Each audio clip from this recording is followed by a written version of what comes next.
Having Mercy, Mercy Temple Chronicles, Book 7. Written by Ciara Graves. Narrated by Jack Ainsworth. Chapter 1. Raphael. Soft flesh met my hand as I punched the bastard in the stomach. He toppled into my arms. I slammed him into the wall, bashing his head into the wood paneling. It cracked and splintered from the impact. Blood dripped from his mouth and nose in a steady stream. Torn at his shoulder and elbow, his dark red shirt hid most of the blood. There was a grunt behind me. I ignored it, focusing on the asshole in front of me. "Where is she?" I demanded, my voice hardly forming the words through the growling. My demon rage, which usually came in bursts, had not faded since the day Mercy was taken. It had been over 3 weeks, and there was no news of her, no hint of where she was, or if she was even alive. My rage grew daily, and there was no reducing it, unless I was beating the shit out of someone. The hybrid laughed in my face. "You won't find her!" He cackled madly, probably from too many hits to the head. "You'll never find her!" I wiped my face of the spittle he'd released when he'd laughed. The dim lighting in the seedy hole-in-the-wall bar made it difficult to make out the beating I'd given the mage-dragon hybrid. I'd kicked his ass bad enough he had to use the wall to hold himself up. Glancing around, I took note of the damage to the building itself. The main bar was split down the middle, both ends torn from the floor and broken into pieces. The glass shelves on the walls were shattered. Booze dripped down them in rivers, covering the floor in a sticky mess. The room stank of blood, vomit, booze, and greasy food. Burning my clothes might be the only way to get rid of the stench clinging to me. The neon lights were the only source of light, highlighting the mirrored shelves with bottled liquor. Most of the ceiling lights had been shot out or shattered when the fight broke out. We'd walked in peacefully enough. That had lasted a whole 10 seconds. Now some bodies were draped over upturned tables. Others were lying on the floor in heaps. Most of them were breathing. The others, well, too bad for them. Damien stood to my left, resting his shoulder against the wall.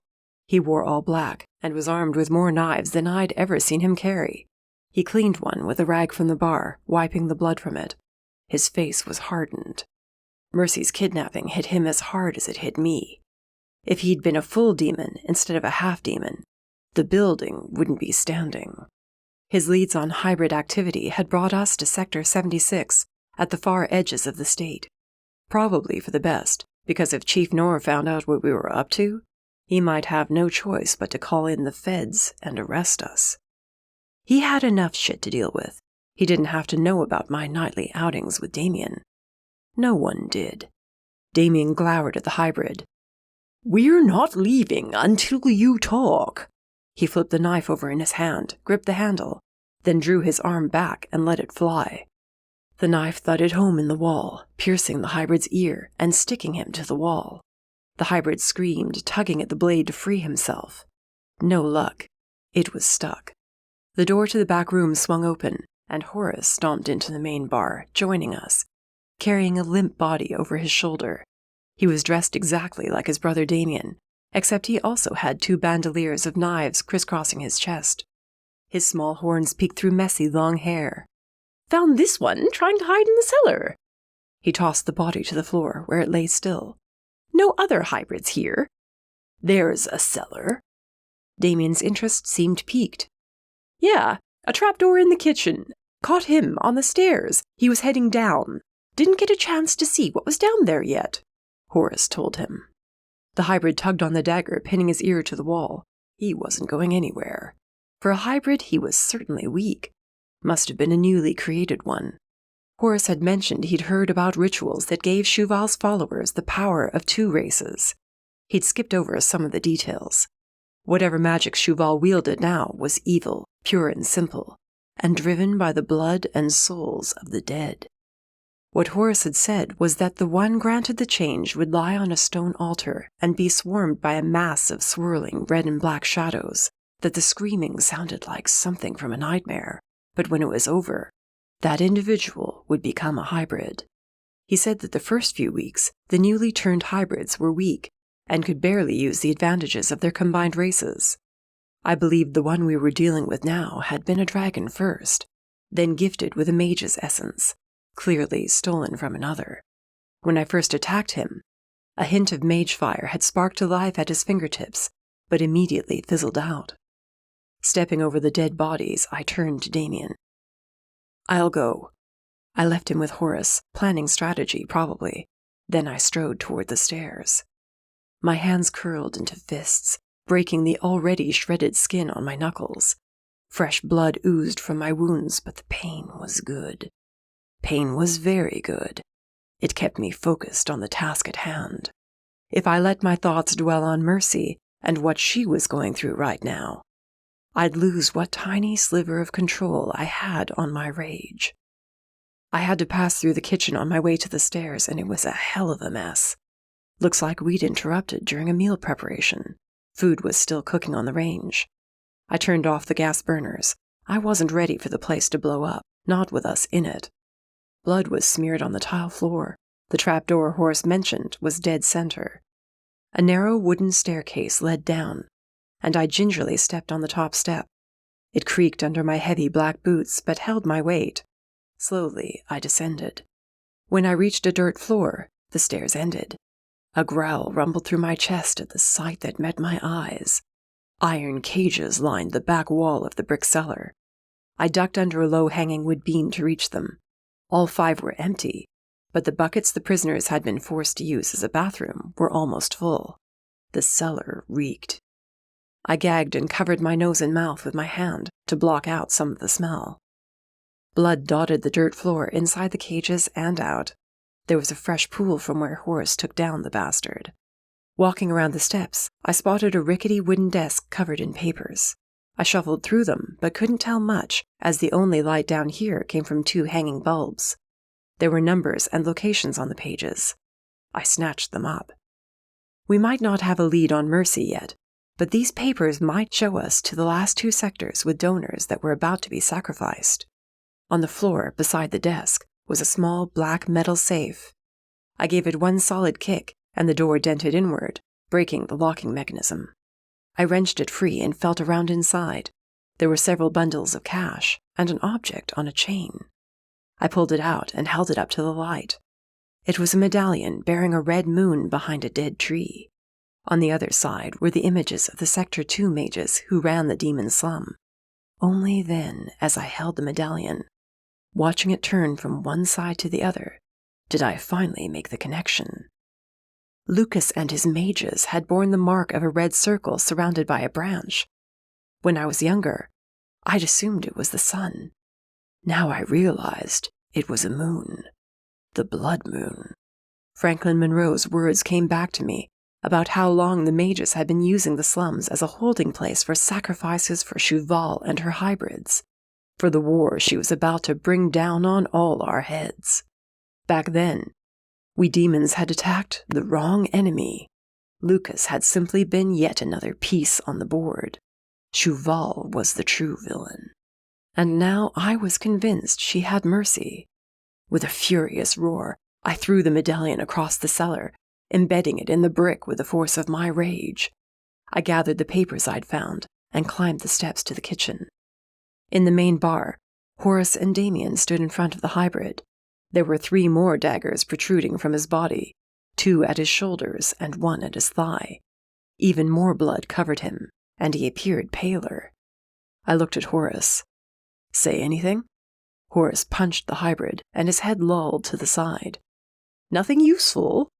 "I found these." I handed the papers to Damien. "Possible locations for the other 2 sectors that have sacrificial victims." Damien's face scrunched. "Might be. What do you want to do with him?" "You can do nothing to me," the hybrid snarled, eyes flaring with magic fire. Sparks came to life at his fingertips, and with a fierce shout, he yanked himself from the wall. His ear was left behind. Not that he seemed to notice. He stalked toward me, an intent to kill on his face. "Wouldn't do that if I were you," Damien warned, not looking up from the papers. Horace simply tilted his head, lips curled in amusement, as he watched the hybrid limping closer. When he was within a couple of feet of me, he raised his hand and muttered under his breath, A burst of fire shot at me, but it lost its heat and became nothing more than a puff of steam. He shook out his hands, cursing. "Shuval will have her war, you'll see. The dragons will rule this world, and you will never see your precious Mercy again." My eye twitched, then my hands were on his head. One swift twist, and his neck snapped with a crack. His body went limp. I let go. He crashed to the floor. So far, we had yet to come across any hybrids as strong as Envy. I figured they stuck close to Shuval, guarding her. I nudged the dead body away from me, then stepped over it. "Burn it down. All of it." "With pleasure." Horace waltzed to the bar, humming under his breath. Out of the two brothers, Horace was the one on the crazier side, but they were damned effective as a team. It was a shame Horace had been undercover all these years. Mercy would have loved to train under him as she had with Damien. Horace took whatever booze bottles hadn't been broken and shattered them on the floor and walls. He walked toward the kitchen as Damien and I exited the bar. "I think you're right," Damien said quietly as we waited outside while Horace finished up. "I'll have to run the information you found by Noor." "He'll ask how we got it." "That's why you let me do the talking." He tucked the papers into the pocket of his combat pants, then glanced at Horace as he hurried toward us. "Good thing this place is in the middle of nowhere. Otherwise, we'd be dealing with the local authority." "Might be dealing with them soon enough," Horace said with a smirk. He lit a match, flicked it into the bar, and warned us to back away. The match flew through the doorway. An explosion ripped through the building. Flames climbed into the night sky, and a rush of heat struck my face. Horace must have unhooked the gas line in the kitchen. Glass shattered and popped from the immense heat. A scream or two came from inside, as those who had been unconscious awoke to find themselves on fire. We waited, but they didn't make it beyond the door. The fire ate away at the wooden frame of the bar, devouring everything in its path. I could have stood here longer, watching the destruction. Except the flames reminded me of Mercy's mage fire. I turned away. I was no closer to finding her. I'd said I would keep her safe, and now she was in the hands of the enemy. I told myself repeatedly that any day now we'd get the lead we needed. We'd find her. When she was first taken, we immediately went to Sector 13 and tore the place apart as covertly as we could. There'd been no sign of her or Val. There'd been no sign of anyone except for the usual miscreants. Reapers pretended they had no idea who Shuval was. The Dark Covens remained in hiding, making it impossible to question them. Gigi even came with us and used every tracking spell she knew. Nada. No luck at all. There was no trail to lead us to Mercy. Wherever not Val, Shuval. That witch had been Shuval the whole time, and wherever she took Mercy remained a mystery. "We'll find her." Damien squeezed my shoulder. "We will. Before or after it's too late. Every time we go into one of these hunts, I expect to find her dead body. If we do, if she's dead already." "She's not." Damien cut me off. "Mercy is strong. She is not dead. Not yet." My eye twitched. I nodded. "Get home and get some sleep. I'll show these papers to Noor in the morning. If he asks you how we got them, you keep your mouth shut." Damien was right. I walked toward the transport at the main crossroads of Sector 76. Noor had been trying to keep tabs on me, but I slipped away from the other agents. The last time he'd asked what I was up to, Damien fed him some bullshit story. But my anger had cut across his words, and I flat out told Noor we were hunting down hybrids. Not to bring them in, to question them, and kill them. Chief Noor had yelled at me for a solid half-hour afterward, and made me promise not to do it again. That was a week ago. I'd killed at least 10 more hybrids since then. There was no Fed job waiting for me anymore. No future unless I found Mercy. And even then, what would we have? The war with Shuval would start soon enough. Then there'd be only blood. I was merely taking down her massive army, one asshole at a time. In the bathroom mirror, my reflection glared back at me. I tugged off my bloody, dirty t-shirt, tossing it. The fresh cuts on my shoulders and chest looked bad, but I'd live. My knuckles hadn't healed yet. I ran cold water over them, the burns centering my rampaging mind. I was supposed to be sleeping, but how could I sleep? The bed was empty. My apartment was quiet. I could have sworn I heard Mercy talking now and again, but she wasn't there. "You're failing me."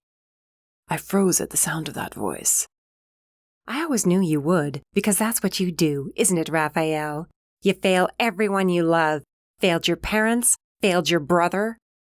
Familiar hands grabbed my shoulders, and there in the mirror was Mercy, standing next to me. "And now you're failing me." "No," I whispered. "You are. Do you have any idea what's happening to me? Do you? Look at me." Her shout bounced around the bathroom, deafening me from the force of her words. They battered at my skull as I watched her reflection shift and morph. Her face was drenched in blood as well as her hands. The scar on her cheek looked like someone had sliced it open. It was just a gaping hole now, revealing her teeth and mouth. Her eyes were solid black, dripping blood. I tried to turn around, but she held me in place, forcing me to look at her. "You're killing me." "No." I attempted to tear myself away from her. "You are. You're killing me, piece by piece. Cheval is going to tear me apart. You'll be too late. You're a failure." I bellowed in rage and punched the mirror. The glass cracking echoed around me. Suddenly, I was sitting upright in bed, gasping for air. The sun had been up for a couple of hours. The bedroom was already warm. I held my head in my hands. Cold sweat covered me.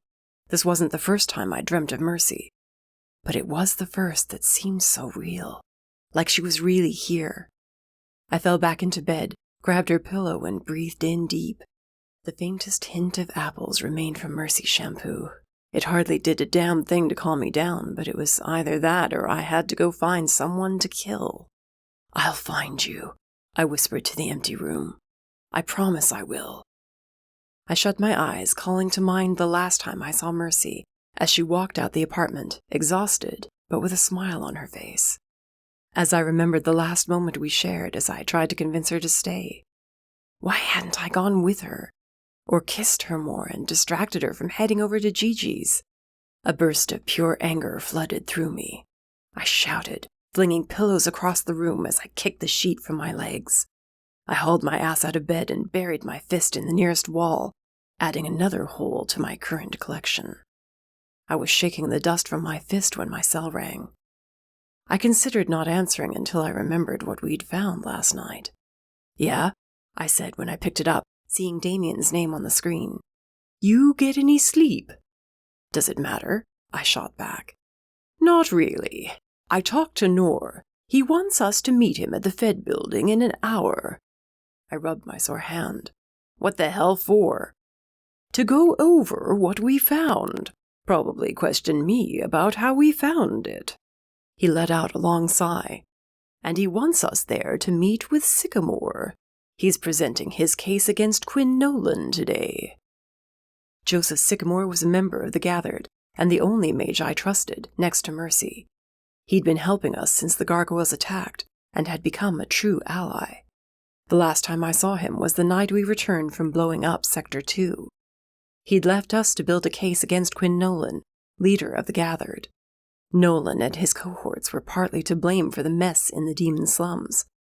I hadn't expected to be there when Nolan was confronted. "And if we don't show up?" I dug around the mess of clothes on the floor for cleanish pants and a shirt. "Noor said we don't have a choice, especially since his agents reported you left your place last night and didn't come back till the wee hours of the morning." Shit. Guess they were watching me better than I'd thought. "Guess so. I'll see you in an hour, and Raphael, let me do the talking. All of it." I had no problem with that, and I told him so, then hung up. I dressed, splashed water on my face, and smoothed back my hair the best I could. I had no new bruises on my face for Nor to wonder about, but he'd see my hands sure enough.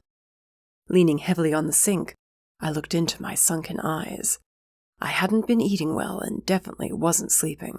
To say I looked like shit was an understatement.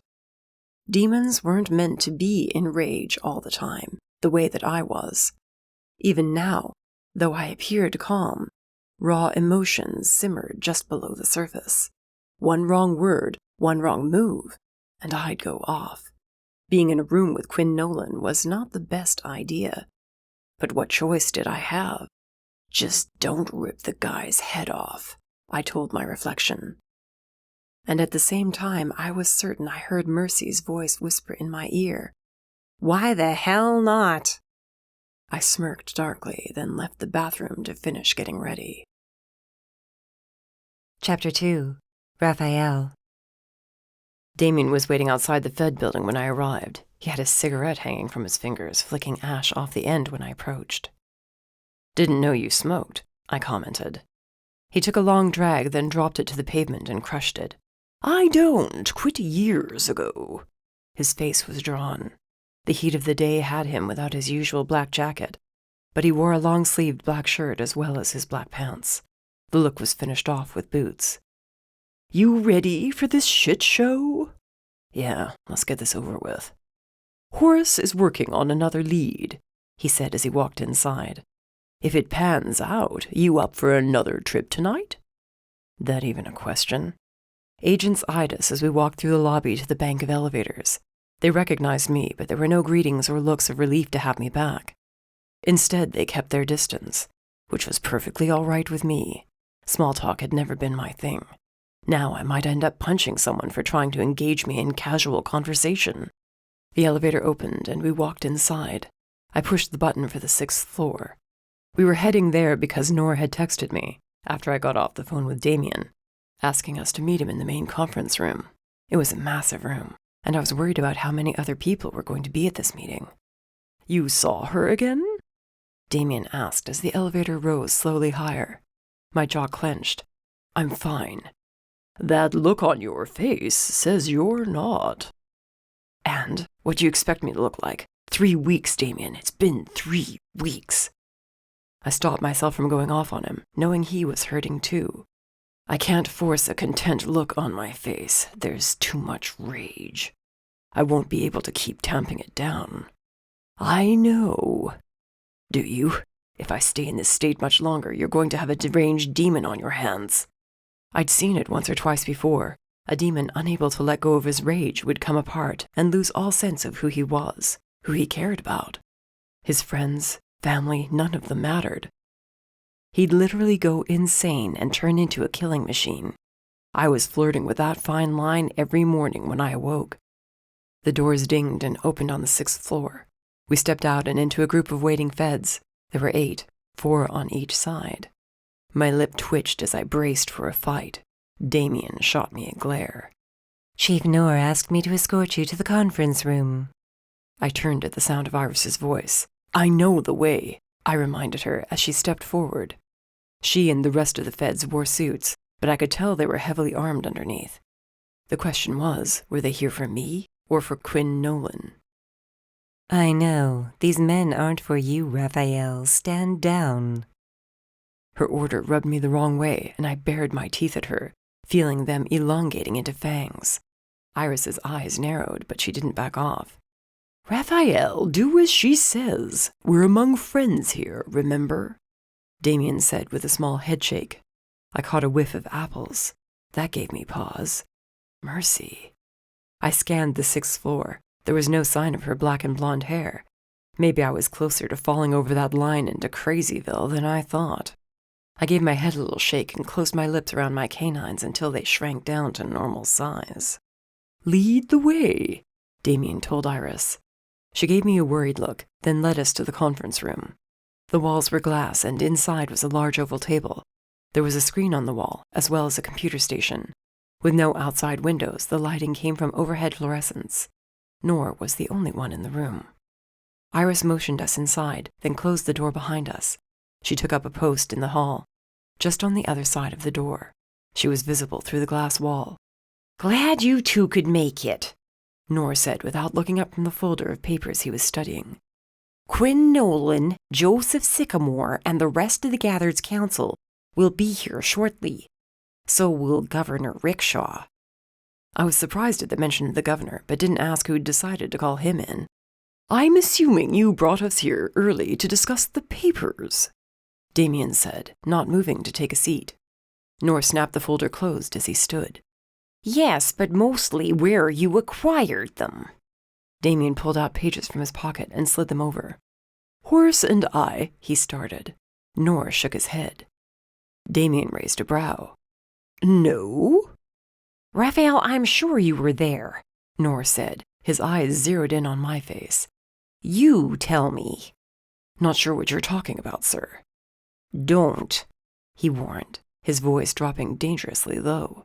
"Don't stand there and lie.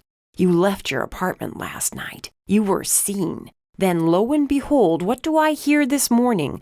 A mage bar in Sector 76 was burned to the ground. 12 bodies found inside, burnt to a crisp. Then, to make my morning even better, I receive a call this morning from Damien saying he's found a new lead." I shrugged. Coincidence. Nor's nostrils flared as he stomped around the table.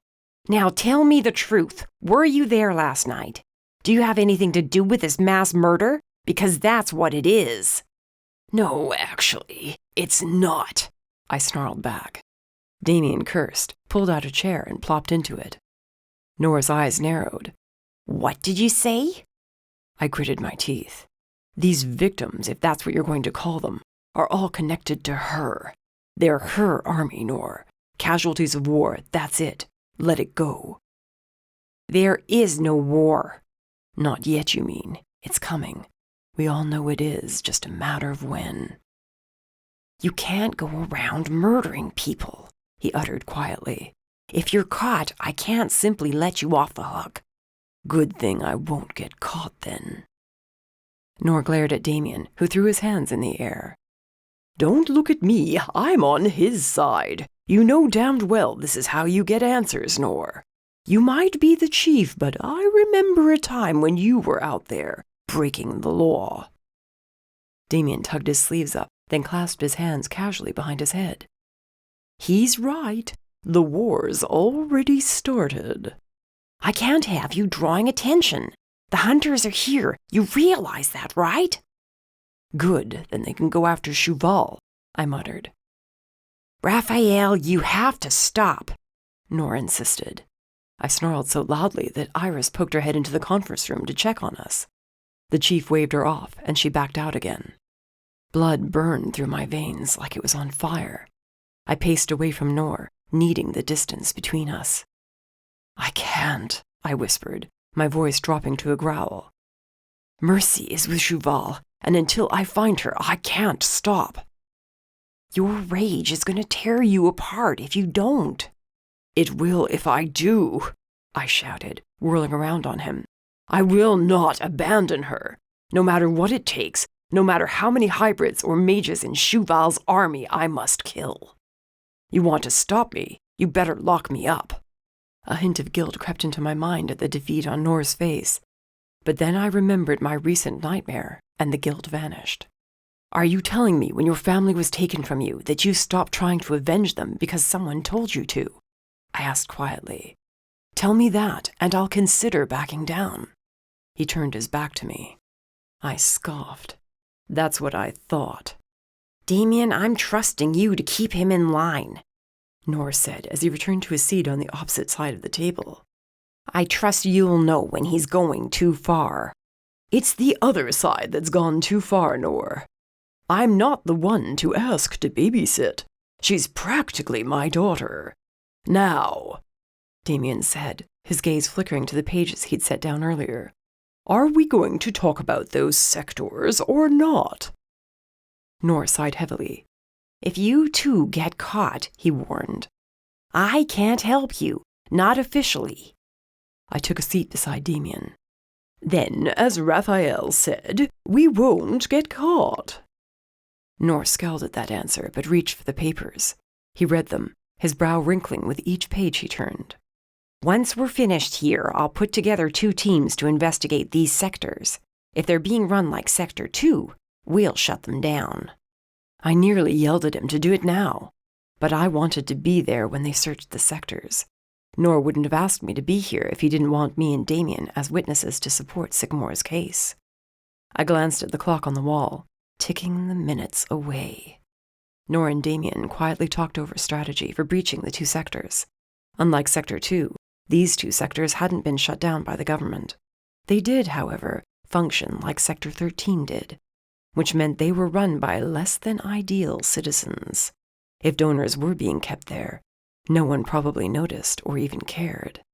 When it was noon, Iris opened the conference room door, and the 8 feds from the elevator escorted the gathered mages into the room. I got up and stood behind Nor. Damien did the same. The gathered sat opposite us.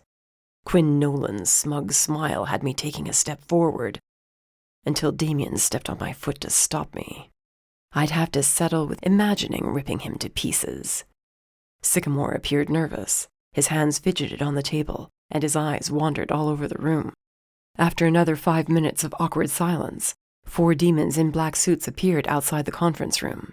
Behind them was Governor Rickshaw. Nor was a large demon, but Rickshaw had a couple of inches on him. His massive black and ivory horns swooped back, then curled under. His green eyes were sharp, taking in every detail as he stepped inside. Nor rose to greet him.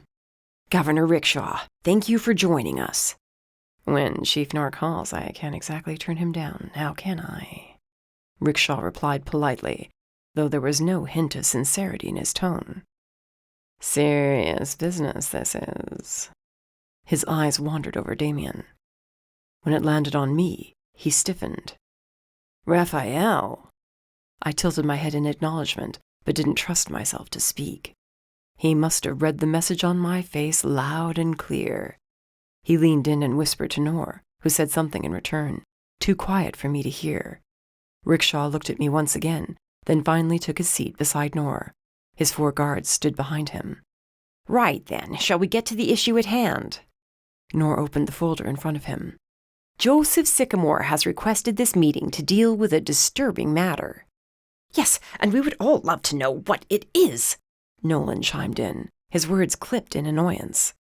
He, as well as the rest of the mages, had arrived in formal robes of dark blues and grays. Nolan was the only one who gave off an air of superiority, as though we were idiots to bring him here. He was also the only one with a silver and gold pin on the front of his robes. The symbol on the pin was a hand holding a flame, marking him as the leader of the gathered in this state. Hopefully that pin would be removed today without it turning into a fight. Then again, another fight was something I looked forward to. Rickshaw cleared his throat loudly. Nolan bowed his head in some semblance of an apology. The governor continued. Then let's not waste any more time. Joseph Sycamore, the floor is yours. You have requested this meeting. Please explain what it is you've uncovered. Sycamore rose to his feet. He avoided looking toward Nolan, who glared at him openly. It has been brought to my attention, and the attention of several others here, that Quinn Nolan has been discovered in connection to Sector 2, a sector known as a demon slum. Rickshaw shifted in his chair. I am sorry, Joseph. You said Sector 2? Yes, sir. Rickshaw scowled. Sector 2 was cleared out years ago. I know, because I was there, as were a few others in this very room. I must ask you to explain this accusation. Sycamore shuffled the papers in front of him, then slid them across the table. Rickshaw took them in with a sigh. His sigh quickly turned into a growl. Then there was utter silence in the conference room, aside from pages being flipped.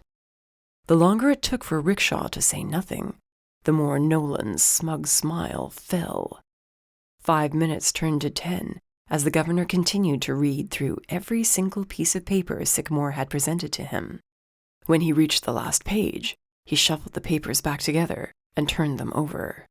Quinn Nolan, he said with a growl as he stood, resting his large hand on the papers.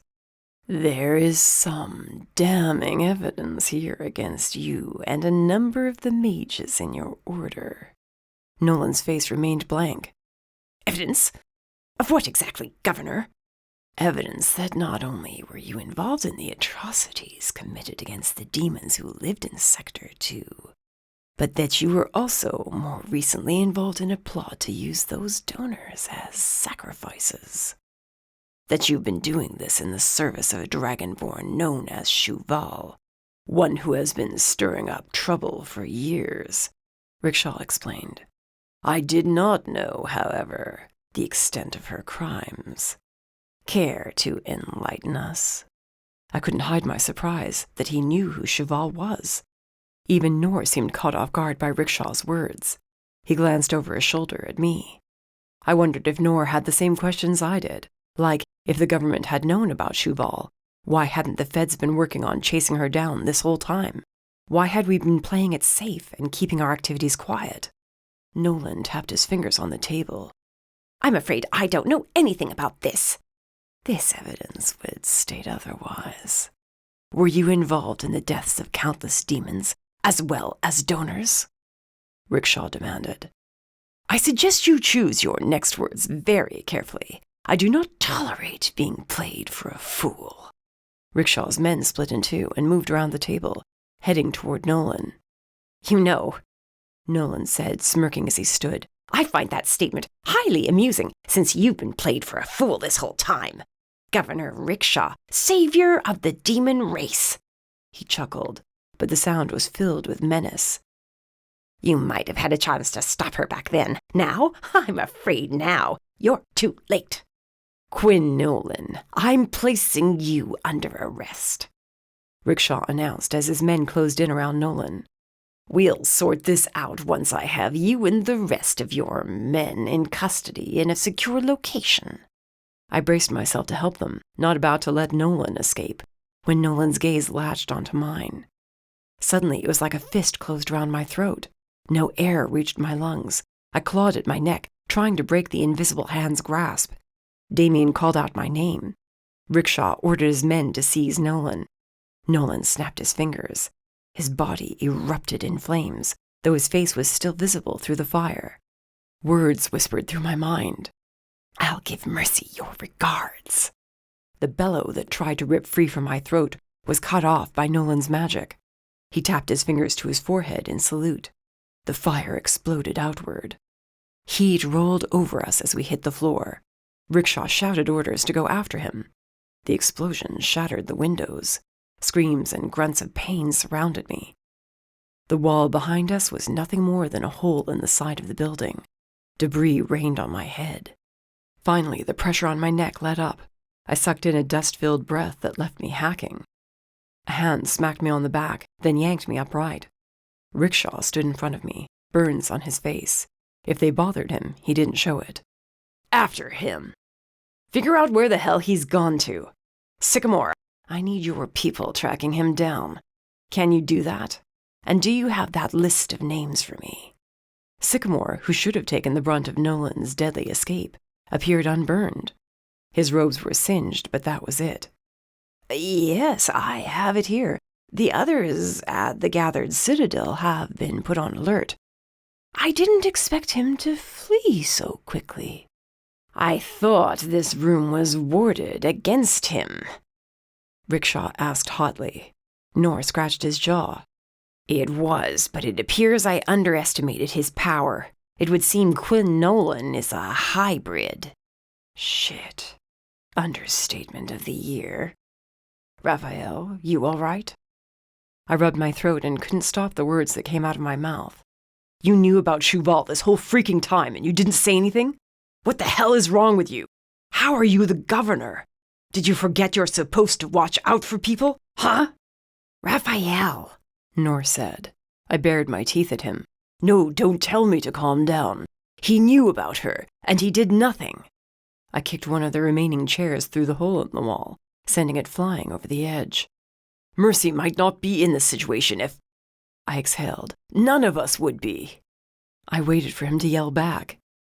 Instead, the governor looked at Nor. You said you had 2 locations on the other sectors. I do. Then we don't have much time. Raphael, you're coming with us. I'll explain on the way. Way to where? I questioned, hurrying to keep up with the governor. Nora and Damien were behind me as we exited what was left of the conference room. The other 2 sectors. Today didn't go exactly as planned. In case you didn't notice. Several choice words were on the tip of my tongue, but this time I held them back. We were going to the other sectors. With any luck, someone there would lead me to mercy. The ride in the back of an armored vehicle to Sector 7 was filled with rickshaw explaining to me that they didn't really know much about Cheval, just that a dragonborn trying to recruit others had appeared on the radar. Rickshaw said he'd been preoccupied with matters in the demon slums, so he'd put together a small team to monitor her. Seems that team never found anything of interest. Evidently, Cheval had covered her tracks well, at least until this past year, when she started to gather the rest of the artifacts and charge the ley lines. There was no hint of deception on his face when he recounted his knowledge of Cheval, none that I could see anyway. He continued, "It wasn't until Nora contacted me with this new information that I realized that I should never have stopped trying to find that damned dragonborn hybrid. Now she's ready to start a war. The hunters are going to have a field day with this mess." I glanced toward Damien, who was sitting across from me as we bounced down the gravel road that led to the Sector 7 main entrance. Nora had said he'd been in contact with the hunters, but had yet to speak with them in person. As far as I knew, nothing had been said about Mercy or the Dragonborn that were fighting against Cheval. That was another conversation I was not looking forward to being a part of. The vehicle came to a stop. One of Rickshaw's demons opened the rear doors. The governor followed him out, armed and looking more like a soldier than a man who dressed in suits and ties. I was directly behind him. Damien joined me. The second we stepped out, I knew we were here too late. The place appeared deserted, but recently so. Hours at most. Vehicles were haphazardly parked. There were boxes and crates strewn all over the street. Rickshaw walked down the main street of the Sector 7 crossroads and bent down. He pressed his fingers to the neck of a woman. He hung his head. Dead. She wasn't the only one. I slung the rifle over my shoulder, boots crunching over gravel as I walked further down the street. Several buildings, ones that had once been shops, were now run down and desolate. This was nothing like how Sector 2 had been a few short days ago. There, they'd attempted to make it seem like the donors were going to be taken care of. Not so here. This place was exactly like the slum I grew up in. A heavy sensation of dread hung in the air. The 30 heavily armed men Rickshaw brought with him seemed hesitant to speak too loudly. Body after body lay on the ground. When I came across a kid, couldn't have been more than 15 years old. A hollow sensation filled my chest. He'd been killed by fire. Mage fire, if I had to guess. Probably tried to run for it, and they caught him. A radio crackled behind me, then Rickshaw was shouting, his words breaking through the cone of silence in this sector. "Sector 32 is the exact same," he said loudly so we could all hear. "Empty." "We'll search this place." Damien joined me. "We'll find something to lead us to Mercy and Cheval." "And if we don't? Cheval's been ahead of us the whole time. What if Mercy's not even with her? She could be with the Reapers or the Dark Covens. What if Envy has her?" I couldn't tear my eyes away from the dead kid, imagining a very different body lying there instead, one with black and blonde hair. "Then we'll burn everything Cheval cares for. We'll make her pay." Damien's words were filled with venom. He reached down and closed the eyes of the dead kid. "We should take care of the bodies while we're here." Burying the dead was a bad omen as far as I was concerned. "What are we going to do about the hunters?" I asked him quietly. "One thing at a time." It wasn't the answer I wanted. As I took one long look down the street again, taking note of the numerous dead we had to lay to rest, I let it go. Mercy was alive. Today at the office, that had to have been her. She had to be trying to reach me. I clung to that notion with everything I had. and hoped it was enough to stop me from losing my mind before I could find her. Chapter 3. Mercy. Someone was screaming. I wish she would shut up already. Then I realized it was me. I crashed back into the nightmare that had become my reality. Chauvel's hand was pressed to my scarred cheek. I must have fainted at some point. Why couldn't I just black out again? Arching my back, I thrashed my head back and forth. Chauvel's hand grew heavier on my scarred cheek, pressing in. Another rush of agony burst through my limbs. I strained against the heavy chains holding me to the chair. My scream turned hoarse, then my mouth gaped open as I silently waited for it to be over. Or to die. At this point, I wasn't sure I cared which. "Hold her," Chauvel commanded. Hands grabbed my shoulders and legs, forcing the chair that had been ready to tip back into position. I snapped and snarled, a growl erupting from deep within. Bright flashes of green and white blurred my vision. Chauvel's nails dug into my cheek, drawing blood. No, not nails. Her damned claws. I had no concept of time anymore. Every hour dragged into the next one without my recognizing the passage of days. There were no windows in this damned prison cell she called her guest chambers. I wrenched my head to the side, trying in vain to dislodge her talons. Tearing at the chains, I willed whatever strength was left in me to go after her, to break the metal bonds holding me. I needed a chance to get out of here. One damned chance. I squinted through the blinding bursts of light. Chauvel's face scrunched in fury. Green and white fire cascaded down her arms. She was in the same black outfit with chainmail as she always was, but at least now she wasn't smiling like she usually was. Now she wasn't smiling at all. Now she was pissed. My back arched farther, testing and stretching the metal links which now threatened to break. Another roar slipped from my lips. Claws sprouted from the tips of my fingers and dug into the arms of the chair, ripping them apart. Splinters of wood flew. Ever since she started using her evil magic on me, the dragon gene inside me had come to life, willed into existence by her actions. As the change started to come over me, my mage fire rose within my body. It blasted Chauvel and the others clear across the room. I slumped over, gasping to get air in. The chains were loose enough to move my arms freely, but I was too weak to do it. Blood ran down my wounded cheek and across my lips. I spat it out. My vision blurred in and out. But at least no one came to restrain me again. "You!" Chauvel shouted furiously. I lifted my head. It was Envy, that bastard. She was speaking to Envy. "You did this to her face. You cursed her." "It's not my fault," he seethed, eyes glowing green as they flickered toward me. "The hell it's not. You have ruined her. I should kill you," she snapped when Envy took a half step closer.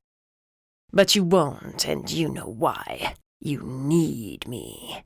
I'm the only one who's been by your side this entire time. I'm the only one strong enough to watch over you." She snarled at him. In my half-conscious state, it seemed her eyes turned to an amber color, like a shifter's. That wasn't possible.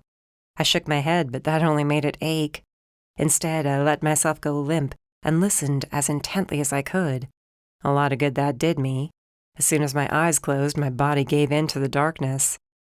The voices faded into the background, and then I was floating in the blissfulness of unconscious. Something cold splashed against my face.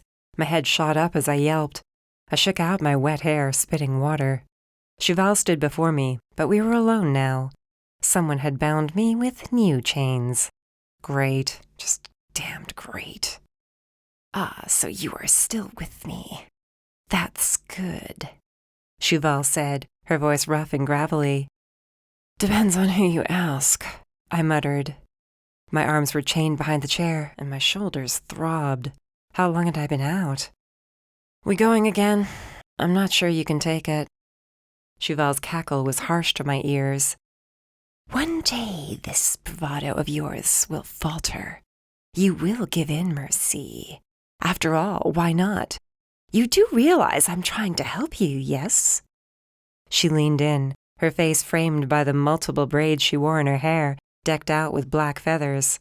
I smirked, reared my head back, and head-butted her, then grunted at the pain. She stumbled back with a curse, holding her nose. Bitch! She straightened, wiping blood. My head was the only weapon I had. Nothing that could be used as a weapon was allowed in my chambers. That, of course, meant I'd been sleeping on a raggedy old mattress with one blanket and no other furniture. I was allowed out of the room twice a day to relieve myself. Any food or water brought to me was fed to me by one of her hybrids. This wasn't the first time I'd gotten one over on her. The memory of a fork jutting out of her neck brought a smile to my face until she backhanded me hard enough to make me see pinpoints of light. I am trying to help you, she insisted, walking around me, her black dress trailing behind. I imagined stomping on the hem and watching her face meet the floor. Too bad my legs were chained to the chair and wouldn't let me carry out that fantasy. Her expression was grim. This curse has dampened your magic. I must remove it if I am to bring out your true nature, to allow you to shift without such agony. When the final ritual is complete, you will be able to fully shift into your true dragon form. All of our kin will. I barked a laugh. Seriously? Lady, it's your fault I'm cursed, remember? You sent envy after me, and this is what happened. She rested her hands on my shoulders. Something dark and deadly stirred inside me. I cringed at the sensation. It had been growing over the last few days, ever since she started trying to remove the curse. It was like she was awakening something inside me that shouldn't be there. Those who were dragonborn that followed her might embrace evil magic to allow them to partially shift, but I wanted it out of me. I'm afraid this curse was not my doing, nor was it done on my orders. What the hell are you talking about? Envy was there because of you. He was there to kill my parents and me. He wasn't there to kill you, Mercy. He was there to bring you to me. I laughed. She had to be kidding, right? What would you have wanted with me? I was just a kid. You were a child with great potential running through your veins. That night, things took an unexpected turn. Her claws pricked my skin, drawing blood. I was in the same black tank and pants I had been the night she took me away. They'd brought me fresh clothes, but I wasn't about to put on a dress or do anything that might make me look like Cheval. The clothes were in shreds in the corner of the room where I'd left them. Blood oozed from the wounds on my shoulders. She dug her sharp talons in deeper. I bit the inside of my cheek, not about to wince or let her know how much it hurt. I'd done enough screaming today. Envy was supposed to cast a spell to knock you out. Unfortunately, your magic reacted with his, and things went awry. This curse was never meant to be placed on you. I am truly sorry. You're sorry, I said sarcastically. You're sorry you killed my parents? Ruined my life? No, she said.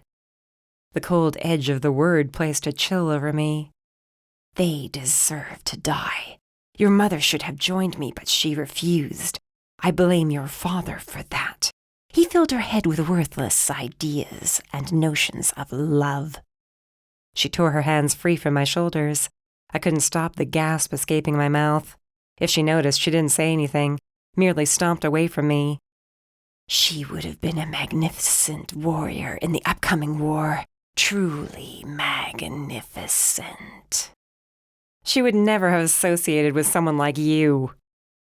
Cheval's lips turned into a sad smile. I knew your mother long before you did. She had a fire within her, a desire to be more than she was. Then she met your father, and as things go, he changed her for the worse. But, she said, slowly walking toward me, they did have you. You are the only good thing to come from their union, one who is just like me.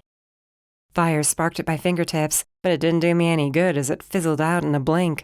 I was too weak to hold on to it. I am nothing like you. But you are. You see, I too have the blood of a dragon and a mage burning through my veins. She pinched my chin between her fingers. I froze when those damned claws came back out of my fingertips. She didn't seem to notice and continued rambling.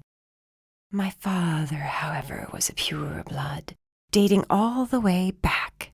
The dragon gene in him was not recessive, though it is in me.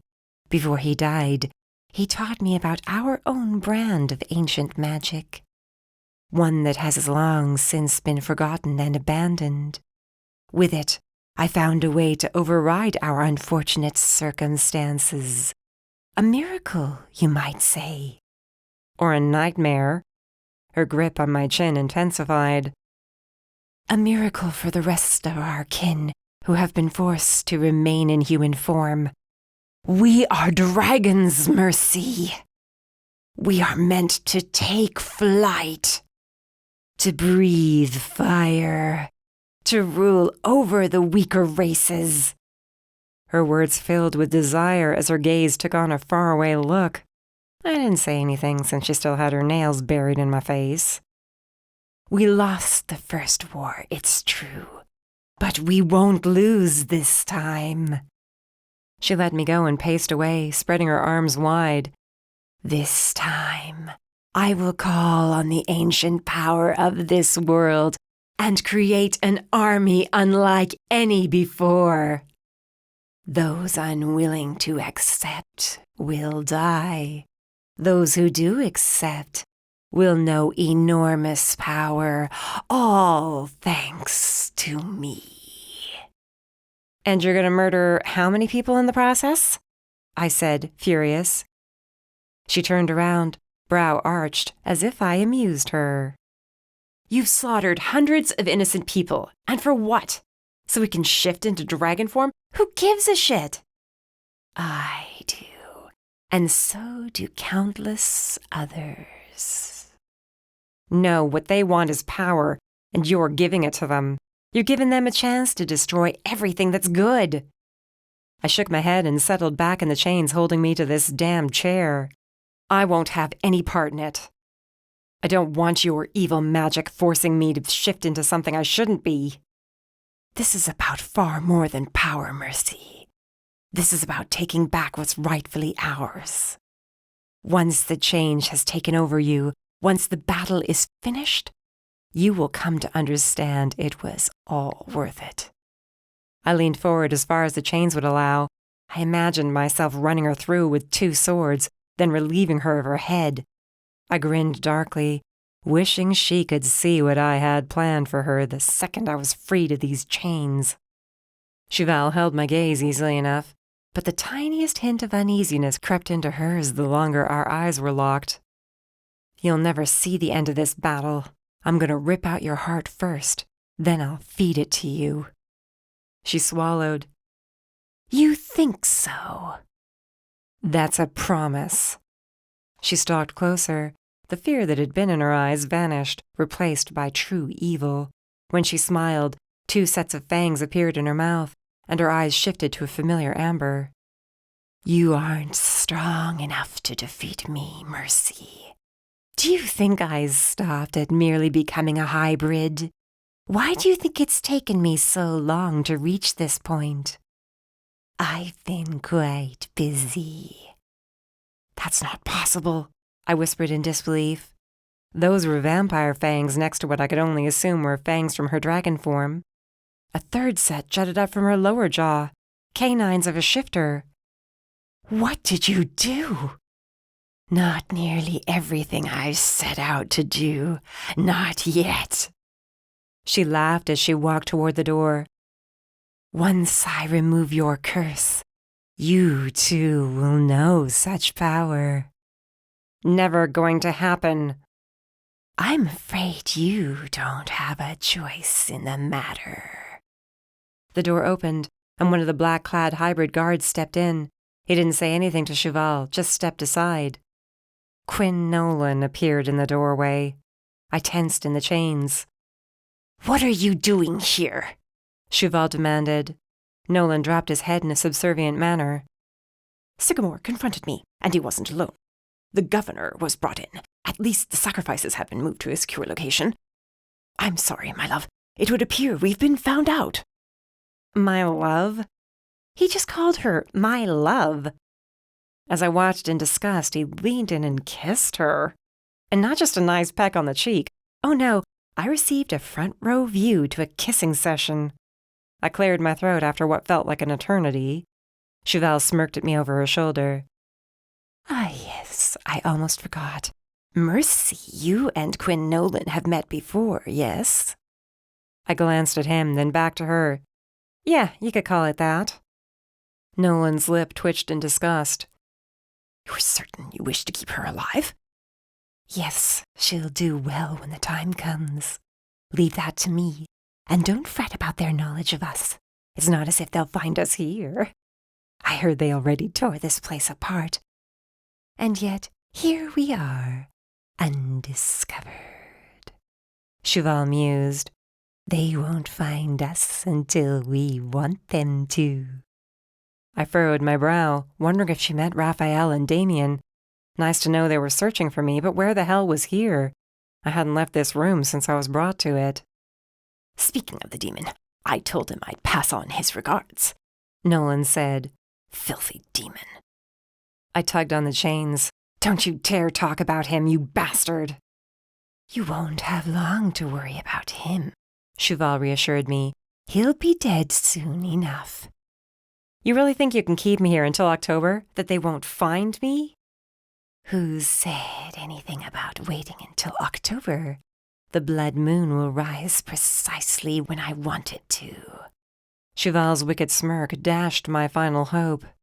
Nolan exited the room. Cheval followed, leaving the guard to close the door behind them. Once the door was locked, the chains loosened around my body. Magical chains, and I was able to get up. I shoved them aside and sprinted for the door, as I did every time, willing it to break open this time. That today I'd break out of this damned place and find my way back to Raphael. No matter how hard I hit it, the door remained closed. I bashed my fist into it, screaming at the top of my lungs, then sank to the floor. I rammed my elbow into it one more time for good measure, and regretted it when a jarring pain shot to my shoulder. I wasn't getting out of here. The others needed to know about Cheval. She wasn't simply a dragon and a mage anymore. What did those other abilities do for her? How had she even gotten them? We had no idea how she created hybrids, just the rumors Horace relayed to us from his undercover days. I supposed that if she managed to lift the curse, I'd get to see it all firsthand. I rubbed the back of my neck, letting my head hang, then shut my eyes as tightly as I could. I pictured Raphael sitting beside me, hearing the steady growl coming from his chest, feeling the warmth from his body. Why had I left the apartment without him? I should have stayed there, should have just ignored my cell. I opened my eyes, not surprised to find myself still in the same damned room. It was nothing like how it had been when I first arrived. Cheval had everything removed after my first tantrum. She'd let me out of the cage and apparently believed she could talk me into not trying to kill her or the rest of her minions. I'd proved her wrong in 30 seconds. When I'd come to, the cage was gone, along with everything else except for the bed, the chair with the chains, and a fresh change of clothes. The clothing I had destroyed, but she left it there, informing me I wasn't getting anything else to wear. That was just fine by me. Too bad she'd taken my boots and my jacket. That pissed me off. And of course, they took all my weapons. I steadied my hands, shaking them when no fire appeared. Come on, I muttered. I snapped my fingers as if I could have a hope of lighting my mage fire that way. Cheval messing with the curse had done something to my magic. I hardly felt it inside of me. Instead, I continued to have the uncomfortable sensation that some wild beast was trying to fight its way out of me. Today I had claws, and I'd roared. What Cheval told me about being able to fully shift frightened me more than anything I'd faced in my lifetime. We weren't meant to shift, and anything born from evil magic would end up being just that. Evil. I needed a tiny hint of magic. If I could get some magic, there was a spell Damien had taught me long ago that I could use. One that, if I ever found myself in a situation I couldn't get out of, the spell would reach out to the person I was thinking about, give them my location, and draw them to me like a beacon. I'd only used it once before, back when I was learning how to be a bounty hunter. I remembered it well enough. All I needed now was to get my magic to work. Raphael and the others needed to know we didn't have as long as we thought. Cheval was going to force the blood moon to rise, whether we were ready or not. I had to reach them. I had to let them know before it was too late. Before Cheval turned me into a freaking monster. I'm here, Raphael. I'm right here, I whispered to the empty room, shutting my eyes again. Just come and find me, please. Don't be late. Don't you dare be late. Chapter 4. Raphael. Are you sure this is going to work? Gigi had set up a circle of candles in the middle of my apartment. Damien and Horace were here, as were Bowen, Mercy's vampire bouncer friend, and Todd, the ghost of the man Mercy had killed. After Damien and I helped Governor Rickshaw and Noor bury the deceased in Sector 7, we were told to wait for more instructions. This was an order from on high, Noor reminded me, as I left the Fed building that day. I wasn't supposed to follow any more leads or look for Mercy on my own. We would have a face-to-face with hunters in a couple of days, and he wanted me alive for it. Oh, and not covered in the blood of whatever evil bastards I managed to get my hands on. If he knew what we were up to tonight, I had no doubt he'd pull the plug and then proceed to rip Damien and me a new one for disobeying his orders to not follow any leads or look for Mercy. Would I have listened to him? Probably not. But it didn't help that Gigi had texted me late yesterday to say she found another tracking spell she wanted to try. That had pretty much guaranteed that I wouldn't follow Noor's orders. Gigi'd said the spell had to be performed in a location where the target of the spell had experienced intense emotions. This alone made my place the best option. It was here we'd officially first met, and here we had our first major fight that ended with my pulling a gun on her. And here, where we both finally admitted we couldn't live without one another. It was here we spent our time together. I blew out a heavy breath, then froze when I sensed a hand on my cheek. The touch was familiar and comforting. I shut my eyes, feeling Mercy near me. It was like I could reach out and touch her. I raised my hand to my face, holding it to my cheek. Why the long face? I flinched at the sound of her voice in my mind. That was not really her. It couldn't be. If it were, she'd be telling me where she was and how to get to her, not asking me why I looked pissed off. I'm going to find you, I thought to the voice anyway.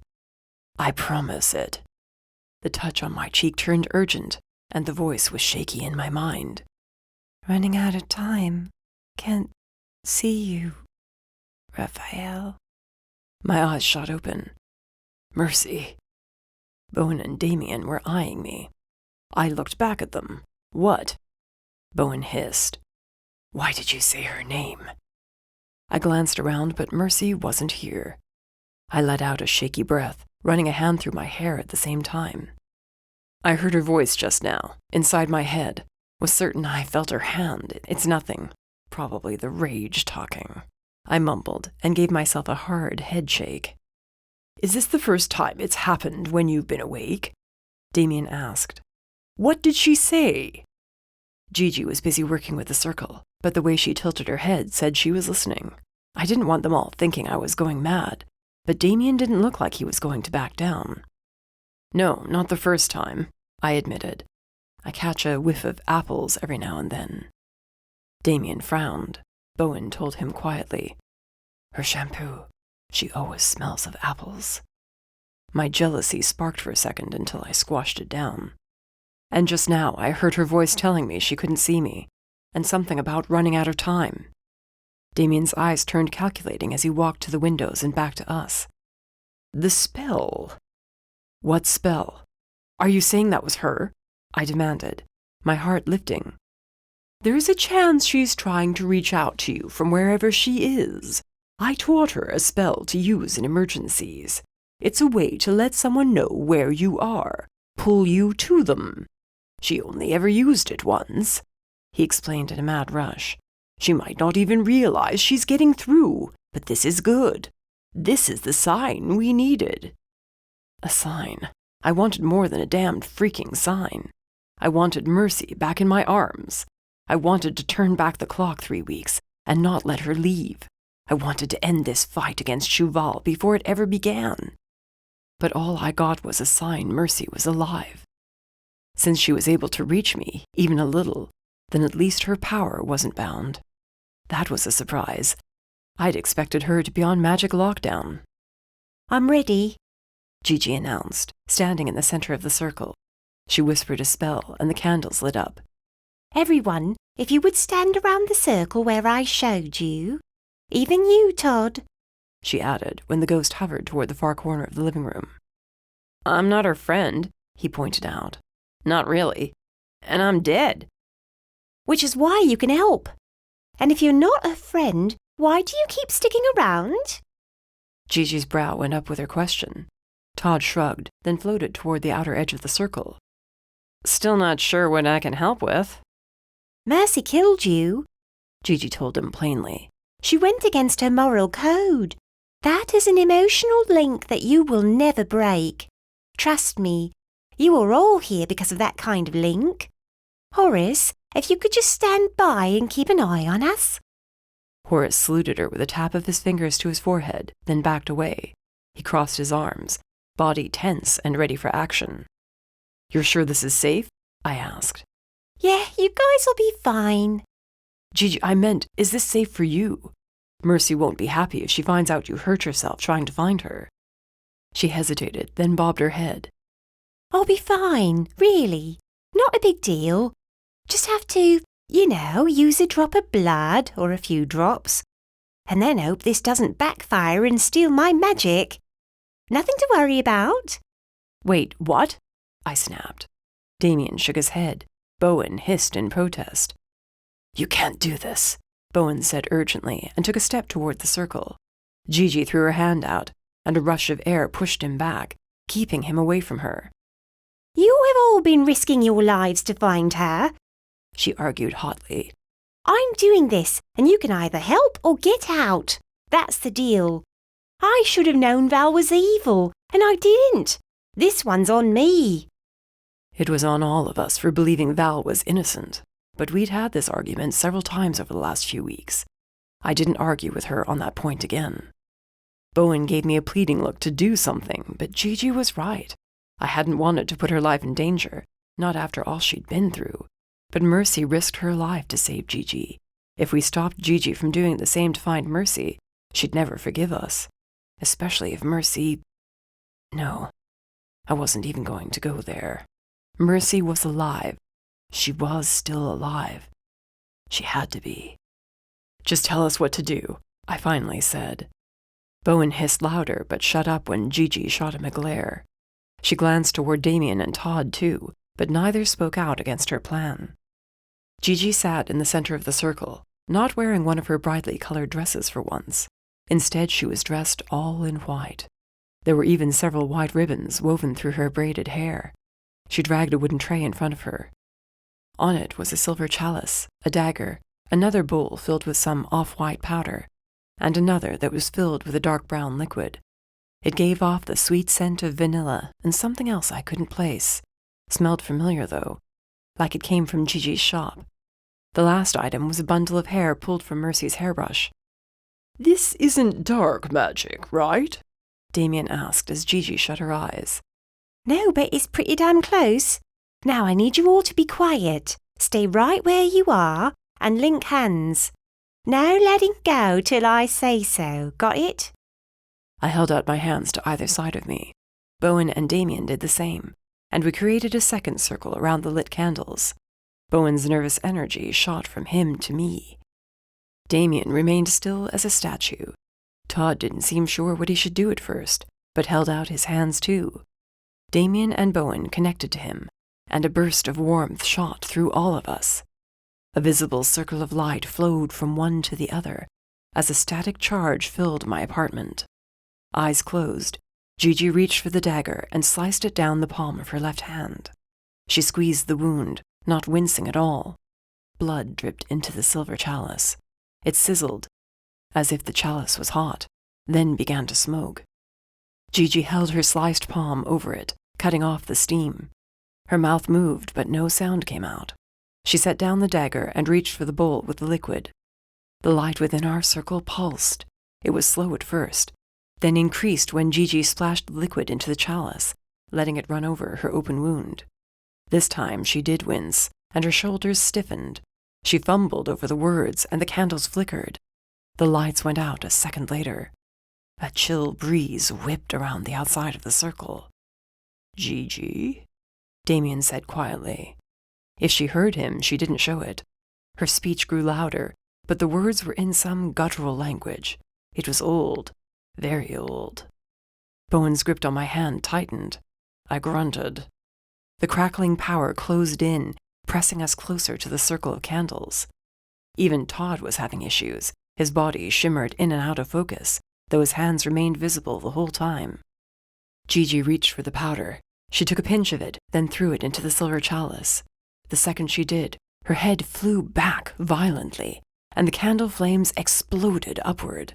I had a half-second to wonder how the candles still remained, what with the size of those flames, when a jolt shot through my body. My eyes opened wide, but I wasn't looking at the ceiling of my apartment. I saw Mercy. The first time I met her played out in front of me, back when she hid her true face from me. The passion behind that first impromptu kiss became so real in my mind, it was like it happened all over again. The image disappeared and was replaced with the first time we made out, clinging to each other like the rest of the world didn't matter. Her laughter surrounded me as that image faded, only to be replaced by another, then another after that. Mercy's face was in each memory.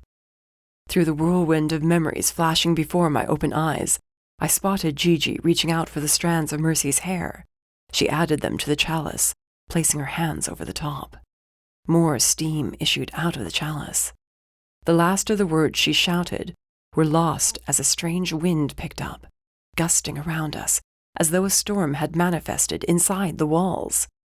The pulsing light within our circle shot toward the center where Gigi sat, then swirled into a column of pure light. It struck the ceiling.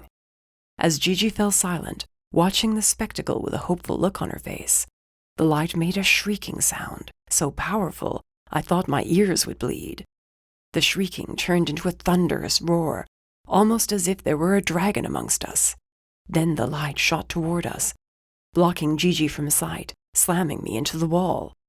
Damien struck the couch, tipping it over, taking Horace with him on the way. Bowen ended up being flung over the kitchen counter and into the fridge, denting the door.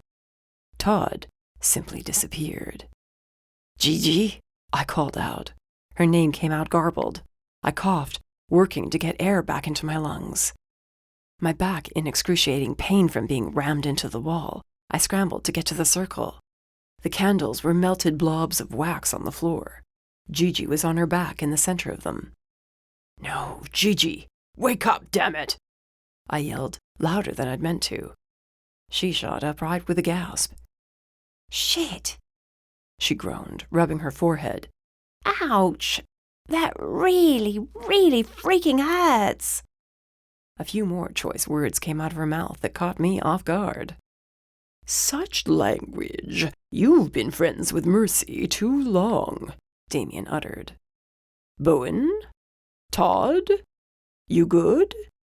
He and Horace supported each other as they stumbled toward us, then sank to the floor.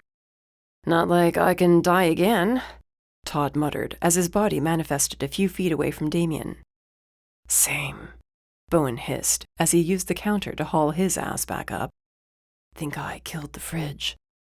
Gigi picked over what remained of the silver chalice and the ingredients. The chalice was cracked in several places. "Just a fridge." I sat on the floor near her. I'm going to assume that wasn't supposed to happen. "No." She slammed the tray against the floor. "Not even close." "The spell did not work?" Bowen asked, joining the rest of us in what remained of my living room. The furniture was all pretty much shot to hell. The floor was scorched, as was the ceiling. I was going to have a hell of a time explaining this damage to the landlord. "No, the spell worked just fine." Gigi ranted. It would have led us to Mercy. But, I said. Gigi hung her head. But Shuval's magic is too strong. Probably because it's being bolstered by the hybrid she created. I can't find her, Raphael. I can't find Mercy, and I don't know what else I can try that isn't dark magic. I'm sorry. I'm so damn sorry. You tried. That's what matters. No, it's not, she snapped. She'd be ready to cross that line to get to any of us, and I just can't. Maybe there's a way. If I'm careful, if I just use a little. I grabbed her by the shoulders and forced her to look at me. Mercy would not want you to taint your magic by using darkness to find her. You are not to try it, understand? Onyx warned me to look out for you, and I'm damned sure Mercy would too, I told her firmly. We'll find her, Gigi. We will. But not with you crossing that line. Leave that to me and the others. We can handle the consequences. Her eyes narrowed as she studied my face. Can you? Without responding, I let her go and stood. I'd been handling killing all those hybrids just fine. I wasn't going to let myself feel guilty for taking so many lives until I had Mercy back and Shuval was dead. After a few minutes, Gigi gathered her things and said she was heading out, but to keep her updated on any news. Bowen promised her we would. The door closed a few seconds later. I waited impatiently for the rest of them to clear out, leaving me alone for another night. We'll be meeting with the hunters in 2 days, Damien reminded me. It's not going to go well. Don't have a choice. Governor Rickshaw wants us there so he can speak on behalf of the Dragonborn about to be dragged out of hiding. Any news on whether we're getting the full government aid against Shuval? Bowen asked. Yeah, that'd be the day, Damien muttered darkly. They still don't think there's enough proof to support our theory of another war starting soon. Or that she's using the ley lines and has killed so many people already. She's covered her tracks too damned well. By the time they decide it's real, it'll be too late. Then it's on us to stop her. Bowen's cell beeped. He pulled it out. Damn. Problems? Damien asked. He nodded. The guards at the house have seen activity in the woods. I don't know yet if it's some stupid human or Shuval's spies. Either way, she's going to make a move for the artifacts soon. Do we have another safe location? Damien and Bowen shrugged. Maybe, the vampire said. But moving them will make them vulnerable to being stolen. Besides, she might not know where they are yet. And as I said, I have no idea who's stalking my place. Rufus would have had a location, Damien said quietly. Shit, why did he have to turn on us? As much as I hated the goblin for making Mercy kill him, Damien was right.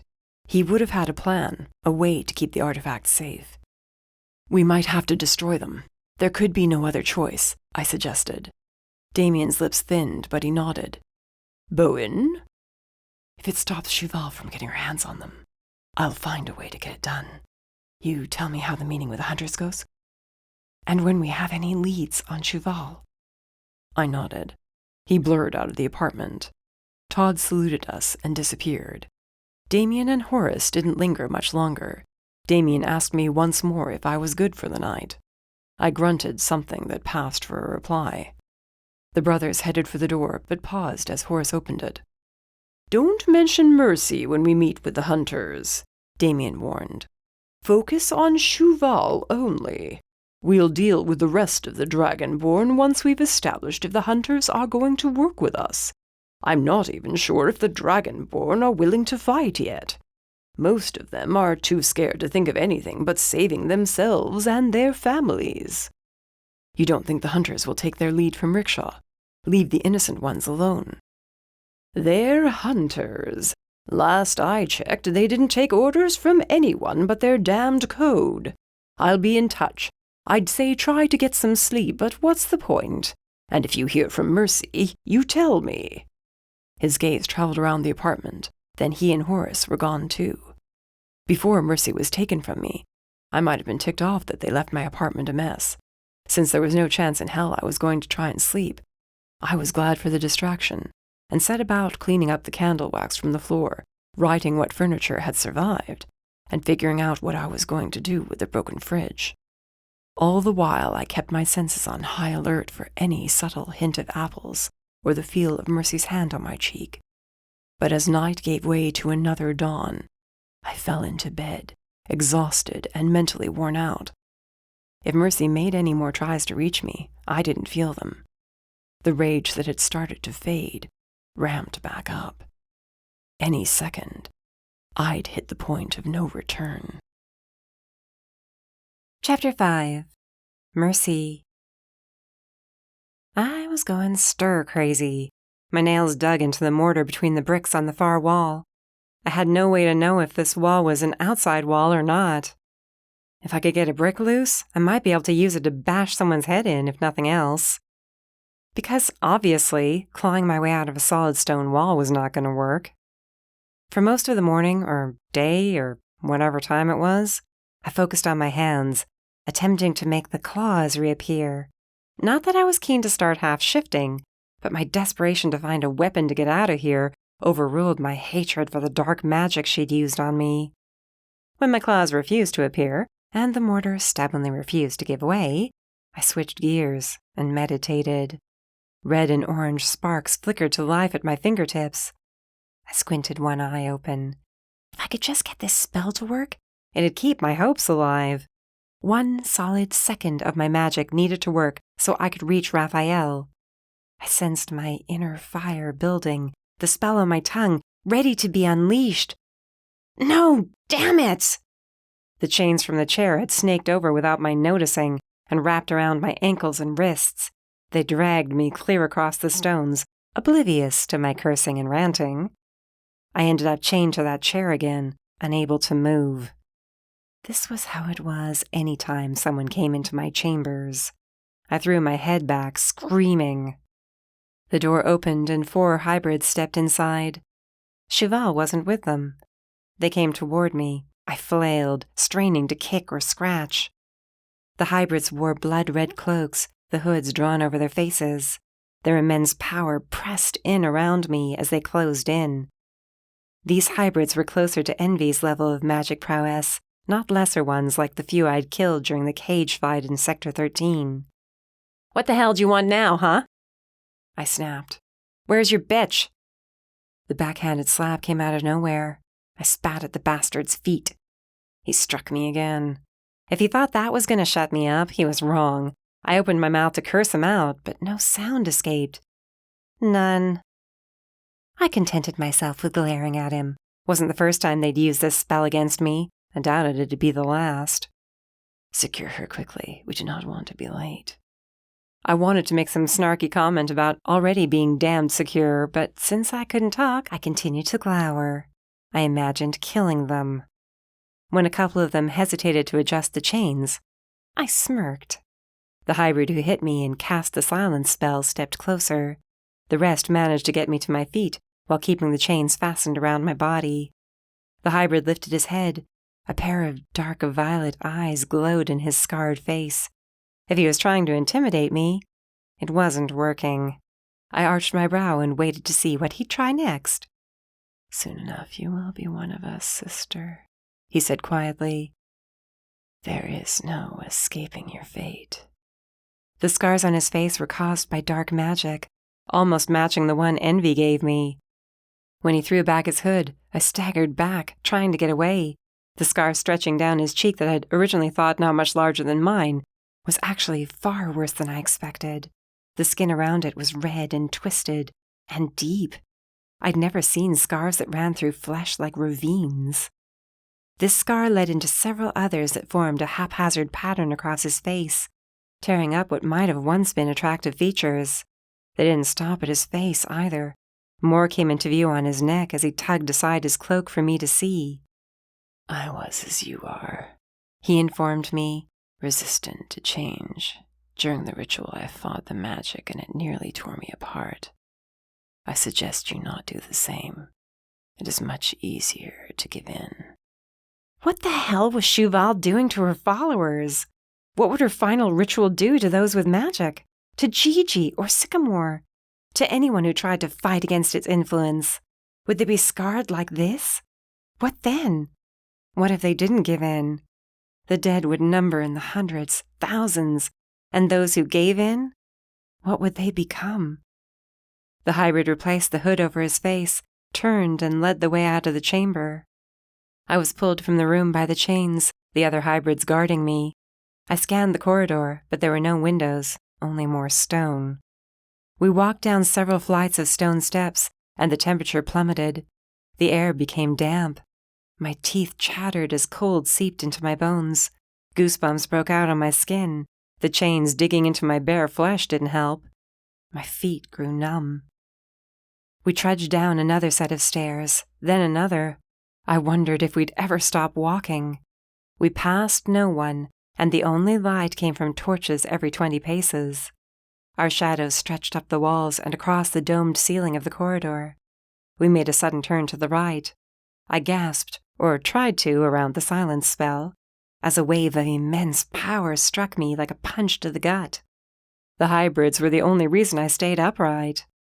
I wanted to ask what was putting out such power, but the silence spell had yet to fade completely. I managed to gasp this time, but that was all. "You'll see soon enough," the scarred hybrid said without turning around. "Everyone will." My hands twitched in the chains. A set of large black metallic doors blocked the path ahead. From the other side, chanting came, a murmur of words I couldn't understand and wasn't sure I wanted to. The scarred hybrid knocked twice. The chanting quieted but didn't stop. The urge to run in the other direction increased tenfold the second those doors cracked open. Light poured out, pure and white. I would have said it was moonlight, but we were underground, weren't we? The doors opened wider. I dug my bare feet into the floor. The hybrids shoved me ahead of them. Every nerve in me screamed to get the hell out of this place. The chains tightened.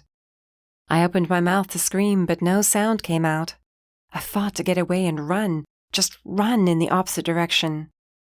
Abruptly, I was thrown into the room and rolled to a sudden stop. I pushed up the best I could and scrambled to get away from the set of legs that stopped me from going further. 2 hands yanked me upright, and then I was glaring into the eyes of envy. He sneered back at me. I opened my mouth to rip him a new one, except I couldn't make words. No words at all. I grunted in annoyance and scowled at Envy. "What did you do to her?" Envy demanded. "I told you to bring her here, nothing more." "She insulted Cheval," the scarred hybrid replied simply. Envy bared his fangs and sent him scurrying away. Pathetic. He placed his palm over my mouth. I tried to bite him, but his hand was gone already. "That should be better. Such a shame to have you silenced during such a moment as this." I worked my jaw for a second, then leaned back and rammed my forehead into his face. "Ungrateful bitch," he snapped. "Wait, what? You think I should be grateful? How about you decide to let me go, and then I might decide not to kill you?" I shook my head and muttered darkly. "You should have done yourself a favor and died back in that cage. I've had so much time to figure out how I'm going to finish you this time. I hope you enjoy pain, Envy. I'm going to make you scream." "After you, sweetheart." He dragged me around and stood behind me, giving me a full view of the room. The white light was moonlight, streaming through a massive circular hole in the ceiling. There was no stone, not here. The ceiling was decorated in an array of colorful tiles, creating mosaics. Images of soaring dragons stretched around the room. Their black and gold scales shimmered in the glowing white rays of the full moon. My gaze shifted from one image to the next, unable not to find the sight incredible. Several of the dragons breathed fire, raining hell down on those below. Cities burned and armies fled in their wake. It was an incredible mural. "Magnificent beasts!" Cheval's voice rang out. She was standing in the center of the room. How had I not noticed her? "I don't think you need those now, do you?" She snapped her fingers and the chains holding me fell to the floor. Envy kept his hands on my arms. I couldn't decide which was worse, him touching me or the evil magic choking the air from this colossal chamber. "What is this place?" I asked, taking another look around.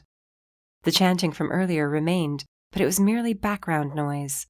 Cloaked figures stood around the edges of the chamber, hoods covering their heads, and hands clasped before them, chanting.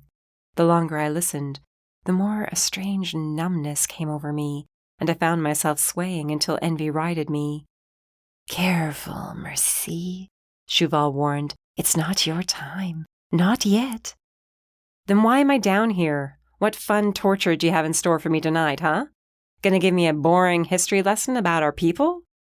My sarcasm didn't faze her. She stepped closer, and for the first time, I saw she was in something other than her typical black and chainmail dress. She wore a cloak like others, covering up whatever she wore beneath. Her black hair hung loosely around her shoulders, without any adornments. Her eyes turned dark yellowish amber.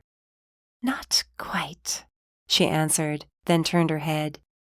"Envy, keep hold of her. I do not wish her to miss a moment of our little experiment." None of this sounded good. At all. Envy pulled me away from Cheval, leading me toward the center of the chamber where there were 2 stone slabs covered in shimmering black and red tiles.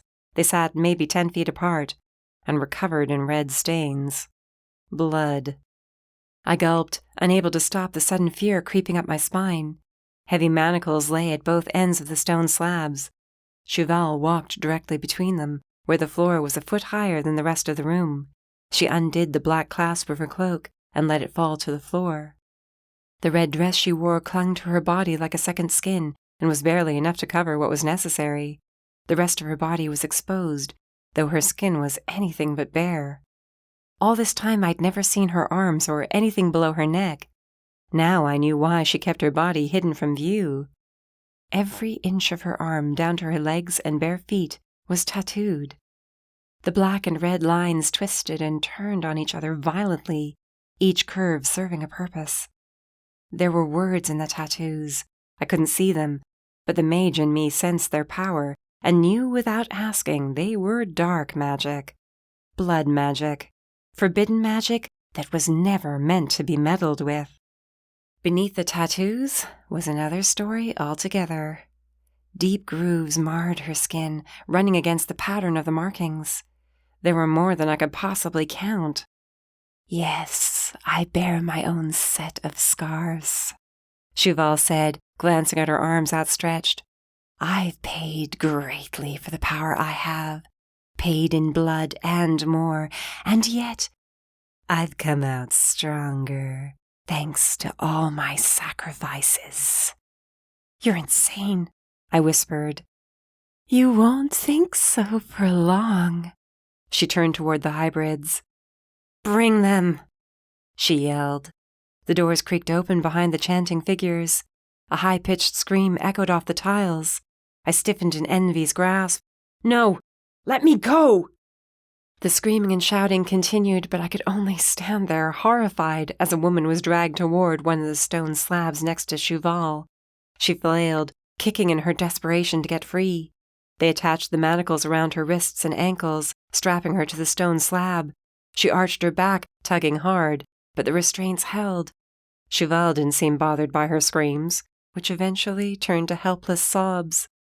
A second person, another woman, calmly approached the stone slab.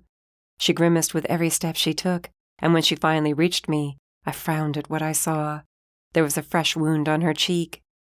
"Yes, Mercy, she's a mage who has been cursed, just as you were, albeit it was a bit more recent. It's the same curse done by the same hand." Cheval's eyes settled on Envy briefly, then she motioned for the woman to come closer. The newcomer lay down on the second stone slab without a fight. She too was restrained. Why the hell did she have Envy curse a mage as he had me? The other woman, I couldn't tell what she might be. She wasn't a mage, I knew that much. Cheval's hand hovered over the woman's head. A siren. No real extraordinary magic ability, it's true, but had useful traits nonetheless. And for the purposes of this experiment, she'll do just fine. Tears streamed down the siren's cheeks. I tried to step forward, but Envy held me back. Oh, no, Mercy, you won't be saving her. You just get to watch," he whispered harshly in my ear. "Get the hell away from me," I seethed. He chuckled. His grip tightened on my arms. "Soon enough, that will be you." I wasn't sure what he meant, but didn't have the luxury to dwell on it as Cheval moved, drawing my attention back to her. She rested one hand on each of the women and shut her eyes, her head falling back. The chanting grew louder, a deep bass that rolled over me in waves of pulsing energy. My stomach twisted. I waited to be sick. The idea of puking on Envy's boots amused me, but not for long, as things began to happen. The tattoos on Cheval's body came to life, writhing and moving like living beings. As they brightened, her body quavered on the stone platform. She flattened her palms on the two women's foreheads. The siren and the cursed mage screamed, thrashing against the chains. A shimmering blue light rose from the siren, hovering over her physical body. It rose higher and higher as a fierce wind picked up, whirling around us like a tornado. The tiles on the stone slabs came to life with a light of their own, the mosaic designs matching those on Cheval's body. The blue light over the siren suddenly slammed back into the stone slab and shot through the glowing mosaic, mixing it with a dark red light. Meanwhile, a green glow burst to life over the cursed mage. When the blue light crashed into it, the floor quaked. The cursed mage's scream turned into a shriek as if she was being torn apart piece by piece. I couldn't stand to watch anymore and turned my head. Envy grabbed my chin and forced my face back. The cursed mage's back arched even more. Then the violet light surrounded the green, obliterating it. The violet light twisted and turned, surrounding the mage. When it collapsed into her body, a shockwave of energy sent us stumbling back. The whole room became eerily still. The siren gasped once, then fell silent. Her arm fell limply over the side of the stone slab, and her eyes looked at me. Her cold, dead eyes. Cheval removed her hands from the two women as several hybrids approached the cursed mage. They undid the chains and helped her sit up. The scar on the cursed mage's cheek was gone, as if she'd never been cursed by Envy's magic. When she rose and walked toward me, I shoved against Envy to get away, but he held me in an iron grip. "Kneel," the no longer cursed mage ordered as she stood before me. My knees immediately hit the floor as my body gave in to the order. I'd met sirens other than Iris, a few who'd tried to give me commands, but I'd been strong enough to shrug them off. This formerly cursed mage now had the powers of a siren, and her newly acquired siren powers didn't give me a choice. "I would call that a success," Cheval mused as she stepped down from the stone platform. One of the hooded figures approached and threw back his hood. "Nolan."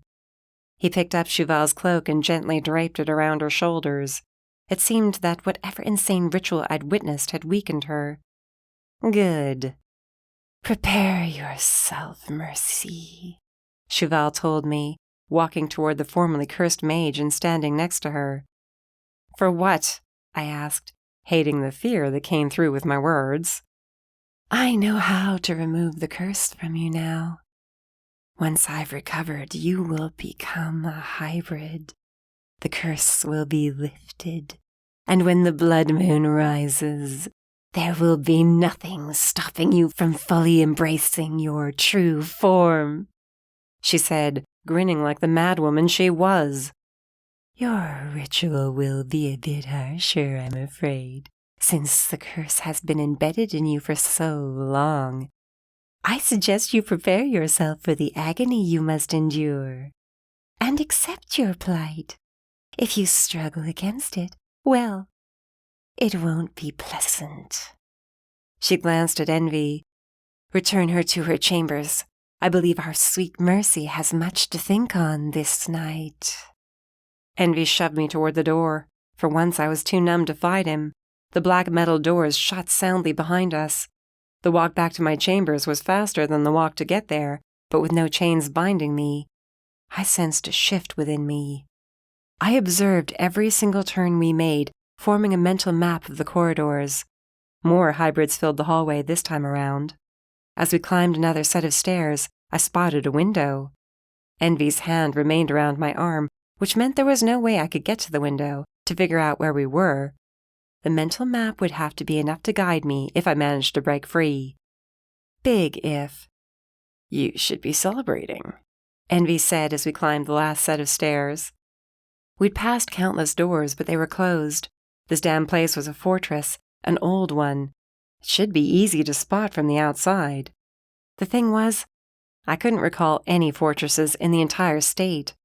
My hopes sank, but that shift of magic within me grew stronger, bolstering them back up. Celebrating what? I muttered. Being part of her magical experiments? Watching her kill someone for practice so she can remove a curse you placed on me? I'll take the curse, thanks. I believe we should simply kill you. I stopped in the corridor, forcing him to do the same. You've tried and failed, remember? As have you. We had a stare down, neither of us backing off. I told Cheval you were a lost cause, he whispered. You don't deserve the gift she's bringing to the Dragonborn. I don't want it. I emphasized each word, stepping closer. Why not just let me go? His eyes narrowed. Would he do it? Then his arm wrapped around my waist and trapped me against his body. A dagger made of green flames appeared at my throat, digging into my skin. If I moved, he'd slash my throat. Green fire burned my skin, licking upward toward my face. I winced and leaned back, but he only crushed me to him harder. I would much rather end your life here and now, spill your blood, make you suffer for all the trouble you've caused me. The dagger dug in deeper. I gasped. He leered at me, his arm around my body like an iron bar. If only I could. Alas, Cheval wants you alive, and as strong as I am, I'm not going to risk her temper by taking away her prized pet. You'll turn on her, though, and when you do, I'll be the one to finish you off. His hand gripping my hair, he dragged me cursing and sputtering to my chamber. A hybrid opened the door, and Envy tossed me inside. By the time I found my feet and rushed the door, it was locked. I stopped myself from banging my fist against it, and backed away, blowing my hair out of my face. Doesn't matter, I'm getting out of here. They'll find me, I told myself as I walked to the far side of the room, shaking out my hands. I rolled my head on my shoulders, contemplating what I was about to try. The magic stirring in me wasn't fully my own. There was a darkness to it, a malice, as though it had a mind of its own. In any other circumstance, I wouldn't have dared use it. Now, I was out of options. Cheval was going to turn me into one of her monsters. I couldn't let her. I focused on the spell Damien taught me and pressed my palms together, shutting my eyes. Fire burst to life instantly, but it was all wrong. The oranges and reds were tinted with gray and black. Clearly, I'd soaked up the evil magic from the chamber. It wouldn't last long, but it'd have to do. What are you doing? Envy shouted from the other side of the door. I half glanced over my shoulder. At the tiny window in the door, his face pressed against the small bars. Get this door open, now, he ordered. I returned my focus to the spell as the fire grew and swirled around me. The darkness warred with my mage fire, making my stomach churn. The spell. I had to get through the spell. Behind me, Envy continued to shout. I tuned him out, seeing Raphael's face in my mind. The spell exploded upward and outward. My arms flew up and outward, and my head fell back as my final word turned into a violent scream. Heat from the spell scorched me from the inside out. What did you just do? Envy demanded as he snatched me and spun me around. He shook me hard. I laughed. Too late. Too damned late. I considered setting him on fire, but the boost I'd gained from the evil magic was used up. My legs wobbled, and when Envy struck me, I took the hit, crashing to the floor. His boot met my face next, and sent me crashing into unconsciousness. Chapter 6. Raphael.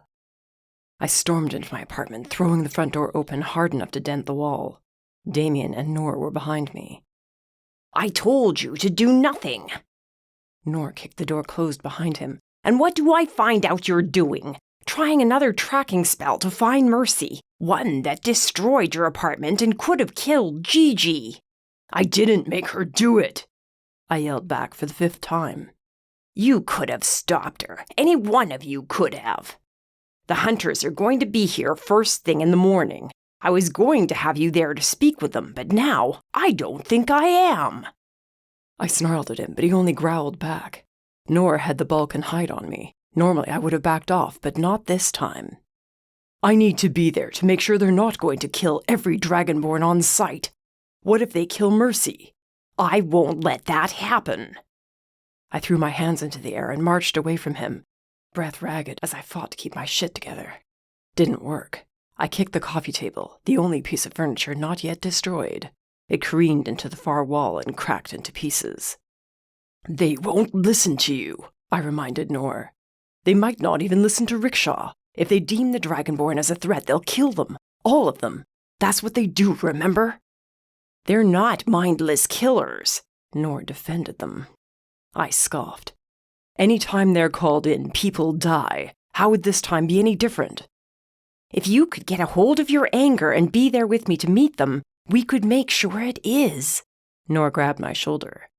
If Mercy is with Cheval, our best chance of finding her is to let the hunters do their job. We give them everything we have on that bitch. They'll find her. You sure about that? We've torn this state apart. There's no sign of her.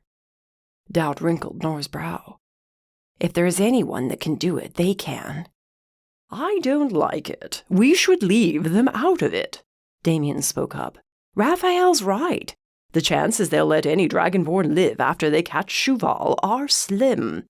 She's ruining whatever chance those people have of living without the fear of being hunted down and wiped out. Then we go with them, Nor suggested. We don't let them go after Cheval without us. Damien shook his head, his despair rivaling my own. This isn't going to end well for anyone. We have time. Cheval doesn't have all the artifacts yet, and the blood moon won't rise until October, Nor pointed out. Mercy's words came back to me. I don't think we do. What do you mean? Nor asked. Damien shrugged when I looked at him to see if I should stay quiet about Mercy's attempt to reach me. I heard Mercy's voice. She said she was running out of time. Or we were, I explained. The message was jumbled. She contacted you? Nor asked, surprised. Why didn't you say something? You've been too busy shouting at me, I muttered. And because it doesn't matter, we can't reach her. She's too heavily guarded by Cheval's magic.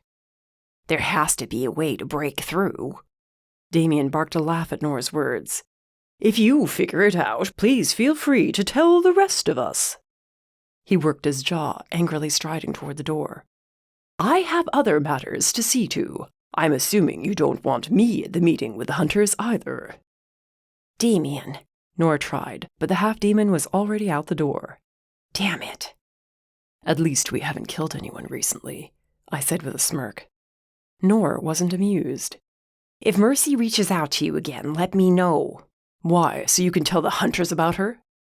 He growled loudly, turned on his heel, and exited too. I locked the door behind him to keep him from coming back tonight. The close relationship I once had with Nor had broken away, bit by bit. If we survived this war, I wasn't sure I wanted to work for the feds anymore, or him. Here we were, sitting on a mound of evidence that the world was about to be blindsided by a plot to ruin magic forever, and we were struggling to get help. Rickshaw said his hands were tied. If he called in a full force by the state government, we'd have a massive issue with both the paranormal federal government and the human one. They'd think we were making a play for power to take over the state. Maybe we should. Nor used every contact he had, and they told him until they had enough to condemn Cheval, they couldn't mount a fighting force. It would cause panic. That was the excuse they used. The humans would think we were trying to take over their sectors, and there would be a real war. If we did nothing, the humans wouldn't have any time to mount a defense. They'd be slaughtered by the thousands in days, probably hours. Worthless bureaucrats who only worried about their image and votes. It was more than that, though. If they admitted Chouval had been out there building an army for years, they would lose the trust of the people. They knew this could happen, and they stood by and did nothing. I wandered to the bedroom and hit the bed. "Come on, Mercy," I whispered to the emptiness. "I'm here. Just give me a way to find you, and I will. On my word, I will." I shut my eyes and waited for morning to arrive, knowing I wouldn't sleep. "Mercy?" She had her back to me. We weren't at my place or hers. Where were we? Fog covered the ground, and dark shapes stretched out all around us. Trees, maybe? I reached out to her, but she didn't move. "Mercy, where are we?" Red flags rose in my mind, but she felt real under my fingertips. "You shouldn't have come," she said, but her voice was deeper, almost a growl. "I had to save you. I am going to save you," I assured her. "We have to go." "I can't. You're too late. I'm sorry, Raphael." "No, I'm going to save you," I repeated. Her hand reached up to cover mine. Where her nails should have been, there were long black claws. They dug into my hand, drawing blood. I winced at the pain, attempting to get my hand free. "Mercy." "Too late," she mused, and tilted her head back. The sky that had been dull gray turned blood red from the full moon rising over the trees. Mercy's body stiffened. Her growl turned into a roar as she shifted into a massive dragon. I backed away, shaking my head in disbelief at the beast spreading its wings and digging its claws into the dirt. Its body crashed into the trees as fire dripped from its gaping maw. Those blue eyes I'd come to know so well were ice cold and filled with malice. "Mercy, don't do this," I pleaded. The eyes narrowed as the dragon's head reared back. Fire shot toward me, ready to consume me in an instant. I hit the floor in my bedroom and jolted awake. I was covered in a cold sweat, and my skin burned all at the same time, as if I could feel those flames in reality. Mercy's words repeated themselves in my mind as I climbed to my feet, then proceeded to tear apart the bedroom, willing her growling, gravelly voice to stop. I smashed my hands to my ears, but all that did was make it louder inside my skull. I stumbled to the bathroom and glared at my reflection in the mirror. My eyes were bloodshot and had bags under them. My hair was a ragged mess around my horns. I looked strung out, pale, weak. I couldn't afford to be weak. Not if I was going to have a chance in hell of fighting off hybrids to get to Mercy. Gigi had offered to give me a sleeping potion several times. I'd turned her down, but maybe it was time I gave in. I needed a good night's rest to get my mind to think clearly again. These nightmares weren't helping. "Raphael." My fingers clenched the edge of the sink. This time there was no hint of a growl in her voice. "Mercy?" A flash of white light flooded the bathroom. Then her face appeared in the mirror, overriding my reflection. Fire surrounded her and blocked out any details behind her. "Raphael, I don't have much time. Listen, I'm using a spell Damien taught me. It'll draw you to me. I don't have enough strength to send you a mental map, but I'll send what I can. This place is a freaking maze. There are hybrids everywhere." She glanced over her shoulder. I suddenly realized she couldn't see me. She turned back to me. "If you die trying to save me, I'll never forgive you." "Stop her!" That was Envy's voice. I reached out, as if I could drag Mercy through the mirror and into my arms. "I love you," she whispered. Then Envy was there, yanking her away from me. Mercy's reflection vanished, and I was left looking at my own haggard face again. "No!" I bellowed, planting my hands on the mirror. "Mercy!" Did the spell work? I had no idea how to find her. The mirror burst into flames. I leapt back as those flames reached out and slammed into my face. The heat made me break into a sweat. A strange tugging struck my stomach. Images filled my mind. Corridors of stone lit by torches. A room with no windows, then another, bathed in moonlight followed by stairs. The flames disappeared, and I was left with a knowledge of exactly where Mercy was. I couldn't say the place, but I saw it. And I knew how to get there. My relief was short-lived as the tugging in my gut twisted sharply. I hunched over the toilet, heaving violently. A bitter taste filled my mouth. Blood and darkness spewed from my mouth. What the hell was this? I was feverish. Instinct told me this was evil magic at work, and I realized that really had been Mercy in the mirror. I stopped heaving and hurried to my room to find my cell amongst the wreckage of furniture. I called Damien but never had a chance to form any words, because I was bent over again, snarling at the sharp pain tearing through my gut. "Raphael!" Damien yelled through the phone. "Get here!" I snapped. "Mercy! I can find Mercy!" "Raphael? What? Raphael, I can't hear you!" I dropped the cell and hugged the toilet again. I was finally able to get to Mercy, only now it seemed I was dying. What had she done to me? Had it been envy? Black spots filled my vision. I became lightheaded, then crashed into the tub and hit the cold tile floor. Damien's voice came through my phone, but I was too weak to pick it up. Everything went dark a second later. I didn't remember the bathroom floor being this soft. "You sure she used the right spell?" Gigi's voice. That meant she was here, but wait, where was here? "I'm going to assume it's not supposed to do this." Yeah, definitely Gigi's voice. "No, I don't know what the hell she did. He just called and said he found her." My eyes wouldn't open like I wanted them to. I couldn't get my hand to move either. My energy was drained, my stomach ached, and my chest was tight. At some point, Gigi and Damien continued to argue quietly. At another point, I noticed my teeth chattered from the fever rampaging through my body. "We need him to wake up," Damien finally said. "What do you think I've been trying to do?" "Move, Gigi."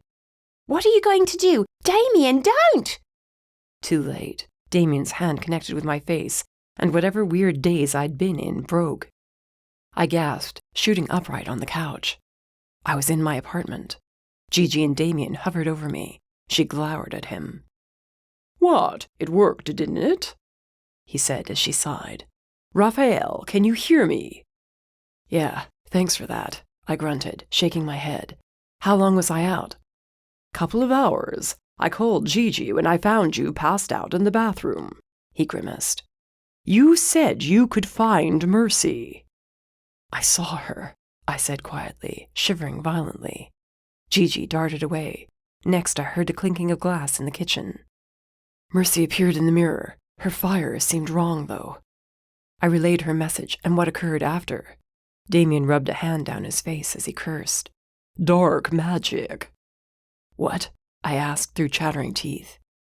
"Whatever she's going through, she must have used dark magic to contact you. It's the only reason you'd be sick like this." "How long will this last?" I didn't have time to deal with a fever. Gigi handed me a glass filled with green sludge and told me to drink it. My stomach tensed. "I can't." "You will, or that fever's going to keep getting worse. Drink it," she ordered. "Don't make me force it down your throat." I took the glass, chugged the green potion, gagging the whole time, and waited to vomit it all over my living room. Nausea built within me, then ceased, as did the tremors from the fever. Gigi rested her palm to my forehead and cheek, nodding to herself. "Better. It's going down." "Why would Mercy use dark magic?" I blew out a shaky breath as my strength slowly returned. "She might not have had a choice." Damien's face told me he was imagining the same horrors I was of what Mercy was enduring. She abhorred dark magic and anyone who used it. She must have been beyond desperate if she gave in. I pushed to my feet, or tried to. It took 2 more efforts. Then I was staggering around my living room to the front closet where my safe was.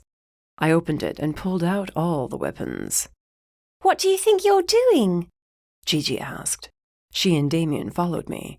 I handed daggers and holsters to Damien to hold, then proceeded to remove whatever else I had left after our attack on Sector 2. Going after Mercy. "You can't," Gigi argued, tossing the weapons onto the kitchen counter. "Raphael, stop." "No, I know where she is, and I'm not wasting another second standing around doing nothing." Gigi tisked. "You need a plan, a thought-out plan. Damien, a little back up here." I loaded my rifle and set it aside, leaning it against the wall, then reached for the shotgun. I had a handful of shells in hand when Damien reached around me for the one sword and the few bombs left in the safe. 2 were explosive. The third would release an electrical charge into the air, stunning anything within range. Seriously? Gigi yelled. What happened to making plans? When do our plans ever actually work out? Attacking Sector 2 without one worked out just fine, I reminded her.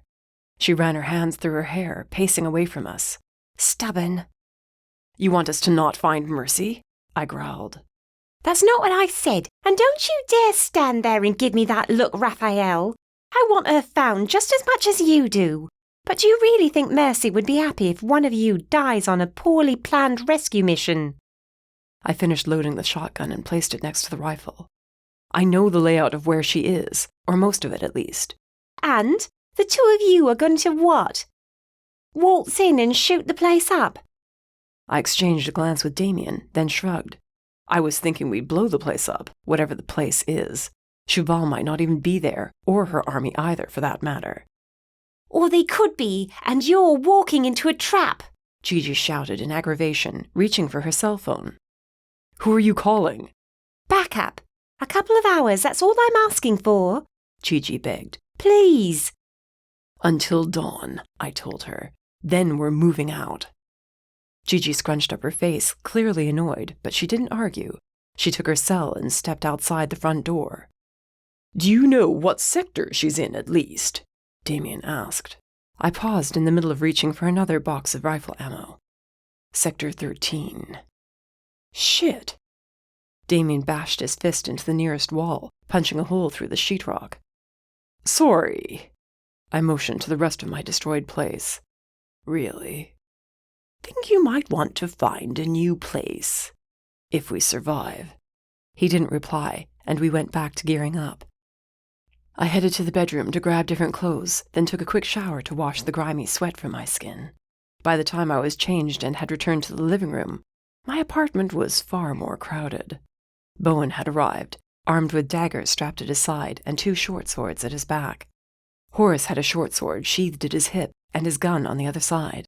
Todd was here too, as well as Sycamore. He and Gigi stood in the living room talking quietly, their heads close together. We almost ready? I asked. The sky was getting lighter outside. The morning was wasting away. Almost. Gigi and Sycamore are working on an escape plan. Another portal.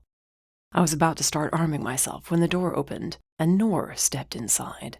He had 2 guns holstered at his sides, and a knife sheathed at his lower back. He was dressed in black combat boots, pants, and a black t-shirt. He looked nothing like Chief Noor. This was the same fighting demon I'd walked into battle with, back in the day at Sector 2. What are you doing here? Damien called. Said you know where Mercy is. The hunters. You're meeting with them. You didn't tell them about this, did you? No time. Rickshaw can handle them without me. This is more important. He held out his hand toward me. I told you I'd help you find Mercy. I'm going to keep my word. I hesitated momentarily, contemplating. But Noor chose to be here, risking his standing with Rickshaw and everyone else he worked with. I took his hand. Thank you. All right, you crazy idiots, Gigi announced. We ready to do this, or what? You have a way to get us out? I asked. Oh, we do. Just get us there and get Mercy. Gigi squeezed my arm. Bring her home and come back to us alive and in one piece. Got it? We will need all of you alive to take down Cheval. Don't be a hero. I grabbed the shotgun and racked around. Just be ready to get us out of there. We're going to be facing down an entire army of hybrids, and who knows what else. I made for the door, leading the charge. We're coming for you, Mercy. Just hold on. Chapter 7. Mercy. I groaned, wondering why my head hurt so bad. I lifted my hand to rub my forehead, but something restrained my wrist. I tried my other hand, but it too was held down. Panic set in, and my eyes shot open when I realized my ankles were trapped, and I noticed there was stone beneath my back. Shit, I whispered, tugging on the manacles. "Oh, come on!" "Too bad you're still alive," Envy mused. I twisted around until he came into view, standing near the other stone slab. The room was filled with red-cloaked figures, but they weren't chanting yet. I took that as a good sign. "What is this?" "It's what Cheval wants. The curse will finally be lifted, and you'll become one of us." Very cultish sounding, isn't it? "One of us. One of us." He repeated, cackling madly. I spat more curses.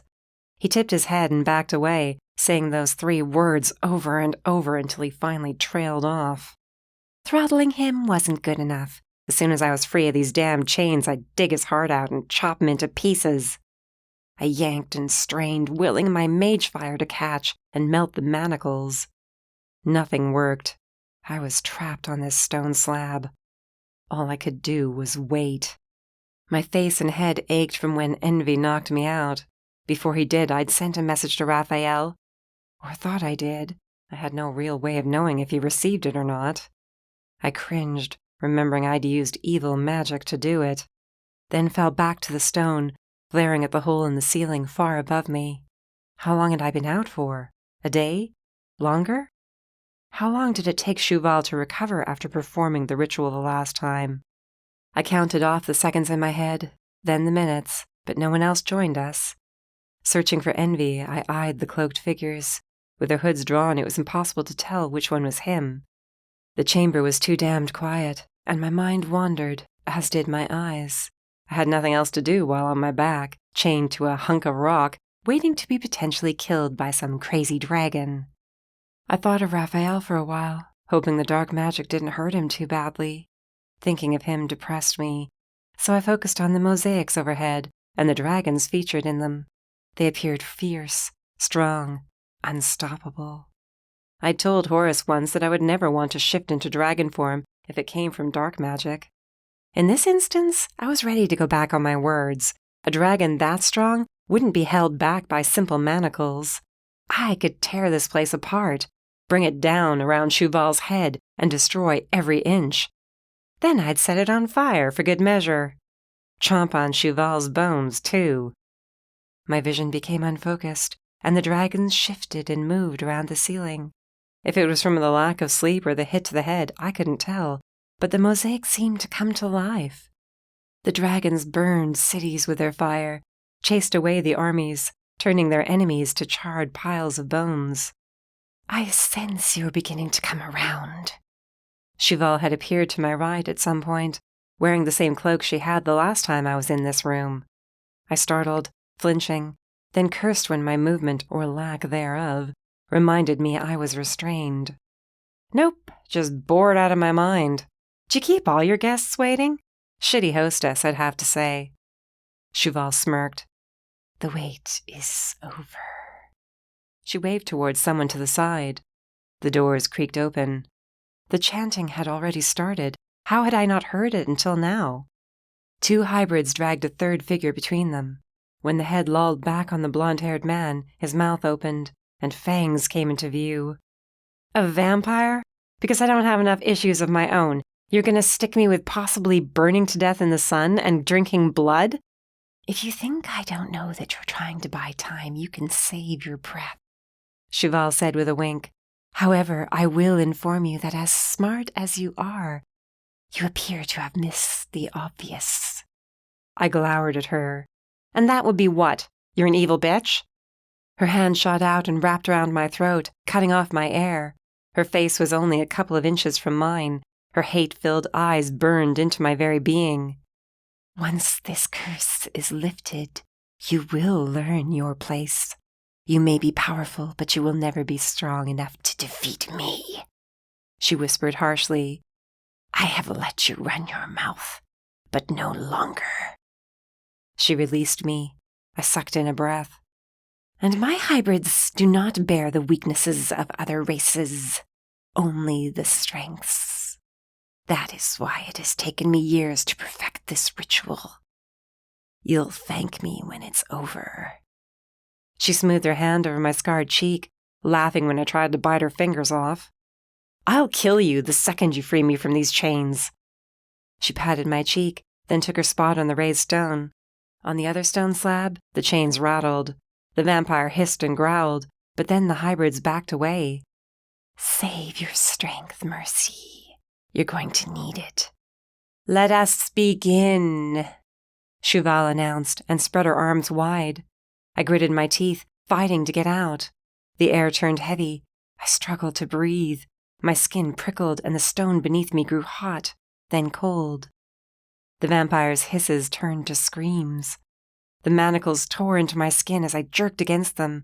Blood oozed from my flesh wounds, and then a burst of evil magic shot through my body. I gagged on the bitter taste, my stomach churning. My back arched off the stone. The sickening sensation turned to sheer agony. A red whip lashed out, wrapping around my body from my head to my feet. This was different from what I'd witnessed the last time she did this ritual. The whip constricted. Just when I thought the pain couldn't get any worse, it doubled. It was like a giant beast dug its claws into my body and was tearing me to pieces. The scar on my face burned in agony. I threw my head back and forth, needing to get free. Don't resist it, Mercy, Cheval told me, her words somehow reaching through my shrieks. It'll be much easier if you don't. Screw you! Suit yourself. The pain intensified, and my last thought before my mind shifted into severe panic mode was of Raphael. Then there was only the agony and wondering if I was going to survive this, or if Raphael was going to find my dead body. Chapter 8. Raphael. It was go time. My motley assortment of crew members, aka Mercy's rescuers, were cocked, loaded, and ready for action. Giving leniency to our opponents was the last thing on our minds. You could put money on that. I don't like this, Nor muttered. You don't have to like it, but this is the plan, Damien whispered. Stay down. He dragged Nor lower behind the short brick wall. Our small rescue party had followed my lead out to Sector 21 and straight into Sector 13. Todd stayed behind to do what he could to assist Gigi and Sycamore. Sector 13 had changed since we were last here, only a couple of weeks ago. There were patrols of witches, reapers, hybrids, and nefaries. Pretty much anyone who'd joined Cheval's ranks. She was building an army, and they were all gathering here. We'd barely made it out of the transport and to cover when a group of 10 shifters surrounded it, ready to tear whoever came through it to pieces. We'd been weaving our way round the haphazardly placed buildings, creeping deeper and deeper into the heart of Sector 13. The images Mercy had sent me seemed to be from the inside of some ancient fortress. I continually checked around us for any hint of such a formidable structure, but mostly what I saw was a stormy, gray sky, threatening to unleash a torrential downpour on us any second now. "Where are we going?" Damien whispered in my ear as we ducked lower behind the short stone wall. We'd been in here for half an hour, and all our nerves were frayed from constantly being nearly spotted. "If I knew, I'd tell you." "We can't sit here forever," Horace added. "Which way?" I shut my eyes and focused on Mercy. The hair on the back of my neck stood on end. I turned around slowly. "That way, about a mile south." Horace held up his hand, holding us back, waiting until the coast was clear. The second it was, we rushed from around the short wall and hustled to get to another spot of cover. Mercy's presence pressed against me, and my instinct screamed for me to pick up the pace. My rage was more than ready to emerge, but I kept it in check. Barely. Every time we passed a hybrid, I pictured ripping his head off. My will to find Mercy was the only reason I didn't lose control. I guided us down a narrow alley, then threw my arm out to stop the others from rushing out the other end. It emptied into a 2-lane blacktop road, and just beyond that was a park. A stone fountain, one that no longer had cascading water, squatted in the center of the park, the statue of a dead, crooked tree perched atop it. I stared at it. That was a weird topper for a fountain. I glanced around and found 2 patrols, one coming from either direction. I motioned everyone back. We pressed ourselves into the shadows of the alley. The patrols passed by, not looking in our direction. Once they were completely gone, I stepped to the mouth of the alley again, attempting to figure out which way to go. I shut my eyes. A strange, pulsing light appeared directly in front of me. I opened my eyes, and there was only the fountain. I closed them again. The light returned. "Which way now?" Bowen hissed. "We're here," I muttered, shaking my head. "She's supposed to be here." "There's nothing here." "I see that," I snapped. "I don't understand. She has to be here." "We can't stand here forever," Nor said from behind me. Damien and he argued quietly. Then Horace chimed in. I tuned them out, shut my eyes, focusing on that pulsing light. Mercy was here, inside a fortress, that was somehow in the middle of this park. When I opened my eyes, focusing on that fountain, the tiniest shimmer caught my eye. Scanning the ground, I found a rock, picked it up, and drew back my arm. "What the hell are you doing?" Nor asked, snagging my wrist. I tore myself free and chucked it across the road. It should have hit the fountain, but it never made it. The image of the park rippled as if the rock had struck the surface of a pond. For a split second, I glimpsed the fortress that was indeed in front of us, hidden in plain sight. No wonder Damien and I had found nothing the last time we were here. "How the hell are we supposed to get in there?"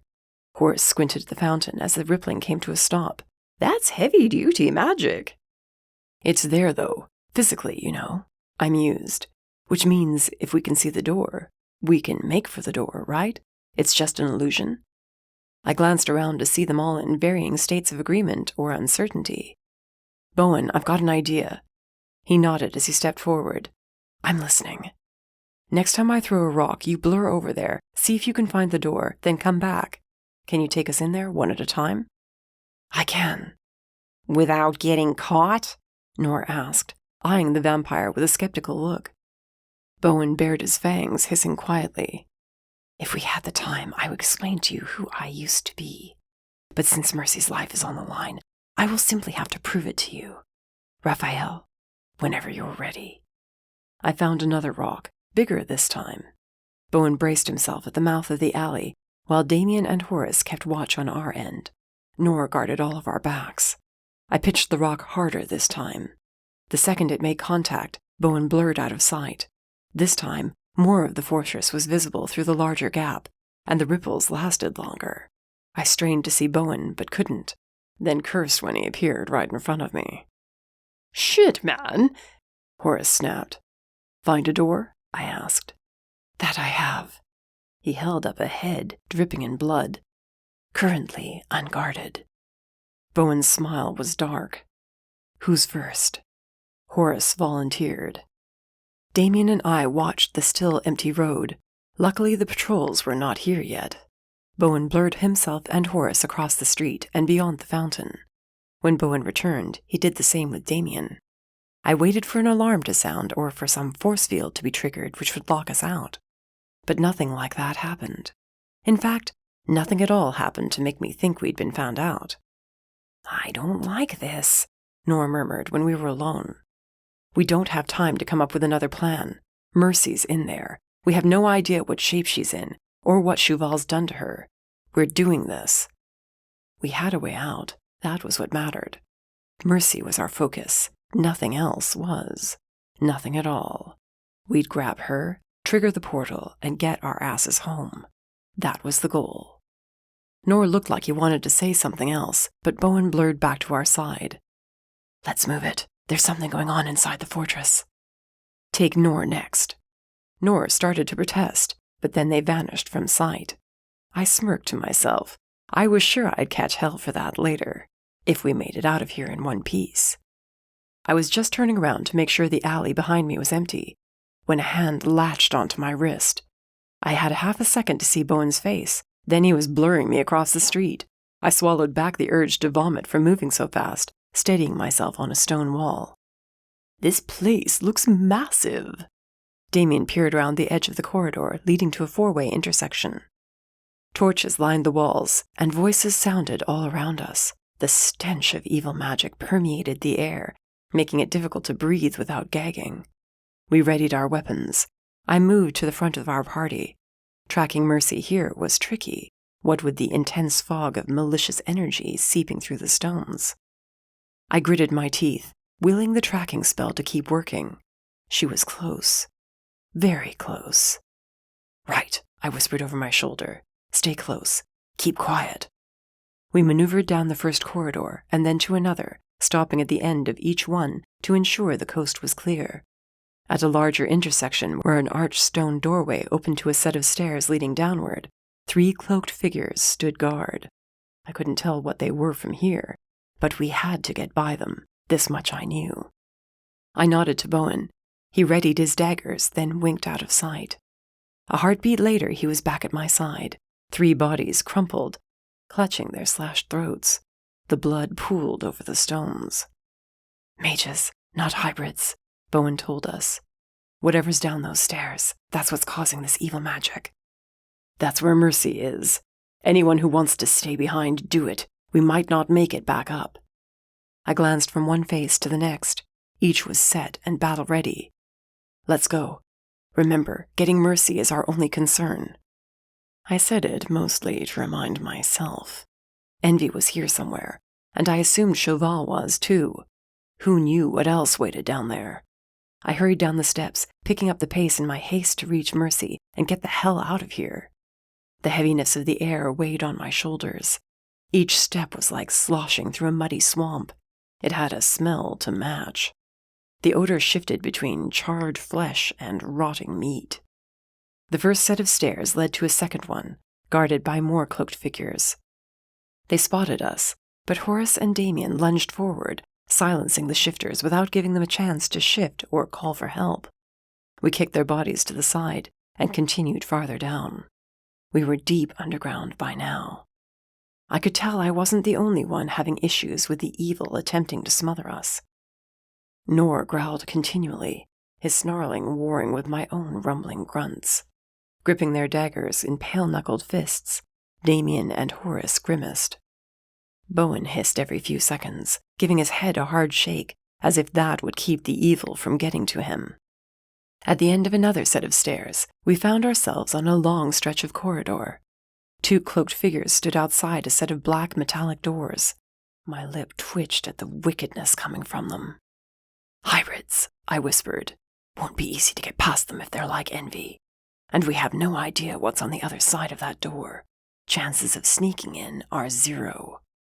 Horace chuckled, smoothed his hair back, then strode into the corridor out of Damien's reach. I growled at him to get back here, but it was too late. The hybrids had spotted him and were on full alert now. They threw their hoods back. Inside I groaned. Dragonborn. Had to be Dragonborn hybrids. "What is he doing?" Nor whispered to Damien. "Being an idiot, trying to get himself killed," Damien replied. "I'm assuming Mercy's on the other side of that door." "She is. I have no way of knowing who or what else is in there with her." "You have the bomb?" I reached for the bandolier strapped across my chest, but the bomb wasn't there. Shit. Horace had all 3 of them now. I exchanged a look with Damien, and he cursed, then looked toward his brother. "Damned moron!" "Hey, assholes!" Horace yelled, and the 2 hybrids started toward him. "Yeah, you ugly!" Damien rolled his eyes, but didn't rush after Horace. "I think I'm lost," Horace said as the hybrids came closer and closer. "You see, I thought I was coming here to find this really hot chick. Gave me her number and everything. Sexy witch, you know what I'm saying? Sexy hot. Told me to meet her here, but I can't find her." My jaw tensed. Does he want to die? "As much as I'd like to agree with you, have a little faith," Damien whispered. Horace had his hand behind his back. In his grasp was a bomb. The hybrid stopped about 20 yards from him, still close to the metallic doors. Why didn't he throw the bomb? What was he waiting for? Those hybrids could attack him any second, and then we'd have to rush out there to save him. Then again, if he blew up the doors, he could hurt Mercy. I couldn't tell what was behind those doors. Go get the others, in case he has reinforcements. One of the hybrids growled. We have a new prisoner for Cheval.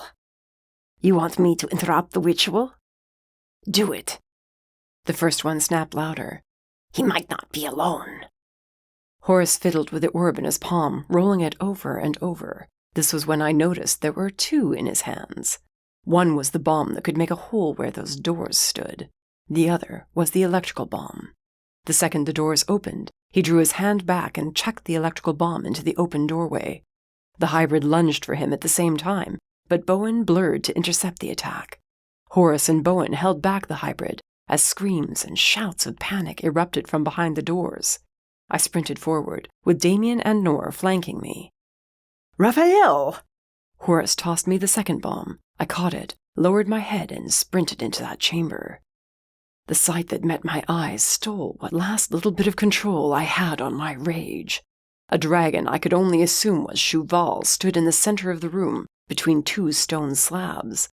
Two people were chained to the slabs, both limp. Both appeared to be dead. One of them was Mercy. Her hand hung off the edge, lifeless. I couldn't tell if she was breathing. Her eyes were open but glazed over. Red wisps of magic washed over her every few seconds, much like a wave. The hybrids who'd been caught off guard by the electrical bomb recovered quickly. I threw my head back with a snarl and charged forward. I was 10 feet or so from Mercy when a bright green force field tossed me back on my ass. The cloaked figures began to close in around us. The one in the front threw back his hood, revealing glowing green eyes. Envy. He held out a hand, reinforcing the shield around Mercy and Cheval. Thank you all for coming, he said, as two swords of pure green fire formed in his hands. Saves us the trouble of killing you later. I didn't have to look around to know we were surrounded. There was a small army of hybrids, and only 5 of us to take them down. No, not simply to take them down. My mind was filled with the idea of tearing through them all, spilling their blood, and hearing their screams. But I wasn't here to slaughter them, not with so few of our own numbers. My hands curled into fists as I narrowed my focus to the objective at hand. Mercy. Envy's death would have to wait. Raphael, give me that bomb, Damien whispered, pressing into my side. Get Mercy and trigger the portal. We'll hold them off. You can't. Do not argue with me. The sharp tone of his words drew my gaze to him. You have to get her out of here, understand? Even if that's just her body.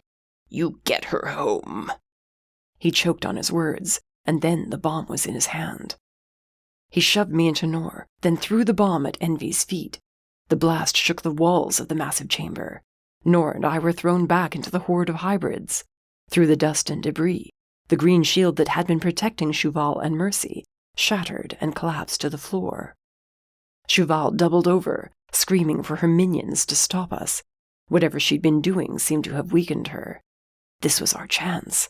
I pushed myself upright. Nor was behind me, yelling at me to move it. I rushed to Mercy. The manacles easily snapped apart in my hands. My claws lengthened when I saw her motionless body. I freed her wrists, then her ankles, and threw her over my shoulder. I couldn't feel her breathing against my body, but there was no time to check for a pulse. I was on the move again. Horace, Bowen, and Nor fought against those getting to their feet, creating a path toward the door. Do not let them leave, Cheval screamed. I grabbed the shotgun slung over my back, whirled around, and aimed it at her. She opened her mouth, revealing several sets of fangs, and took one step toward me. I pulled the trigger. She staggered back. I racked a second shot. This time the blast from the gun had her on the floor. Move it, Horace bellowed. Let's go! We're out of time! The air crackled with magic as the hybrids stopped coming at us and instead formed a circle. The chanting surrounded us. Horace stood at the doorway. Bowen was next to him. Nor and Damien were there too. I reached them. Open the portal, I yelled to Nor. He threw the talisman at the wall. Bright white light flooded the passage. The portal stretched open in front of us. Gigi and Sycamore were waiting on the other side. I shoved Nor through, then Bowen, handing him Mercy's body. I grabbed Horace and tossed him through next, and reached my hand out for Damien's.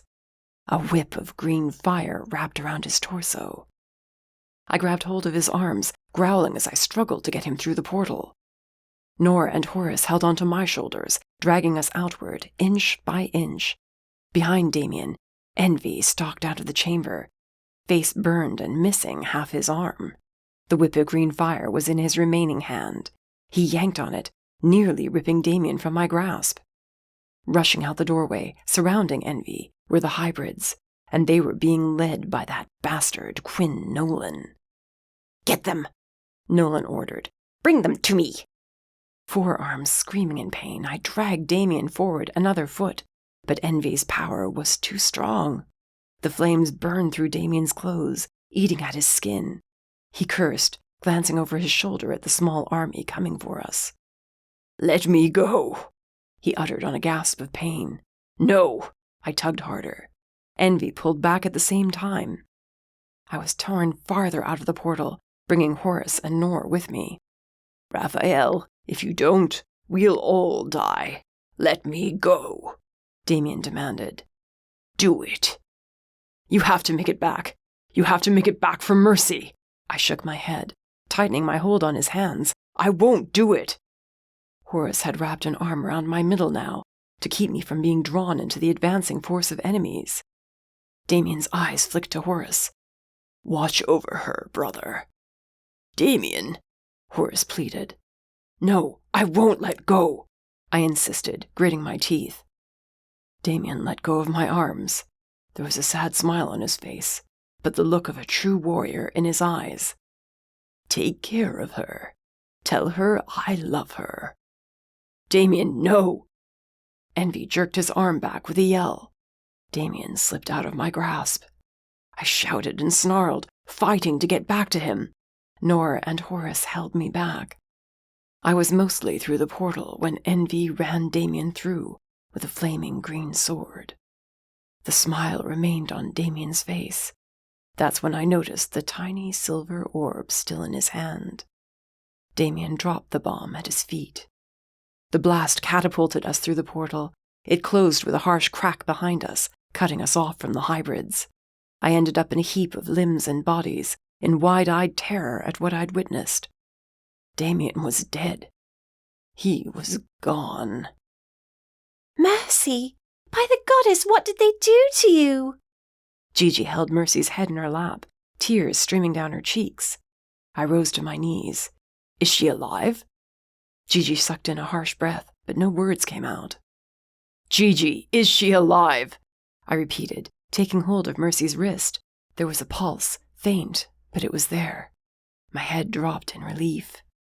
Her skin was clammy and cold. Her eyes were open, but if she saw us, there was no sign of it. "I'll get her to her room." I glanced around Damien's place. Of course he wasn't here. He never would be again. Horace glared at the wall where the portal had dumped us out. Nor patted his shoulder. Bowen sat on the floor, looking lost for the first time since I'd met him. And Mercy had no idea that Damien was dead. Gigi and Sycamore followed me to the bedroom to lay Mercy down. Neither said much unless it was to each other, discussing what they could give Mercy to try and wake her up and bring her body temperature back to normal. She was so cold. When her teeth chattered, I bundled her in blankets, then held her hand. "You have to make it. You hear me?" I whispered fiercely as I kissed her forehead. The taint of evil clung to her like a second skin. It had me gritting my teeth, but I stayed by her side. Todd hovered on the other side, looking guilty and torn between staying with Mercy or comforting the others in the sitting room. Eventually, he faded away.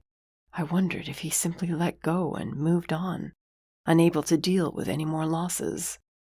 Gigi propped Mercy up with my help. Sycamore poured a light blue liquid down her throat. "What is that?" I demanded. "Simple healing remedy," Sycamore explained quietly as we laid Mercy back down. "Until she wakes and can tell me what she's been through, I can't do much else. Anything I try could harm her more. This will help fight off the taint of evil magic." Mercy's dark blue eyes listlessly looked toward the ceiling. She breathed in deeply, then they finally closed, and it appeared she was sleeping. Gigi said something, but I didn't really hear the words. She and Sycamore left me alone. I climbed onto the bed with Mercy, holding her close to keep her as warm as possible. I had her back, but we lost far more than I'd bargained for. Would Mercy come back to me? Would she be the same? The nightmare in which she told me I was too late rushed to the forefront of my mind. "I'm sorry," I murmured against her hair. "We'll get through this, you'll see. Just hold on, Mercy. I'm here. We're all here." Except we weren't all here. Not anymore. I glanced toward the doorway where Bowen lingered. He nodded, face drawn. I motioned for him to come in, and he dragged over a chair, sat by Mercy's other side, and held her hand. Neither of us spoke. What was there to say? Chapter 9. Mercy. The magic closed in around me. Red light filled my vision. My screams echoed. Hands grabbed me. I shot upright, waiting for the bite of chains to dig into my wrists and ankles again. I met something solid instead, holding me to a warm chest, bearing a familiar scent. Someone else held one of my hands, the touch cold but comforting. "Mercy, can you hear me? You're all right. We've got you. You're safe," Raphael was saying as he held me close. "You're all right. You're with us. Just look at me, love." I blinked against the lighting in a familiar room. This wasn't a dream or nightmare. Raphael was here. I glanced to my right. There was Bowen, holding my hand tightly. What little strength I'd had vanished, and I slumped into them both, tears slipping from my eyes. That pissed me off, but I didn't have the energy to wipe them away. Bowen released my hand. Raphael held me closely, kissing the top of my head, hugging me as I came apart. "I thought it was too late," he murmured. "You looked dead on that stone slab. Gods, I was certain you were dead." I scrunched my eyes shut, wanting to forget every horrible moment of what Cheval did to me. My fingers traced my cheek. For a horrible second, I couldn't feel my scar. "Is it there?" I asked harshly, shoving away from Raphael. "Is it?" "Is what?" he asked, brow furrowing. "My scar, is it still there or not?" "Still there? Mercy, what did she do to you?" I shuddered, swiping at my eyes. Long story. How long was I gone? 3 weeks, almost 4 by the time we found you. That spell you sent led us to that fortress.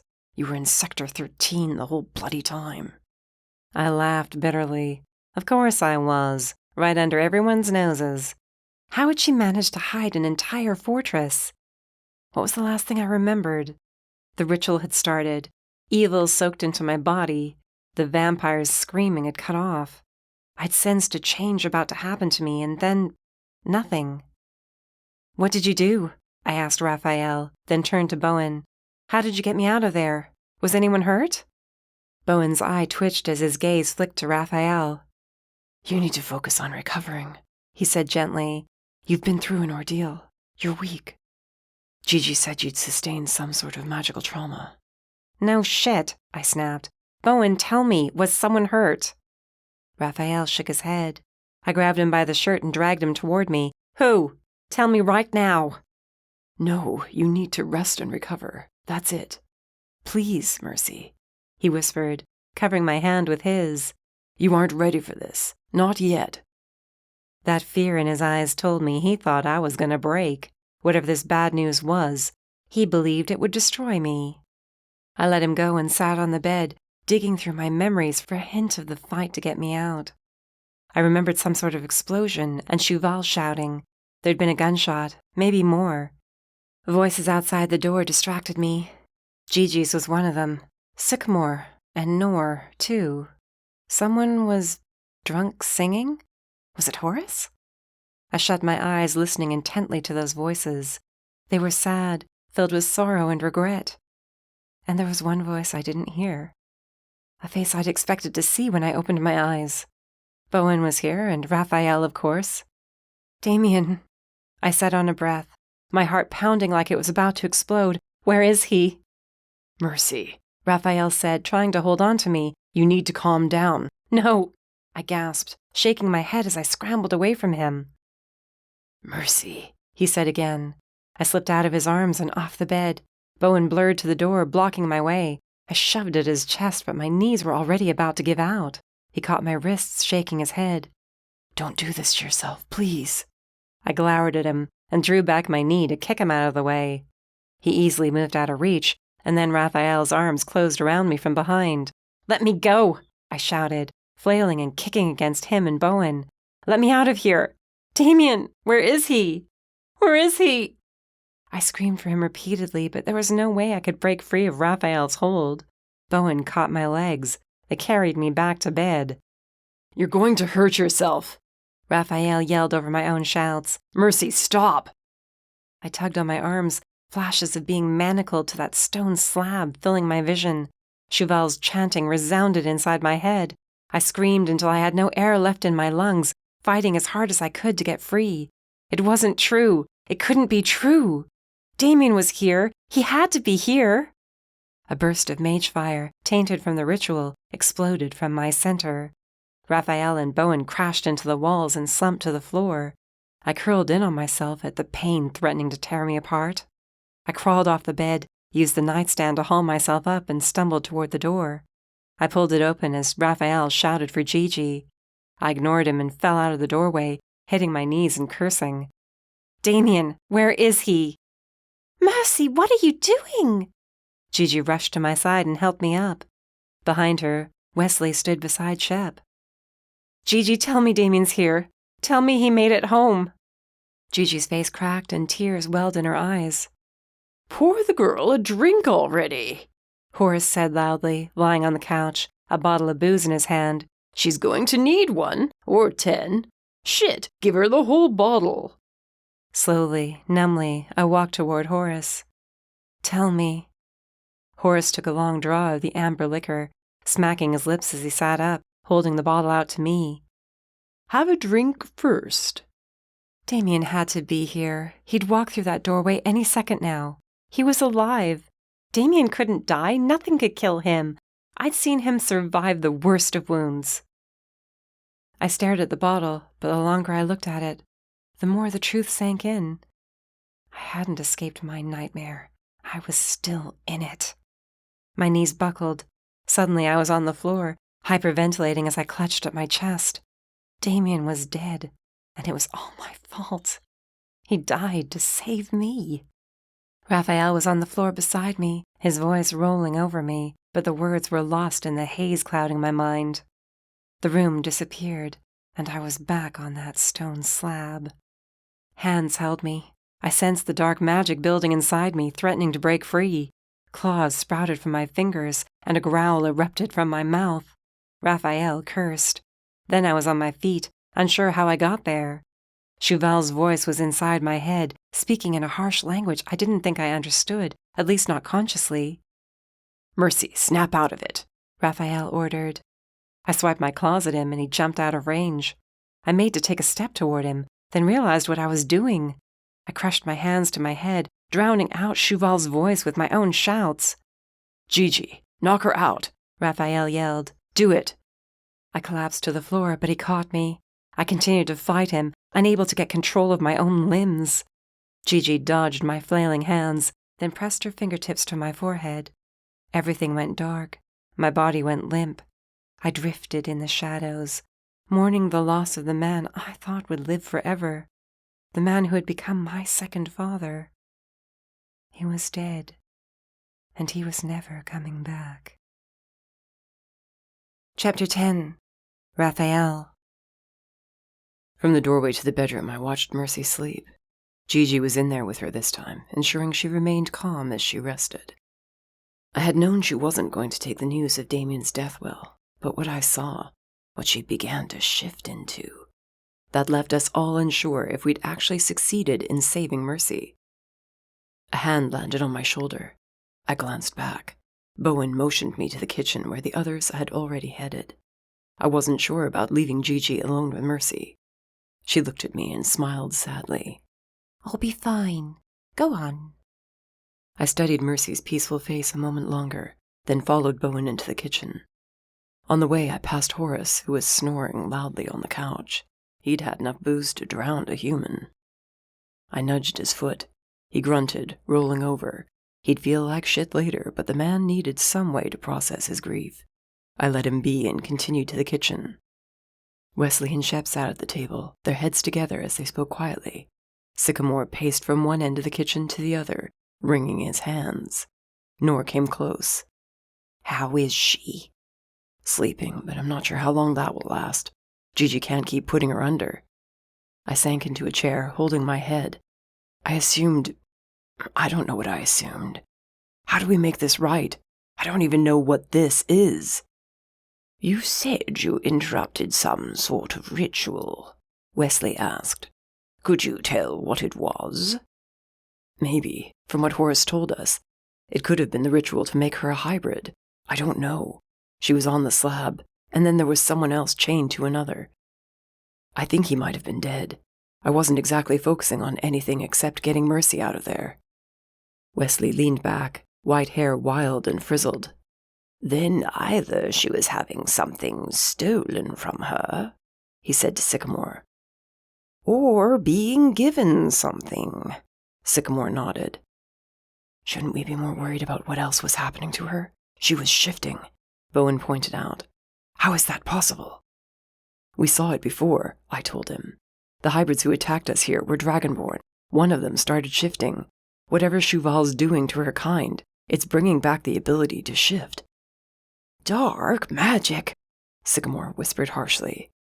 "Very dark, ancient magic." "You said the potion you gave her would help remove the taint."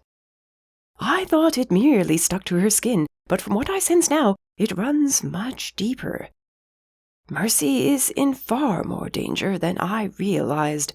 I'm sorry, this will take time to undo." "Do you think they can shift all the way yet?" Bowen asked.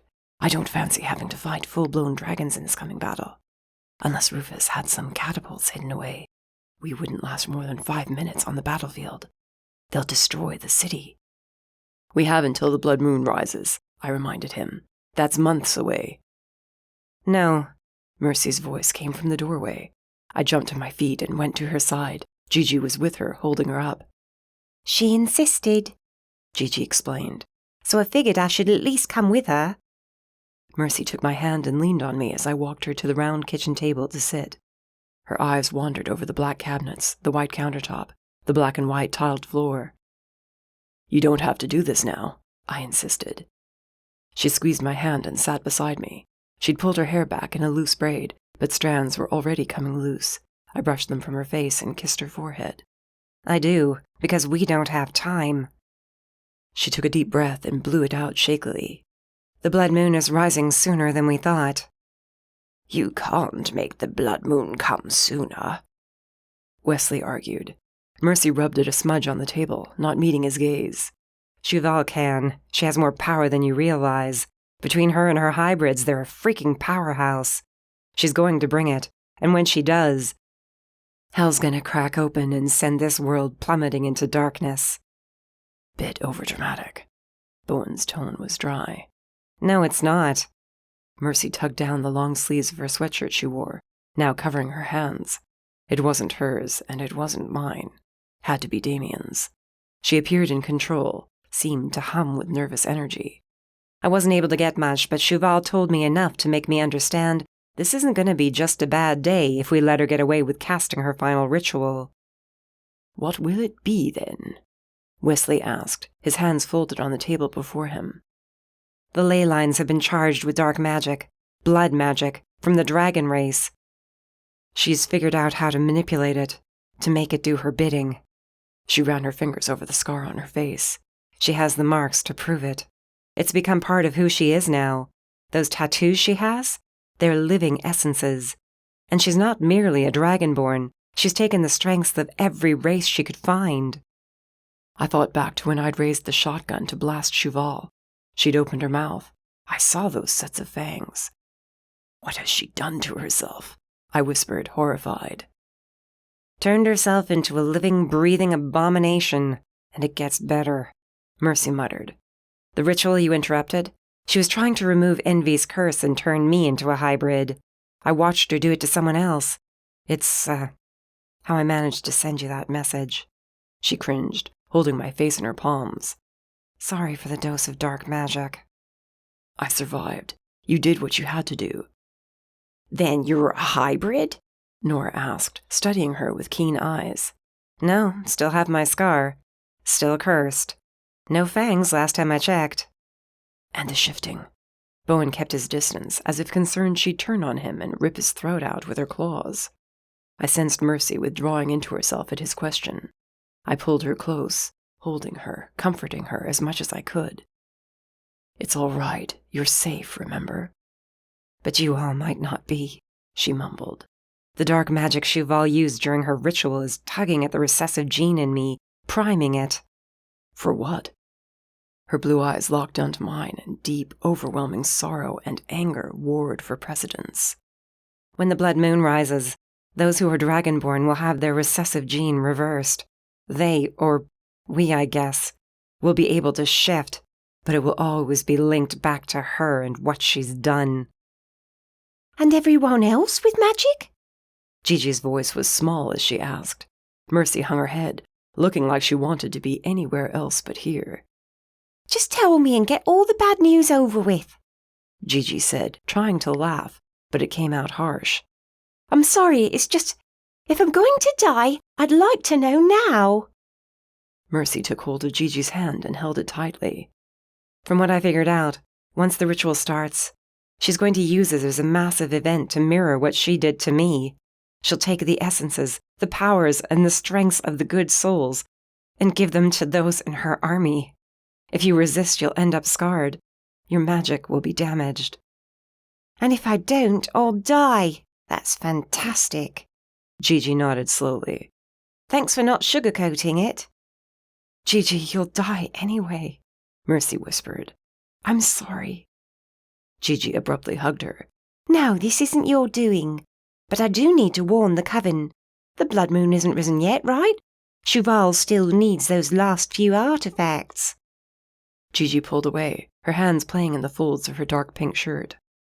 Yeah, I just need to make some calls, do what I can. Carry on, she said, ducking out of the kitchen.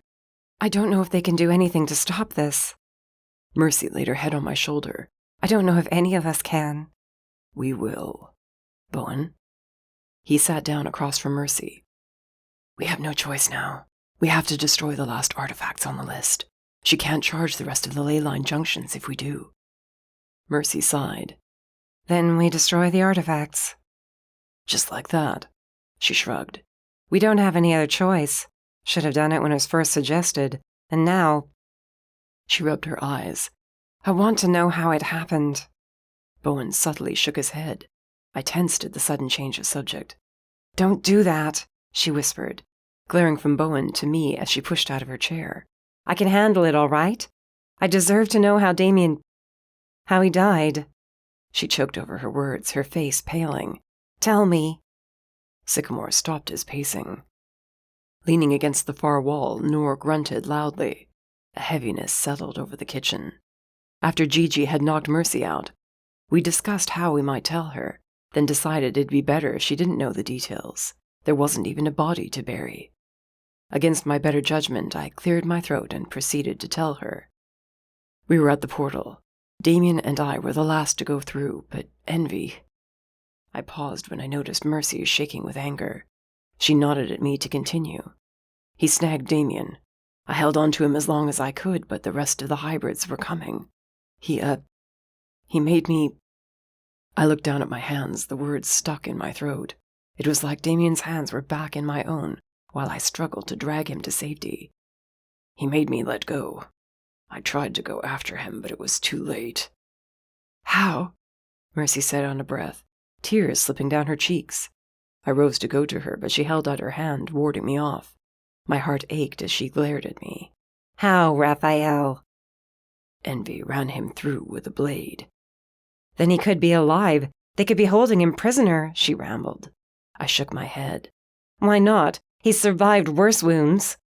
He dropped a bomb, Mercy, to give us a chance to seal the portal. Damien's gone. Not even he could survive an explosion at that close range. An array of emotions flitted across her face, then it went dangerously blank. That worried me the most. She walked toward the door to head back into the sitting room. I started to follow until she shook her head. I just need a few minutes alone. Mercy, I said, but she walked away. Damn it. We knew she wouldn't take it well, Bowen said from the table. Hard for us all to deal with. I knocked my fist on the wall, wanting to go after her. If she asked for space, I had to give it to her, at least for a few minutes. Right, we need a plan to destroy the artifacts. Did you figure out how to do it yet? You want to talk about that now? I need something to distract me, so yeah, let's talk about it now. Bowen nodded. I did find a way, but it will take time to build up such strength to destroy them. A few hours at least. And I need more than just Gigi and Sycamore. A whole coven would be ideal. Have you asked Gigi yet? Haven't exactly had a chance to. But I suppose if she's speaking to them now, I should see if I might have a word with their leader. If you'll excuse me. Bowen blurred out of the kitchen. You going to be all right? I frowned at Nor. It's not me we should be worried about. You blame yourself for his death. Nor laid his hand on my shoulder. Don't. Damien knew what he was doing. No, I shouldn't have let go. We could have done something. Raphael, Damien was a bounty hunter with backup plan after backup plan, Nor explained. He had that bomb on him for a reason, and he didn't tell any of us for a reason. He made a plan for if the rescue mission went wrong, for what to do if we needed a clear path to escape. He went into that fortress knowing he might not come out alive. He lowered his face, making our eyes level.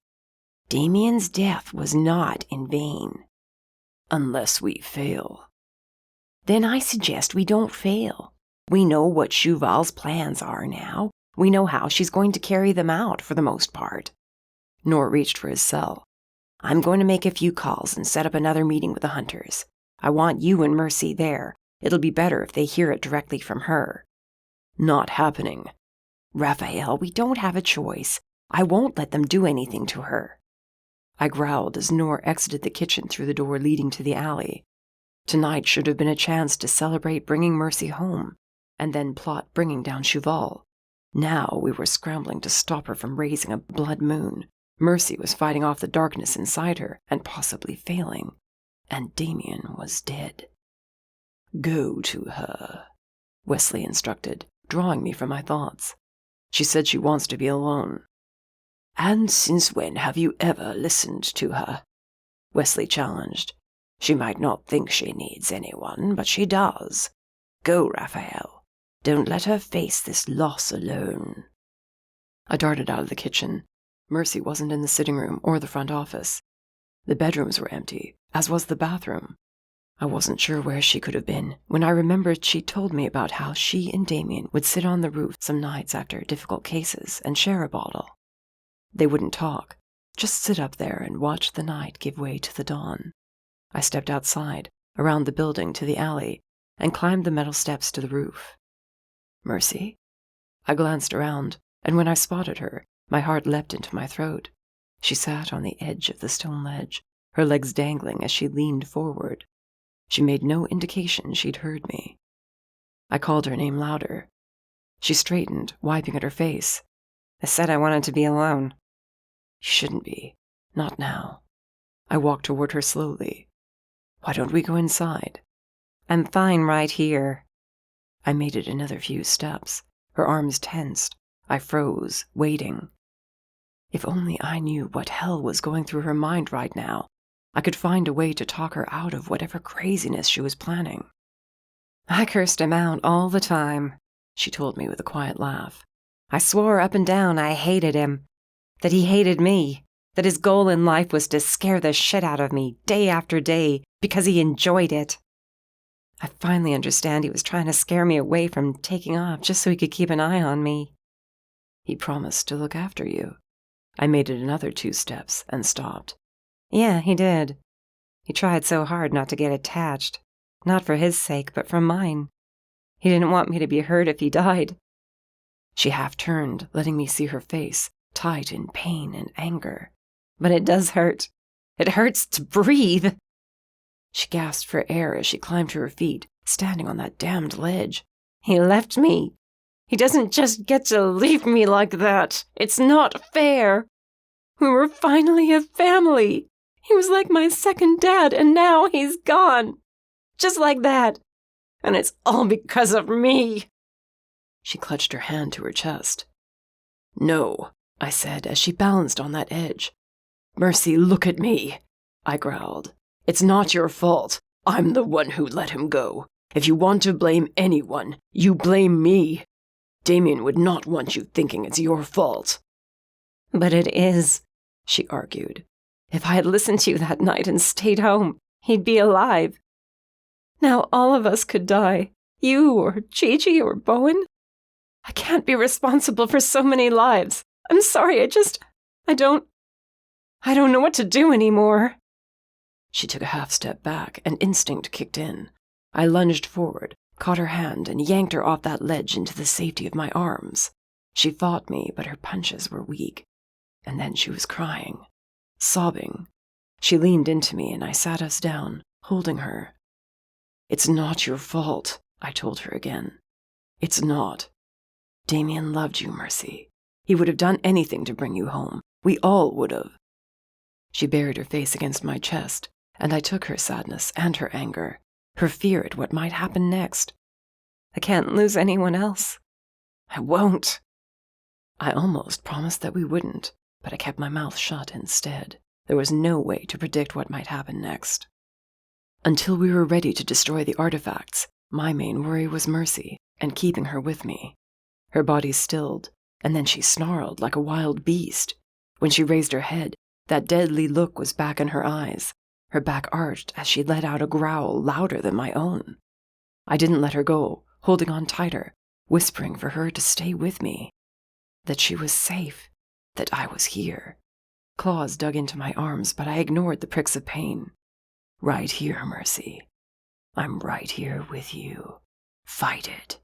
Get control of it. You're stronger than it. You know you are." She snarled again, but it cut off halfway. Then she went limp. I cradled her in my arms as she shook. "I can't keep doing this. It's only going to get worse." Her voice broke. I rose with her in my arms and carried her toward the steps leading down. I should have been telling her we'd find a way to make this stop, that I wasn't going to let her be turned into some mindless beast at Cheval's mercy. But the dark magic coursing through her veins drew out the rage within me. If I opened my mouth now, only a growl would come out. How was I supposed to save Mercy from this evil when I couldn't find it and defeat it? This was magic, and it wasn't in my wheelhouse. I silently cursed Cheval all the way back inside. When I faced her again, shotgun blast to the gut would be the least of her worries. I'd tear her head free with my bare hands and watch the light leave her eyes. I'd destroy her bit by bit for what she did to Mercy. I only hoped Mercy would be there to see it, fighting by my side, and not fighting against me. Chapter 11. Mercy. Raphael held my hand under the table at a conference room in the Fed building. Neither one of us slept the night before. My nightmares saw to that.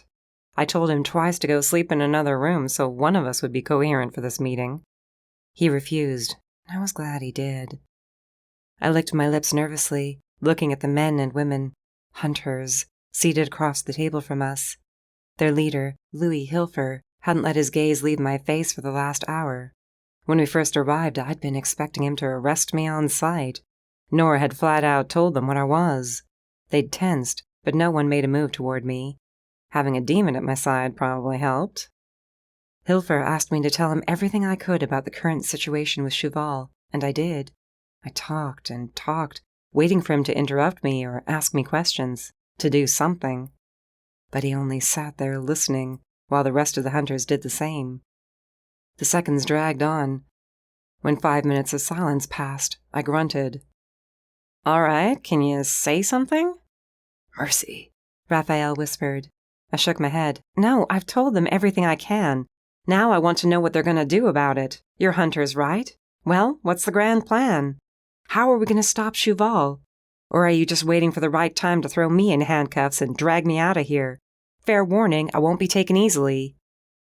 Hilfer, who reminded me a lot of Nor, except he was a shifter version of him, cracked the first smile I'd seen on him all day. His amber eyes glowed as he leaned back in the leather chair. He was well armed. His leather jacket hung off the chair. His long, brownish-red hair was pulled back in a braid. An even redder beard made him appear more like a Viking than the leader of the hunters. I kept expecting to see an axe in his hand. Merci, you can relax. I understand our reputation precedes us, but, well, let's just say most of what you heard is not true. I frowned. You don't hunt down Dragonborn, then?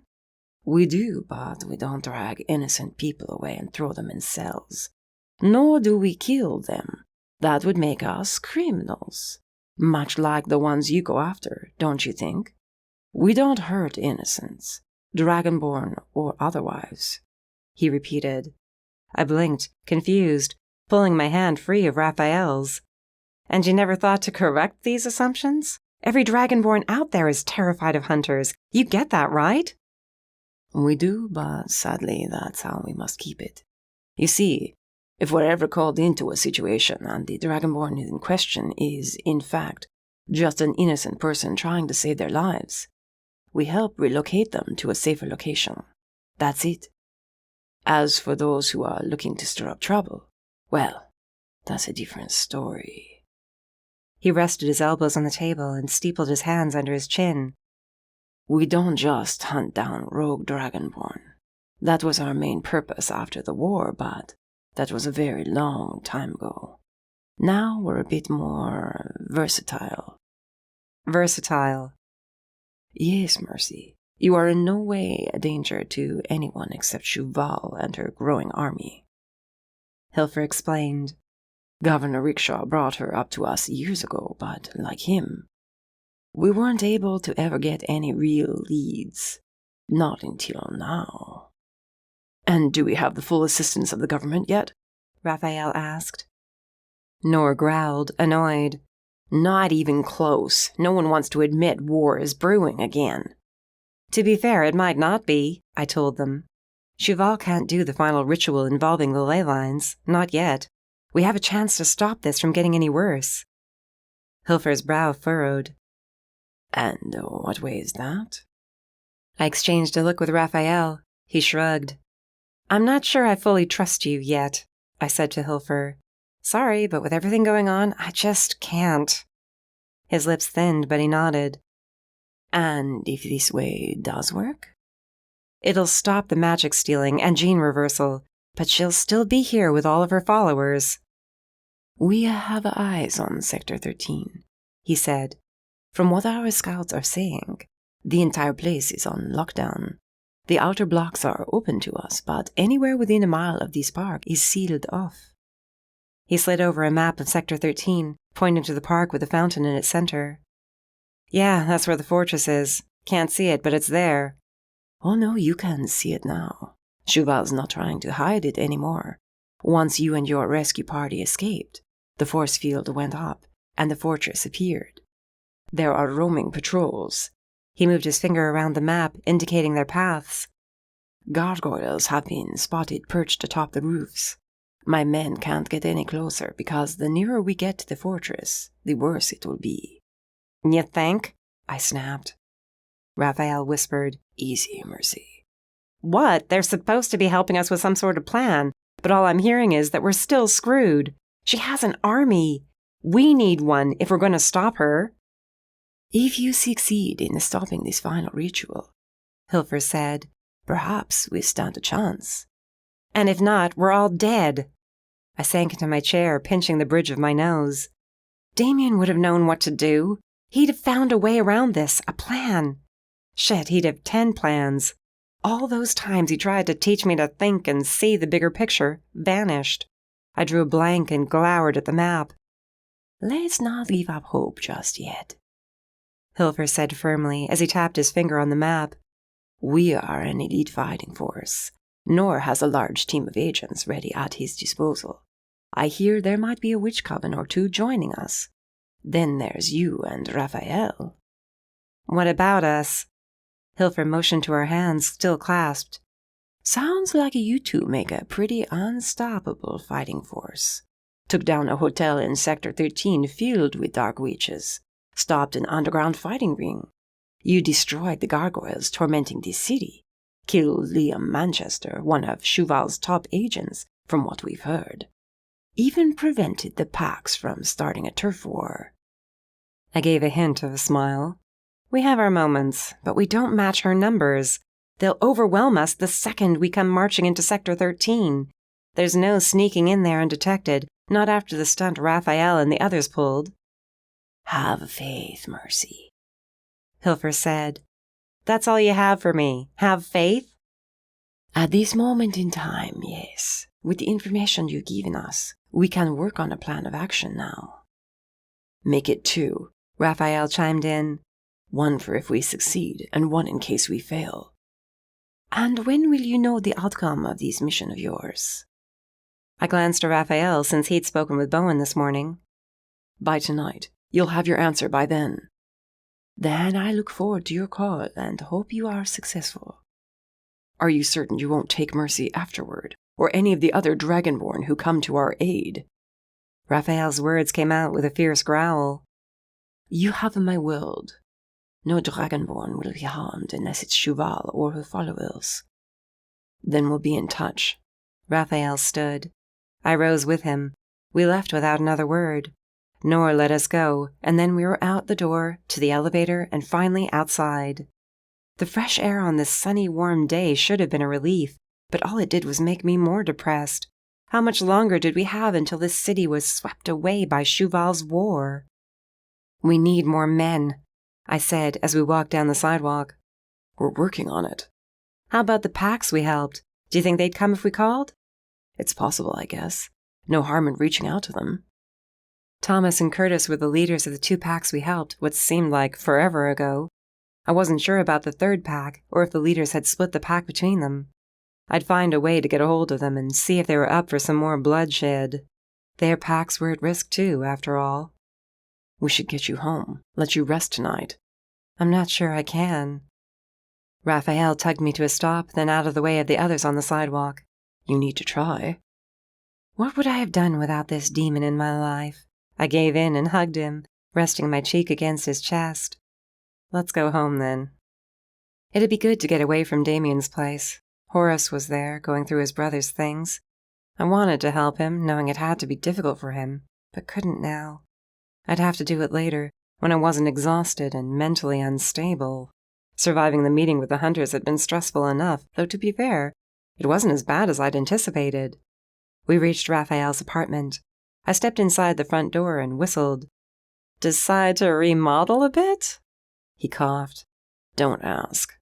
I didn't have to. Gigi had told me a bit about how bad Raphael had fared the whole time I was gone. "Gives us an excuse to get some new stuff, right?" "Or maybe move to a new place," he suggested. I stepped out of my boots, changed into comfy clothes, and then climbed into bed. I rolled over, facing him, and ran my fingers over the worried lines on his forehead. "Do you want that?" I asked. "Want what?" "To move away from here. Get out of Sector 21. "Do you?" This sector had been my home ever since the night my parents were murdered. I grew up on these streets, trained here, fought and brought down countless bad guys here. My entire life had been spent here, and if we survived the fight against Cheval, I decided I didn't want to stay long enough to die here. Yeah, I think I do. "Where would you want to go?" "Anywhere, as long as it's with you. You can't ever leave me, understand?" I whispered. "Whatever happens, you can't die on me." "Neither can you." I kissed him. He drew me in as close as he could, crushing me to his strong, bare chest. "You're supposed to be resting," he murmured, nuzzling my neck. "This is resting. Better than resting." "Mercy," he said, and started to pull back. I caught his horns and held him there. All my fears and worries about what tomorrow or the next day might bring rushed to the surface. My hands trembled as they moved from his horns to hold his face. I ran my fingers through his dark brown stubble, then tugged, bringing his mouth to mine. The kiss was slow at first, tender, but as my worries and desperation seeped into him, it turned into a storm of emotions. He covered me protectively with his arms, pulling the covers up over our heads. Our love was the one thing Shuval couldn't take from us. Not now. Not ever. No dark magic was strong enough to break our bond. Mercy, Raphael whispered in my ear. I grunted. His chuckle reverberated through his chest. I snuggled under the blankets and against him, seeking his warmth. we have to go. 10 more minutes. You said that an hour ago. He ran his hand down my back, kissing the top of my head. Yeah, and? That's probably Bowen, who's called 3 times. If we don't go over there, he's going to come looking for us. I grumbled more and shrugged. And? When he started to get up from bed, I rolled him onto his back and pinned him there. He growled as I kissed him, distracting him. Raphael's cell rang somewhere in the apartment. He pushed me out of bed, ordering me to get a shower. A half hour later, I stepped out of the steaming hot shower and Raphael slipped into the bathroom, his face set, but a smile in his eyes. What's so amusing? Bowen's here. Said he was worried about us. I stifled a laugh. Oops. I dressed quickly and was putting my hair up with chopsticks as I walked into the living room. Bowen stood near the front door, shaking his head. I rolled my eyes at him, then searched for my boots. Do we have any weapons left? Mine were taken. My safe's been cleaned out, Raphael replied. Thankfully, mine wasn't. You can arm yourself once we reach my home, Bowen informed me, studying my face. You do look rested. I feel rested. Actually, I feel damned good, I said. Then I felt confused as I realized something was off. I held my hands in front of me, waiting for a rush of dark magic or to feel the beast trying to come alive inside. Neither occurred. Huh. Maybe rest was what I needed. Yes, well, I'm glad to see your strength returned. You might need it. I thought Gigi and her coven were doing all the magical heavy lifting, Raphael asked as we joined Bowen at the door. They are, but there's always a chance we might need Mercy's magic as a backup. You sure you're up to this? Raphael asked me as Bowen opened the front door. I'll be fine. I have you there with me. Everything's going to be fine. Once we reached Bowen's mansion, half an hour later, my confidence was replaced by gnawing worry. Something was wrong. We weren't going to easily make it out tonight. Raphael asked me several times if I was all right, and each time I lied and said I was. He saw through my lies, but neither of us wanted to talk about it. Bowen's mansion appeared out of the trees lining the gravel drive. The 2-story dark red brick home had large bay windows by the front door, a large dark stained wood balcony on the second floor, and 3 chimneys jutting up from the roof. It was covered with trees, probably to help it shade during the day so he didn't have to skulk around in complete darkness all the time. Around the back, I knew was a garden, because, as much as the tough vampire might not like to admit it, he had a damned good green thumb. And he had a thing for lilies. I hadn't known that about him until this mess started. And it had changed my perspective of him. He had a softer side. I just wished there'd be a chance for him to show it more. I'd been at the mansion before, of course. Each time I walked through those heavy wooden front doors, all I could do was look in awe. This time was only different because Gigi rushed to greet me, and there were 40 other witches milling around the main floor. You made it. Gigi squeezed me in a hug. Bowen was worried about you, but I had a feeling. Oh, yeah, well, when it's probably the end of the world, you know. I do. Most of the coven is here, and we're almost set up. Going to be in the basement. It has the most space here, plus it's easily warded. We should be good. Yeah, we should be just fine. She fiddled with her skirt. I caught her hands. I'm fine. Gigi, should we be worried about whatever you guys are doing? No. I mean, there's always a chance it can backfire, but no. No one's going to get past the defenses of this place. If they do, they'll have to deal with us. It's not like Shuval even knows where we are. I hugged her. By tomorrow morning, we'll be celebrating our tiny victory, then finishing our plan to kill Shuval without the fear of the blood moon. Gigi worried her bottom lip until someone called her name. She told us she'd see us downstairs and hurried off. I couldn't take a second to admire Bowen's home, the hardwood floors and wood trim, the wooden beams of the ceiling, and the dark rustic browns and greens that covered every wall. I turned to face Raphael. He hadn't moved since we came in, and his brow was heavily furrowed. Raphael? You feel it, too. I scrunched my face, but sighed and nodded. We're going to get through this ceremony. They'll destroy the artifacts, and that's it. Where's Bowen's weapon stash? I led Raphael through the main floor to what was quite an armory. The metal door silently opened inward. Raphael whistled as he stepped in behind me. Bowen blurred into the room a second later, waving his hands. Take your pick. Raphael's eyes lit up with excitement. He and Bowen discussed what weapon was best for killing which type of race of supernatural being. I slowly walked the perimeter of the room, searching for what I wanted to arm myself with tonight. Hanging above the weapons were tapestries with family crests on them, as well as what I assumed were scenes from battles. Vampires fighting against dragons and witches throughout the ages. They were beautiful in a slightly morbid way. When I reached the back wall, I found more swords like the ones Rufus had given me. There were at least 5 here. I wondered if my original one had come from Bowen and not Rufus. I picked one out and easily extended the blade like it was part of my hand. The weight was good in my palm. I went through a few moves, then picked up a second. I sensed eyes on me after a while. Raphael watched me from across the room, lips curled in a slight smile. Bowen was already gone. What? Raphael sheathed his own blade at his back. You always look good with a sword in your hand. He came toward me slowly as I collapsed the blades. He cupped my cheek gently, but then something inside him seemed to break. His eyes darkened and he crushed me to him, kissing me as I dropped the swords and wrapped my arms around his neck. I drove him back to the wall, knocking several sheathed daggers loose from their pegs. I fisted my hands in his t-shirt. He growled against my neck, and a warmth shot through me. Definitely moving away after this is over, he promised. A break would be good for us. What, you don't like having to kill something every other day? Or save my ass? A loud cough came from the doorway. Raphael set me on my feet, chuckling. It wasn't Bowen, but Wesley standing there, leaning on a hooked cane. Should we postpone the ceremony for you? He asked sternly, but there was an amused glint in his eyes. No, we're coming. Horace with you? No, but Todd's watching over him, he said sadly. Are you certain you should be here? Yes, I am. Raphael picked up my 2 new swords and found a belt to sheathe them in while I gathered the daggers we'd knocked from the wall. I held on to 2 of them, tucking them into my boots. Once I was armed, we left the room. Wesley walked slowly, his age showing. If I attempted to get him to leave, he'd get mad at me.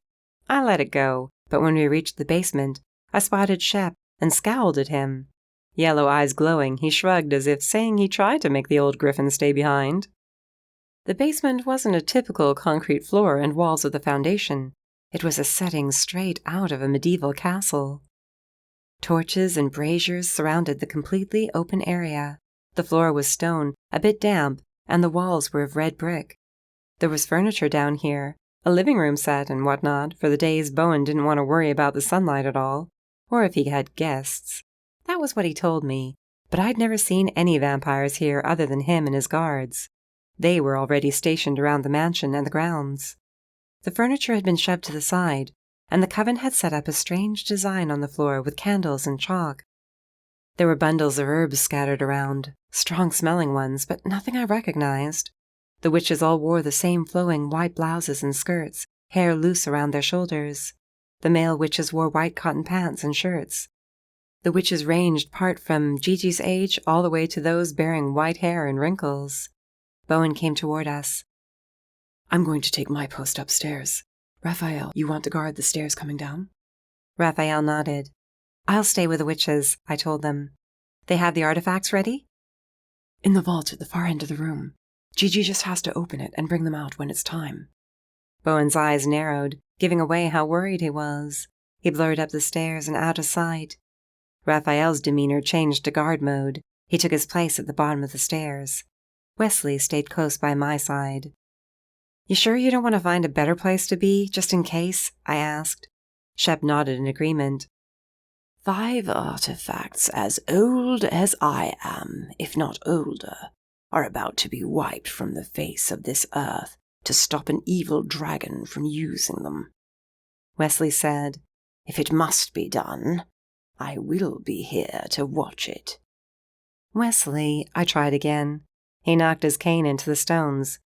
Fine, stubborn damned Gryphon. His lips twitched, but he didn't give me a full smile.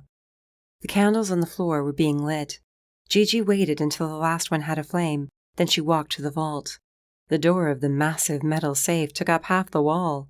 It was 3 feet thick of solid metal, warded, and had several different alarms within it, all set to severely wound anyone who managed to get it open. She typed in the code. The beeping sounds were so out of place in this setting. She stepped back. The door swung outward, revealing the contents within. There wasn't much, aside from framed paintings, a very old-looking sword, a crown I hadn't dared ask Bowen about, and a table holding a small travel bag. Inside the bag were the 5 artifacts we'd managed to get our hands on before Cheval could. Carefully, Gigi carried the bag to the center of the swirling design on the floor. Once she had passed over the last line of candles, the witches closed in ranks and held hands. The burst of white magic made my hands twitch and the hairs on my arms stand up. An uneasiness grew in my gut. I removed my swords from the sheath but didn't extend the blades yet. One by one, Gigi removed the artifacts. The dagger of truth was first. A flash of envy's furious green eyes appeared in front of me. I tensed, a growl fighting to break free.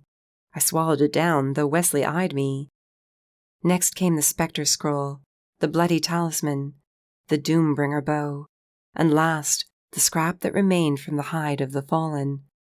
Or at least, it once had been a scrap. As Gigi removed it, I noticed it had somehow regenerated itself and was almost a full cloak once again. With all 5 artifacts laid out, Gigi stood and stepped back to join the ranks of her coven. I expected them to douse the items in gas and set them on fire, something along those lines anyway. Instead, the witches closed their eyes. A hum filled the room. The uneasiness grew within my stomach, as did the sickening sensation of something trying to move inside me, to come alive. The humming grew louder, and the artifacts shook as the flames from the candles reached higher. My knuckles turned to white from gripping the sword so hard. The influx of white magic rubbed the evil inside me raw until I was biting back the urge to scream from the unbearable feeling of being pricked and prodded by 1,000 needles. Mercy. Raphael stepped to me. I shrugged away from him. I'm fine. Get back to the stairs. You're not fine. You shouldn't be down here. I opened my mouth and a growl came out. I clamped my lips shut. His eyes narrowed. Go upstairs, now. This is too much for you. The witch's humming turned to chanting, and the artifacts on the floor rose, hovering a few feet up. I shook my head again. I can handle it. Raphael pursed his lips and stayed by my side. The flames from the candles that had been so small at first now rose into the air, almost to the ceiling. They had a strange shimmer around them. One by one, the flames curved and moved around the witches, washing over their bodies without hurting them. They swayed and shifted until they became one, forming a fiery version of the chalked-out design on the floor. Just as the flames surrounded the artifacts, creating a cage of pure white fire and magic, a blast sounded outside. It was muffled, but it was an explosion all the same. Raphael, I whispered. Stay here. He drew his sword and slowly walked to the bottom of the stairs. A second explosion made dust fall from the ceiling, and a low rumbling sound as if a thunderstorm had been unleashed above the mansion. I extended both swords, shoved aside any worries that I was about to lose it, and focused only on protecting the coven. They needed to complete the ceremony to destroy the artifacts. I thought I heard shouting and a strange whooshing sound. Whoever had come from the artifacts had needed to break through the warding around the mansion. That must have been what caused the explosions. Suddenly, it was silent, except for the humming of the coven. Raphael hesitated for a second, then climbed the steps. I stayed right where I was, straining to hear anything of what was going on upstairs or out on the grounds. Raphael left my line of sight, and the urge to follow him made me approach the bottom of the stairs. A sudden shout, followed by several thuds, caused me to jump. Mercy? Gigi yelled. Keep going, I ordered. Don't stop, just keep go. Raphael's yell cut through my words. The ceiling caved in. I dove to the side, dodging debris and the fight that must have started out on the grounds, then infiltrated the mansion. I coughed through the dust, the humming of the coven still going, as the fires sputtered for a second, then regained their strength. We should have let the hunters come here to help us. but I'd been too stubborn and too much of an idiot to accept their help. I hadn't trusted them, and now we were under attack. A vampire blurred into the basement through the new hole in the ceiling. He was heading for the artifacts. I raised my sword and relieved him of his head. Not a hybrid. Several more fell into the basement. I twirled the swords, itching for a good fight. I yelled as I charged forward, taking down vampire after vampire, shifters, mages, whatever came at me. Bodies littered the floor in a circle within minutes. Shep shifted into his massive wolf form and killed those who made it past my blades. Wesley took a point beside the coven, his cane clutched in his hands like a baseball bat. Why did I think tonight was going to go well, that Cheval didn't know this was where the artifacts were hidden, or that she wouldn't throw everything she had to get them? Overhead, Raphael's snarl turned into a shout of pain. "Raphael!" I looked up through the hole, waiting for him to call back to me, but it wasn't his face that appeared over the edge of the hole. Envy's green eyes glowed, face set in hatred. He stepped over the ledge and landed lightly on his feet. Half his face was burned. When he turned, I noticed what little remained of his left arm. Damien had done that to him. I couldn't help but smirk. "Does this amuse you?" he asked, as 3 more figures jumped into the hole after him. Hybrids, judging from the power they gave off, and mages like Envy. "You walking around with 1 arm? Yeah, definitely does. How's your face? Looks painful." I wanted his head for what he did to Damien. I wanted to chop it off, put it on a spike, and march it back to Cheval to show her what was coming for her. He stalked closer, not even giving an eye twitch to show I'd gotten to him. His gaze shifted to a point over my shoulder. "Get them." The 3 hybrids charged. I readied to attack when a sharp pain in my gut made me double over. My blades hit the stones. Claws sprouted from my hands, digging into the mortar. "You should have let her finish the ritual," Envy murmured, holding my chin. "Don't you touch me," I snarled and tried to back away. Then his hand was around my throat. He hefted me off my feet as I writhed in pain. "Too much dark magic has entered your body, and now it has no outlet. Between the curse and your dragon coming to life, you don't have long. I would say I look forward to seeing you on the battlefield, but alas, I don't think you'll make it that far. Pity." I swiped at his face with my claws, fury overriding my pain. Blood spurted from his burned flesh. He yelped and dropped me to the floor. Screams came from behind me. I whirled around, then sprinted forward as the hybrids chased off the witches. Several lay dead on the stones, blood pooling beneath their bodies. I scrambled to reach them, but a whip of green fire snatched me around my neck. One yank and I was torn off my feet and landed on my back, knocking the air from my lungs. Raphael and Bowen yelled from overhead, but there were more voices than just theirs. Was that Hilfer? The hunters had come after all. Should have known Raphael would have had them near, on standby, just in case. They fell into the hole, armed and ready for a fight. Hilfer was at the head of his force. Envy cackled as he released me. Too late. "Seize them," Hilfer shouted.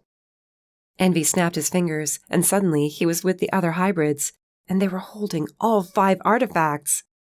"It's been a real treat. Don't worry, we will meet again. Perhaps not all of us, alas. Tick-tock, mercy." Envy dropped a coin on the floor. A swirling black and violet vortex opened. The hybrids, Envy, and the artifacts fell through. Then it closed with a loud pop behind them. "No! Damn it!" I snapped. I tried to stand, but the pain in my gut intensified. Envy was gone. My chance to avenge Damien had gone with him. I rolled my shoulders, curling in on myself. The artifacts were gone. Cheval had everything she needed to finish charging the ley lines and bring on her war. 240 more innocent people were about to die in a ritual. We'd failed. Again. "Mercy," Raphael shouted. "Stay back," I ordered, the words coming out on a growl. "What's wrong with her?" Hilfer had sheathed his sword and eyed me warily. Is she shifting?" I threw back my head with a silent scream, fighting against the twisted, evil magic inside me, which wanted the dragon that shouldn't be here to burst free. I wasn't meant to shift. No dragons were meant to anymore. It was going to tear me apart. I grabbed at my stomach, my claws ripping through my shirt until Raphael caught my hands in his. "Knock me out," I whispered urgently. "Do it, I can't get a handle on it." He hesitated, but then someone bashed me in the back of the head. I collapsed into Raphael's waiting arms. Chapter 12. Raphael. Bowen helped me tie Mercy to a chair. She was starting to come to as we looped the chain around her waist. "Is that necessary?" Hilfer asked, watching from nearby. I locked the manacle around Mercy's wrist. Bowen did the same with the other one. Seeing how Mercy reacted to the magic down there, watching her begin to shift and unable to control herself, trying to tear herself apart, I wasn't going to take any chances. "Yes," I told him. "For now, it is." Raphael? I held Mercy's hand, squeezing it. "Right here, love." She tugged on her arms. When she found them trapped to the chair, she laughed bitterly. Peachy. Just freaking peachy. She didn't try to break free. She glanced around. What about Envy and the hybrids? They got the artifacts? They did. She glanced at Hilfer, then turned to me. He knows? Hilfer eyed the chains warily. "Yeah, Raphael told me about the artifacts, and your condition." "It's for the best," Mercy assured him. "Though how I'm going to be of much help now, I don't know." "You can beat this." "I love you for being so optimistic, but you're wrong. I can't, all right? I'm going to be stuck here, chained to a chair, while Cheval's out there tearing the world apart and turning everyone into freaking psychopaths." She sucked in a breath like she was preparing to unleash on us some more. I covered her mouth with my hand. She glowered at me and licked my palm. I frowned at her. She raised her brow, shrugging. I leaned in. "We will find a way to make this stop. If you're going to sit there doubting yourself and us, then Cheval's already won. Is that really what you want?" "What do you want me to say?" "I want you to tell me that you're not willing to give up. Would Damien give up? Would he let you run and hide?" Her eyes turned icy. I waited for her to scream at me for crossing a line. She hung her head, shoulders sagging. "No." "Then you need to help us find a way to stop this evil from twisting you around." "And what if we can't? What if you're busy wasting your time with me when you need to be out there stopping that bitch?" Hilfer stepped forward. "Let me worry about that bitch. We have to change our plan of attack now anyway. Get our forces ready." "How much time can you give us?" I asked. Hilfer looked at his watch. 24 hours, and that's pushing it." "Then we'll see you in 24 hours. I locked gazes with Mercy and added, "All of us." Hilfer nodded, then waved. The hunters who'd been keeping watch from the trees the whole time and saved us from Envy followed their leader out to the front doors of the mansion. Mercy might not have wanted them here, but there wasn't a chance in hell Cheval wasn't going to make a play for the artifacts. And even with their backup, we'd failed to destroy the only item stopping her from completing her plan. I was not going to fail in saving Mercy. If we were to have a chance to stop this war, we needed her. If she didn't believe that yet, I had to make her believe it. Gigi had been talking with her coven ever since Bowen bashed Mercy in the back of the head. She'd also shouted at him for a straight 5 minutes until I yelled to shut her up. Arguing amongst ourselves wasn't going to help anyone. There were 5 dead witches, and Bowen had lost most of his guard in the attack. In 24 hours, we would be facing Cheval and her entire fighting force on her turf, and we'd be outnumbered and outpowered. Did I want to believe we could win? Yes. Was it probable? That was another matter altogether, but if we were going down, we'd go down fighting. I needed Mercy by my side as much as she needed me. We gave each other strength, which was what she needed now. "I don't know what you're going to do," Mercy whispered, pulling against the chains holding her down. "Whatever the hell it is, you might want to do it fast." She rolled her head on her neck, gripping the arms of the chair. Claws sprouted from her fingertips. They dug into the wood as it creaked and splintered. Those chains weren't going to hold her forever. Nothing would if that dragon managed to get a firm enough grasp and break free. That shouldn't happen until Cheval did the ritual that would reverse the recessive gene.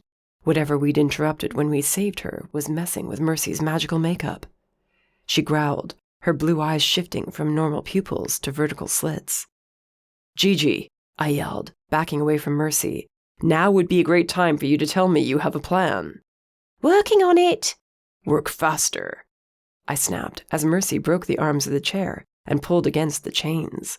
When the links began to bend, Bowen and I rushed back to restrain her. "Gigi!" Mercy's strength had increased tenfold. My boots slid across the stones as she lunged forward. Bowen grabbed hold of her shoulders, pressing her to the chair. Between the two of us, we should have been able to keep her in check without an issue. Mercy's growl turned feral. I snarled when she dug her claws into my thigh, tearing easily through my skin. "Knock her out again," I growled to Bowen as Mercy snapped the links on the chains like they were paper. "Do it." Bowen let go of Mercy. She tackled me to the floor. I snatched her wrists, barely keeping those claws from slashing down my face. If this was how she was without Cheval finishing the final ritual, I didn't want to imagine what kind of monster she'd turn into afterward. Her hand slipped out of my grip and ended up around my throat. I flipped her over me and onto the stones, but all that did was piss her off. She was back on me without my having a chance to get to my feet. Her hands squeezed my throat, cutting off my air. Bowen blurred behind her and bashed her in the back of her head with both his fists. She froze, eyes narrowed. "Look out!" I managed to yell, just in time for Bowen to duck under her flailing hand as she whirled around on him. He came at her with his fists again, and this time she collapsed to the floor. "Chains! Get the damned chains!" I grabbed Mercy's hands and didn't let up, no longer worried if I was going to hurt her. Blood oozed from the wound at my thigh, but it'd have to wait.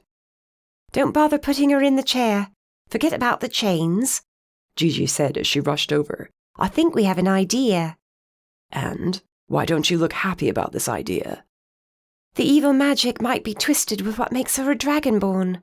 If we remove it, well, it could take out the dragon in her," Gigi rambled. "If we remove it, there's no way to put it back." I looked down at the woman I'd been through hell and back with. She was fierce, strong, determined. What would happen if she lost part of who she was?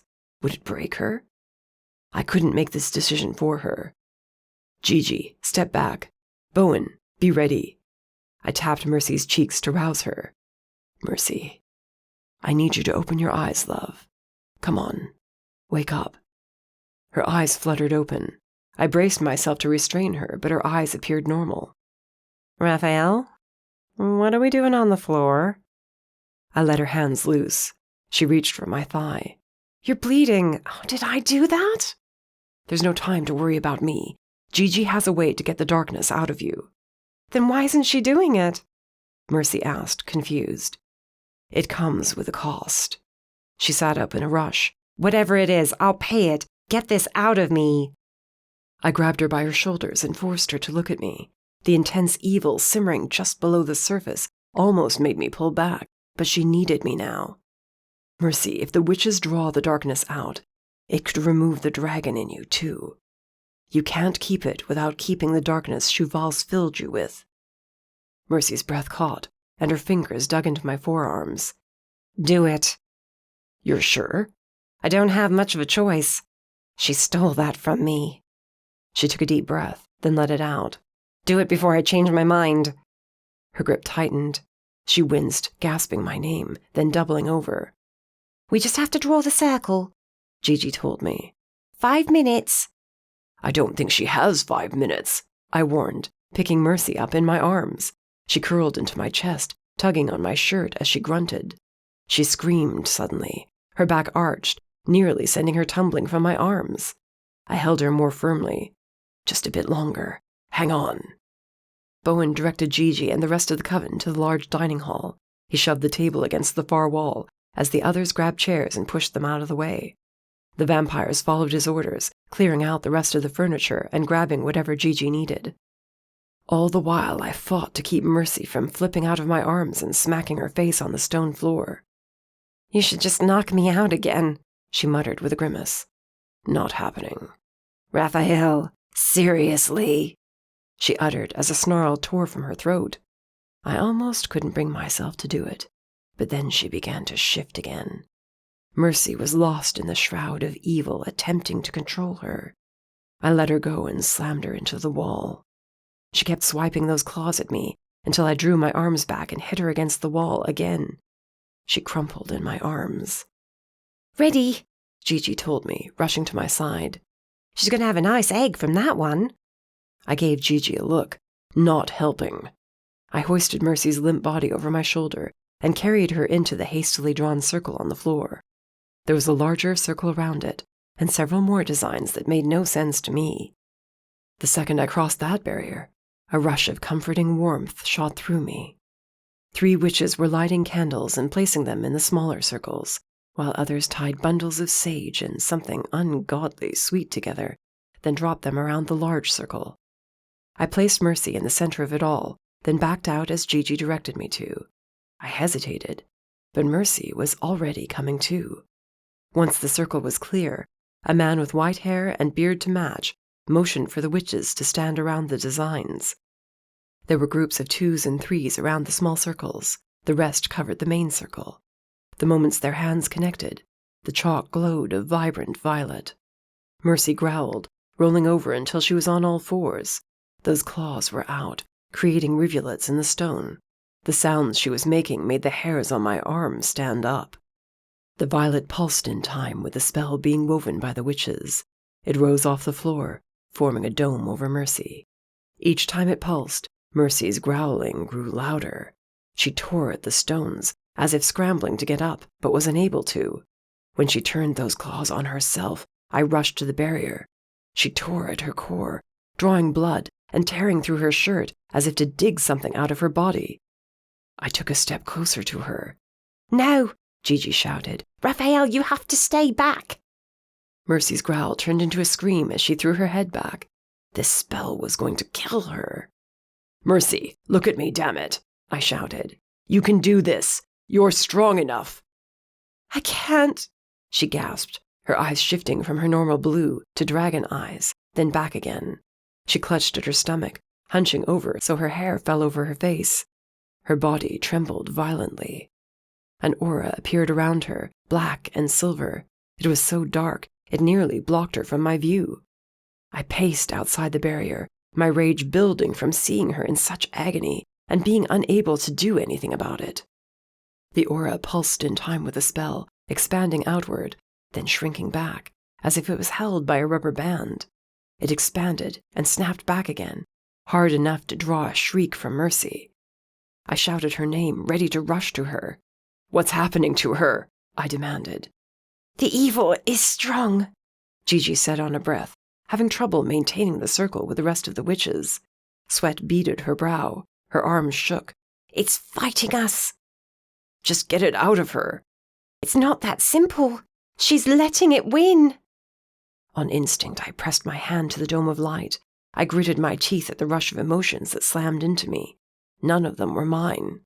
These were all from Mercy. The pain was on the surface.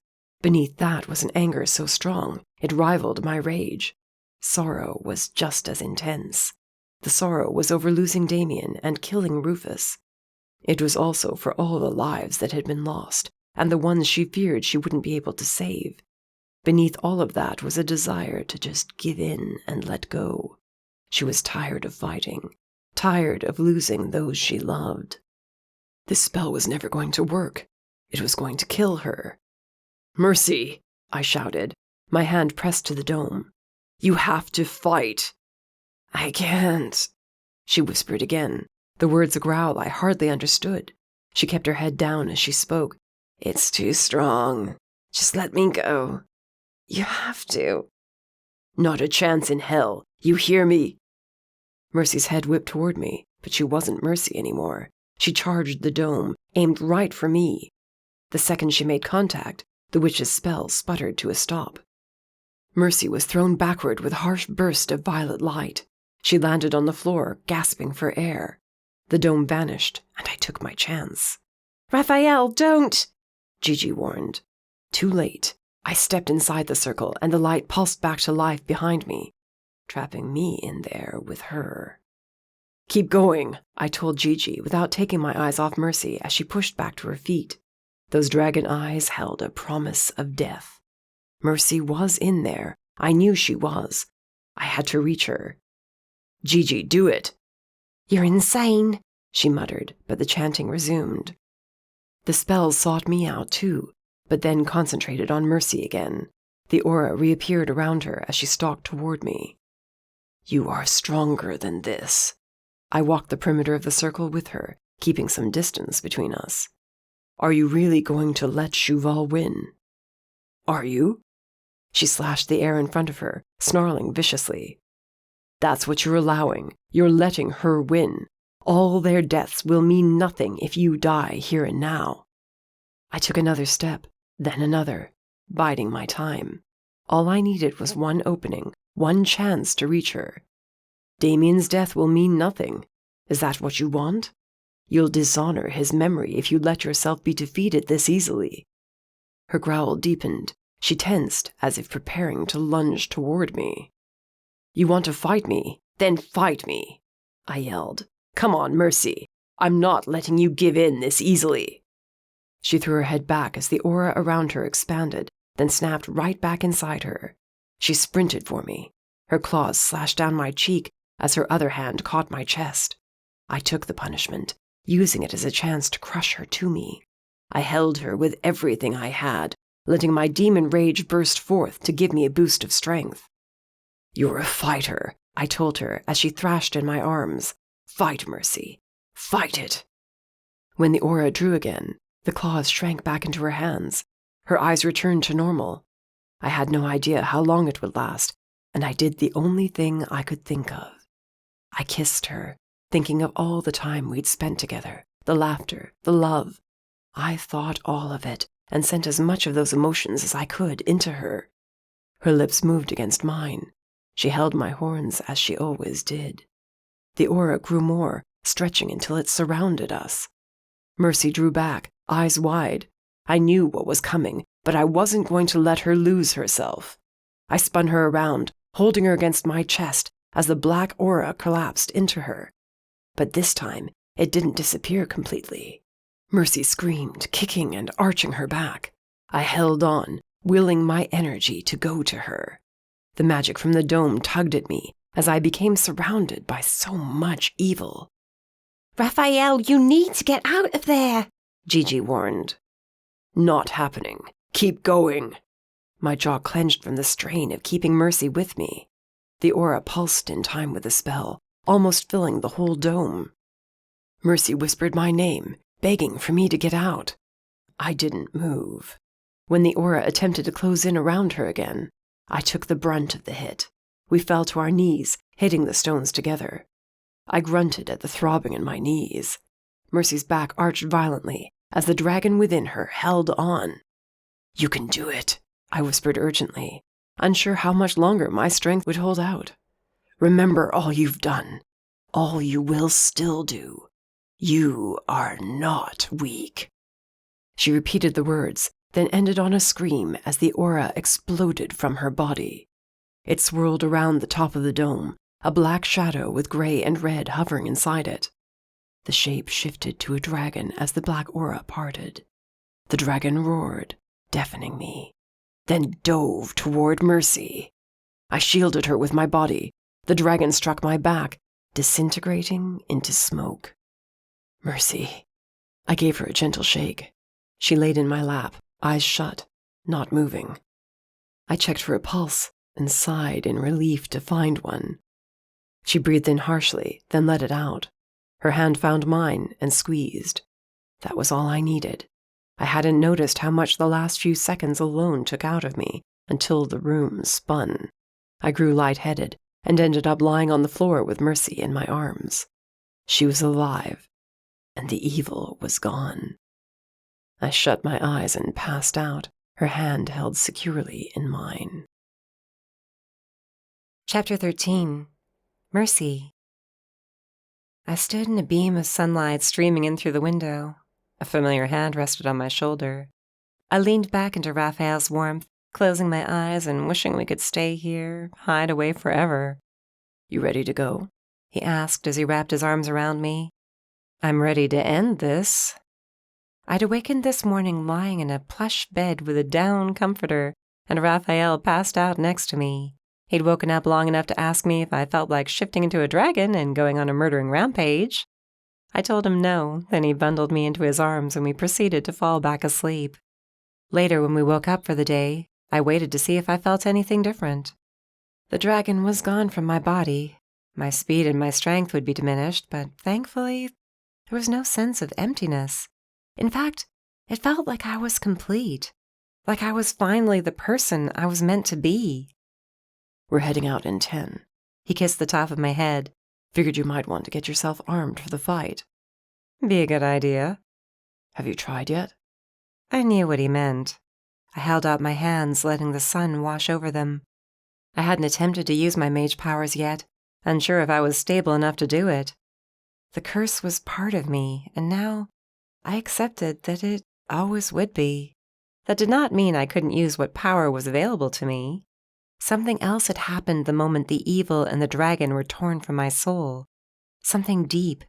A revelation hit me that, all this time, I'd been holding myself back. I feared opening up, feared seeing what I could truly do, even with the curse. I'd been scared that Raphael and I weren't meant to be, and that I was dragging him down with me. Last night he'd walked into that circle, knowing full well he might not walk out again. He'd stayed by my side and showed me exactly how strong I was. I knew our love was solid, but in those few seconds, the realness of it, the depths of those emotions finally hit me. With Raphael, I could do just about anything. His hands moved to my shoulders as I flipped my hands over, palms up. I shut my eyes and breathed in deeply, then let it out slowly. Heat rose within me, filling every inch of my being. I didn't have to open my eyes to know fire appeared in my palms. Mercy, Raphael whispered in awe. My eyes fluttered open. My jaw dropped in silent shock. The fires were a vibrant red, shifting and churning on my palms. They swirled around my fingers, then spread up my arms toward Raphael. They didn't burn him, instead caressing his cheek as I turned around to face him. The curse was there, I sensed it. But somehow I knew what I could handle now, knew how much power to pull on. I could control it far better than I ever had before. The flames receded into my hands. I closed my fists around them. I think I'm ready. He cupped my cheek, then leaned down, brushing his lips against mine. When he rested his forehead on mine, I shut my eyes, burning this moment in my mind to remind myself what I had. I needed to survive, and so did Raphael.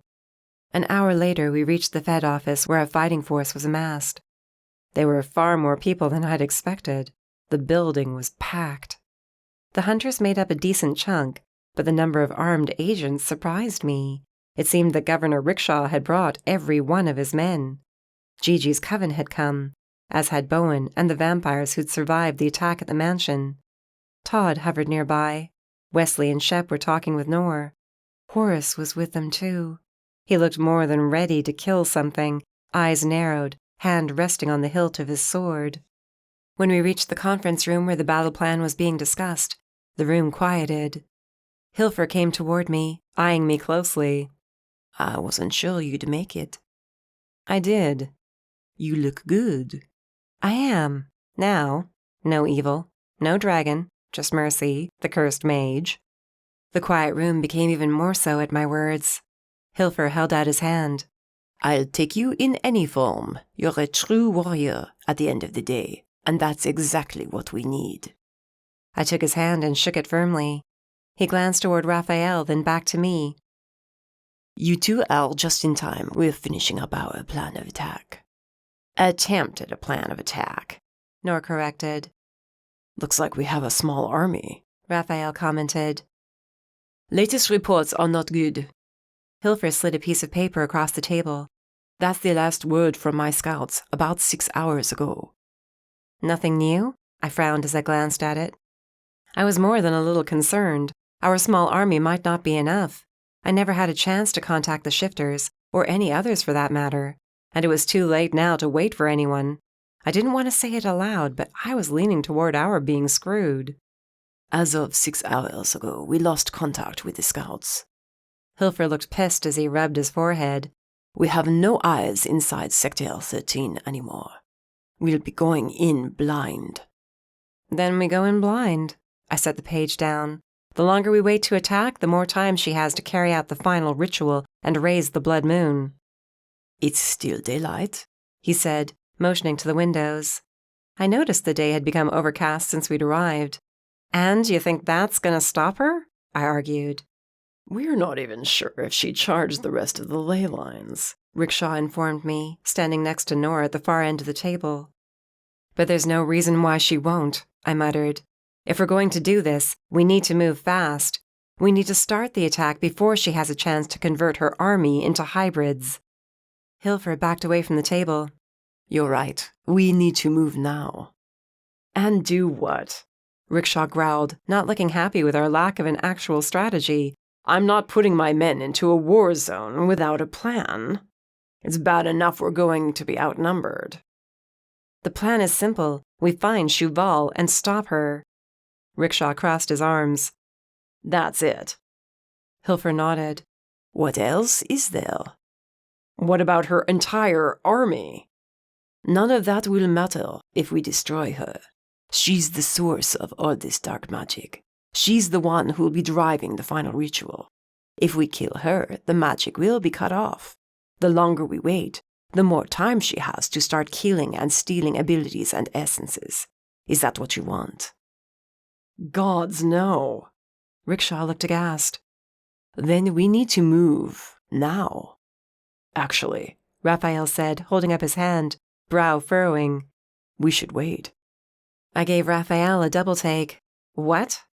When we rescued you, Shuval was in the middle of some sort of essence transfer shift, right? I nodded slowly, thinking I knew where he was headed. He continued. She was weak, so weak she couldn't even fight back. I knocked her on her ass with a shotgun blast. It didn't kill her, but it weakened her. So we wait until she starts to raise the blood moon because she'll be in a weakened state, I finished for him. This could work. I think it could, he agreed. No, Rickshaw snapped. You just said the longer we wait, the more lives are lost. What happens if we wait too long and half our attack force goes down? There's a chance we lose half of them if we attack too soon and Shuval is at her full strength, Raphael replied just as hotly. You haven't seen what she's capable of. We have, up close and personal.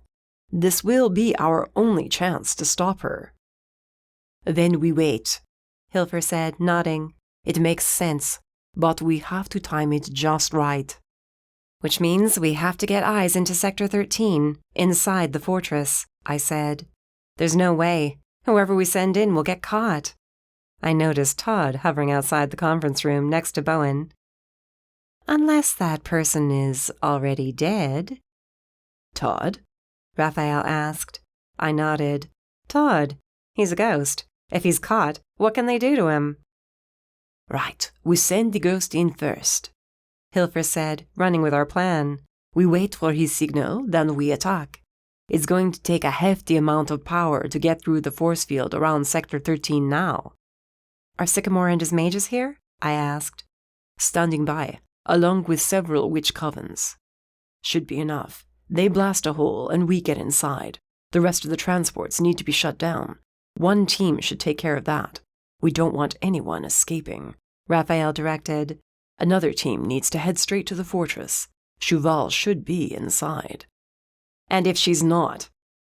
Raphael shrugged at Rickshaw's question. Makes it easier for us if she's out in the open. I've already evacuated the sectors butting up to 13, Nor told us. There should be no outside casualties. Unless we don't time it right and the blood moon ritual starts killing our numbers. You two have no authority to dictate what our force does. None. The veins in Rickshaw's neck bulged as he glared from me to Raphael. Right, because you'd be doing so much better without us, I argued. You're a bounty hunter. He's nothing but an agent. Neither of you has the experience to deal with this situation. I glanced around the conference room, wondering if anyone else felt that way. Every set of eyes glowered at Rickshaw, clearly not in agreement with his words. You want to make a better plan? I asked him quietly at the end of my patience. I'm all ears, Governor. I waited. When he said nothing, I turned back to Hilfer. We need to be ready to move at a moment's notice. Get everyone ready. He was turning to leave when the lights flickered. I became lightheaded. I grabbed the edge of the table as a rush of power crackled across my skin. Raphael growled, clearly feeling it too. What the hell was that? Rickshaw demanded. The ley lines, I whispered. She's done it. They're charged. Then we're on the countdown. Hilfer rushed out of the room. I was hot on his heels. This plan would work. It had to. I checked my swords again. The blades extended smoothly and collapsed easily. Raphael had his sword in hand and more daggers sheathed at his sides. Guns were a waste of time for us. We'd formulated a more direct plan. The task of taking Cheval down fell to Raphael and me. Our only job was to get inside, reach the fortress, and kill that murdering bitch. A gun alone wasn't going to take her down. Relieving her of her head and heart? That'd do the trick. It had to. Setting her corpse on fire would seal the deal.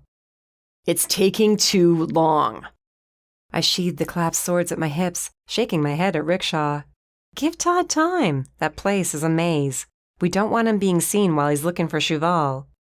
Rickshaw muttered under his breath and stormed away. You admired that guy, huh? I asked Raphael as his lips thinned. Used to. Now I'm starting to wonder. Around us was the rest of our makeshift army. The witch covens stood in huddled groups. Their white magic flowed freely around them, strong and pure. I hoped it would be enough to beat back the evil. The mages, led by Sycamore, stood near the witches. Together they'd come up with a direct attack against the magical force field surrounding Sector 13. Not like we could use the transports to get in. Oh no, we had to do it the old-fashioned way. We were clustered at one of the 3 main entrances to Sector 13. Most of us were at the other 2, but our main fighting force was here. Using the transports would be a terrible idea. For one, they'd be guarded if Cheval was smart, and sadly she was. And secondly, they could be booby-trapped for all we knew. Crashing through the main gate was our best chance to get inside. My eyes roamed from the mages and witches to the Federal agents and Rickshaw's men. Most were in riot gear. Hilfer approached, eyes focused on the gate down the road from us. I expected there to be guards at the top of the wall. There'd been no sign of any yet. You think he was spotted? Hilfer planted his hands on his hips. Todd was an assassin when he was alive, I said quietly. He'll make it back to us when the time's right. You sure about that?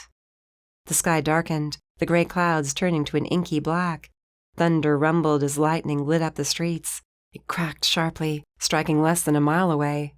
The wind gusted around us, tearing the leaves from trees and creating whirlwinds. I watched the sky, waiting. Mercy, Todd whispered in my ear. I swallowed back a yelp. Well? The ritual started. That blood moon's going to be rising any second now. If you're going to attack, do it now. You know where she is? Raphael asked. The chamber you were in, Todd said, nodding to me. There's another set of doors directly at the back of the room. She's in there.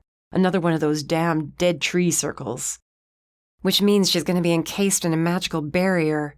I blew out a furious breath. And here I hoped she'd let us waltz in and kill her. Raphael's grin caught me off guard. Then I was smiling with him. We broke out into laughter. Hilfer shook his head. You two are crazy. Oh, you have no idea, I mused. If the ritual started, then we have to move. Hilfer whistled and hustled toward his hunters. The witches and mages closed ranks. I stayed to the side and out of the way. We could do nothing until they broke through the gate. And they would. There was no room for what-ifs.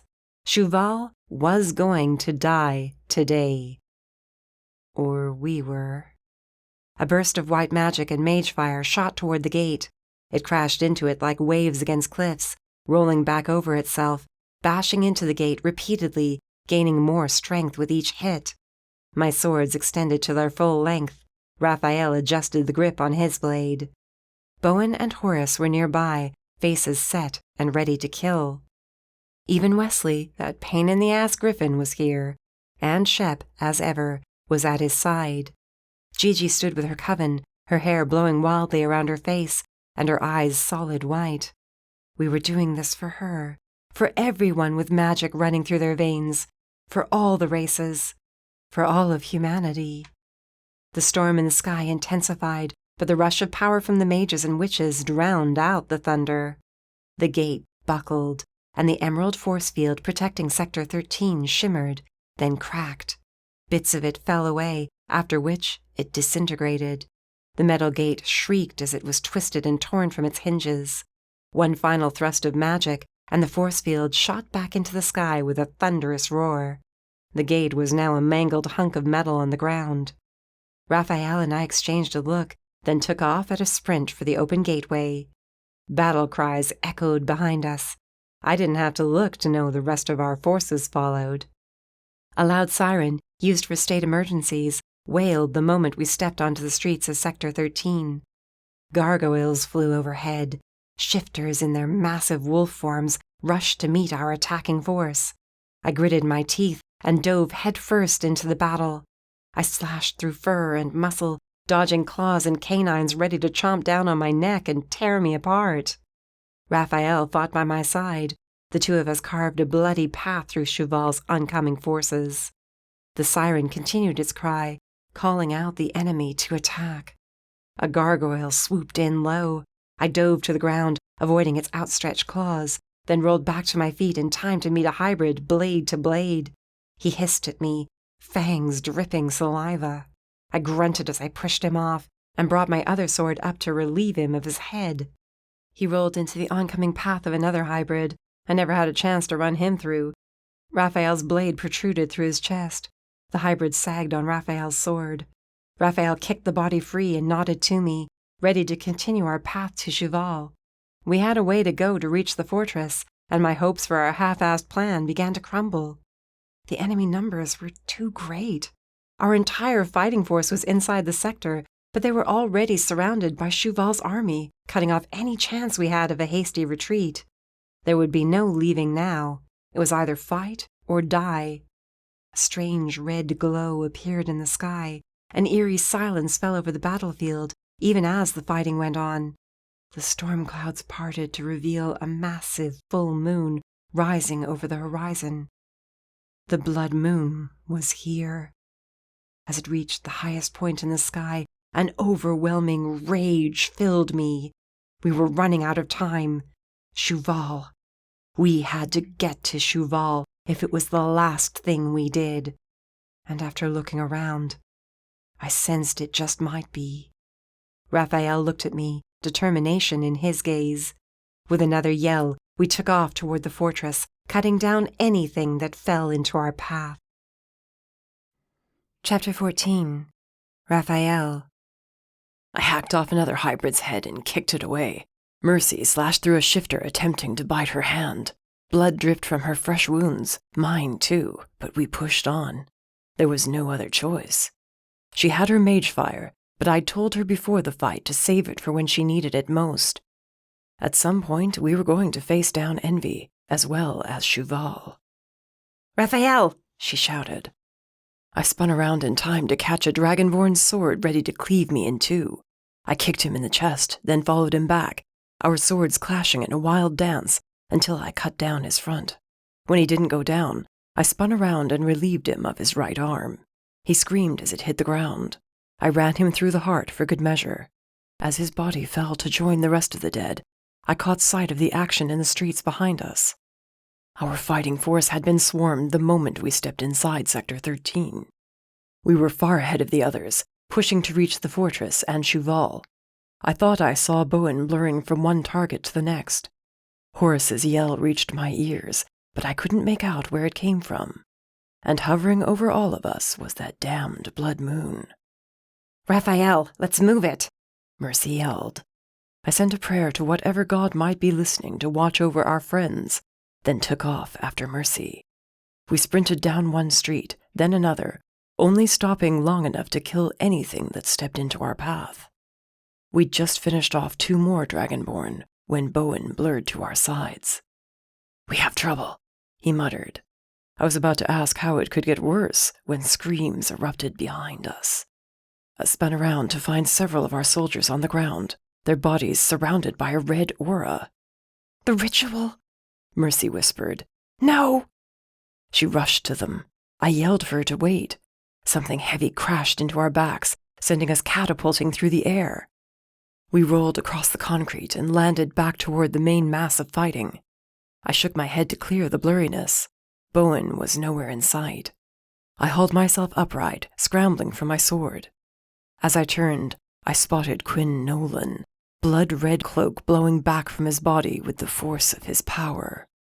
Black fire swarmed in his hands, and the murderous look in his eyes said he wasn't about to go easy on us.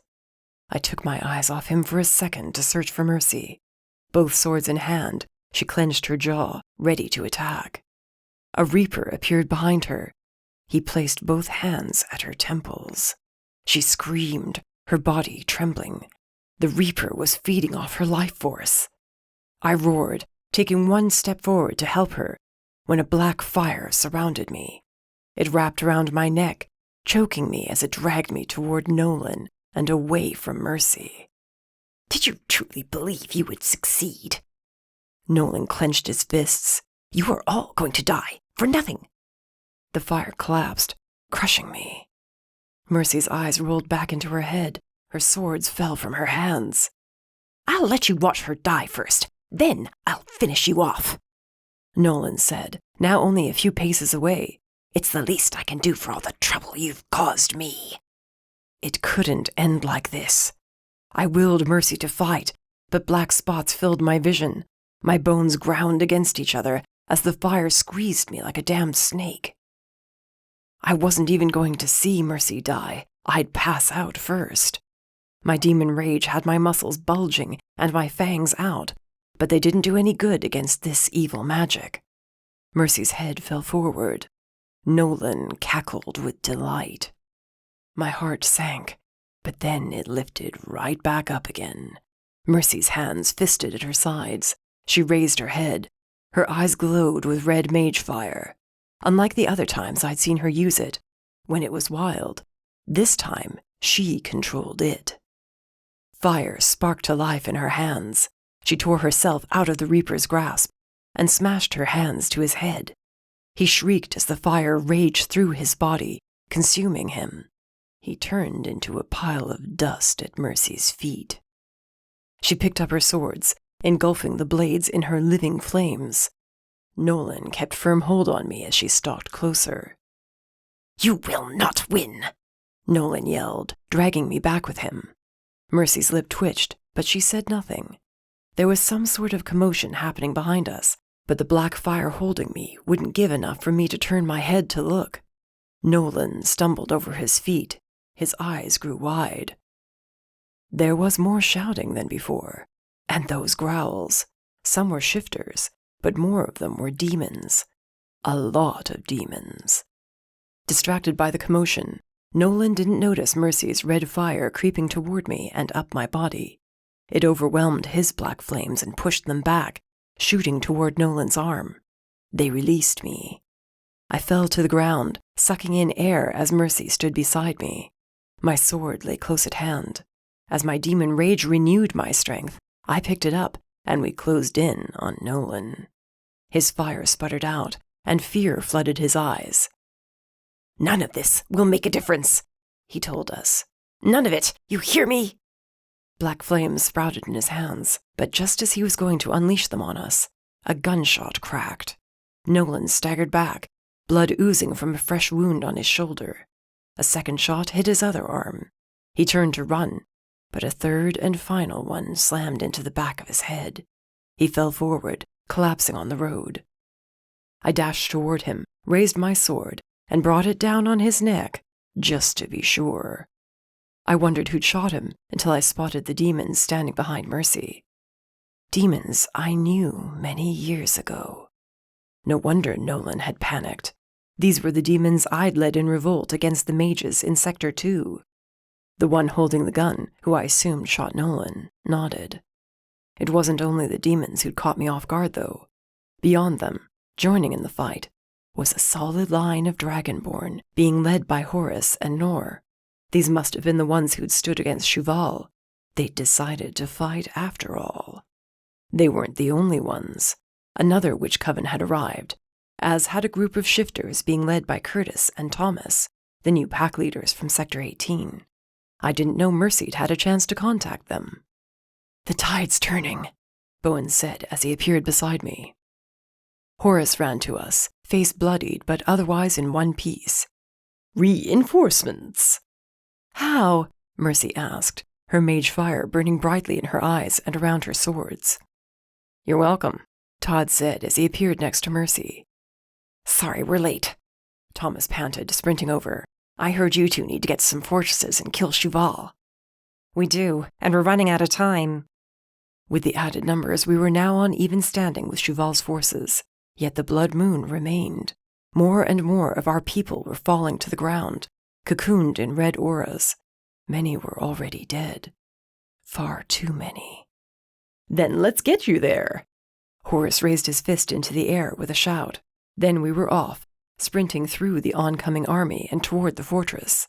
The demons created a path for us, barreling right into the hybrids, reapers, and anything else that came at us. They took them down in droves, driven by a rage that finally had an outlet. Shuval was the reason my people had lost so many and been forced to live in slums. I grunted in satisfaction at the number of dead hybrids I passed. We slid around another corner, and there was the fortress.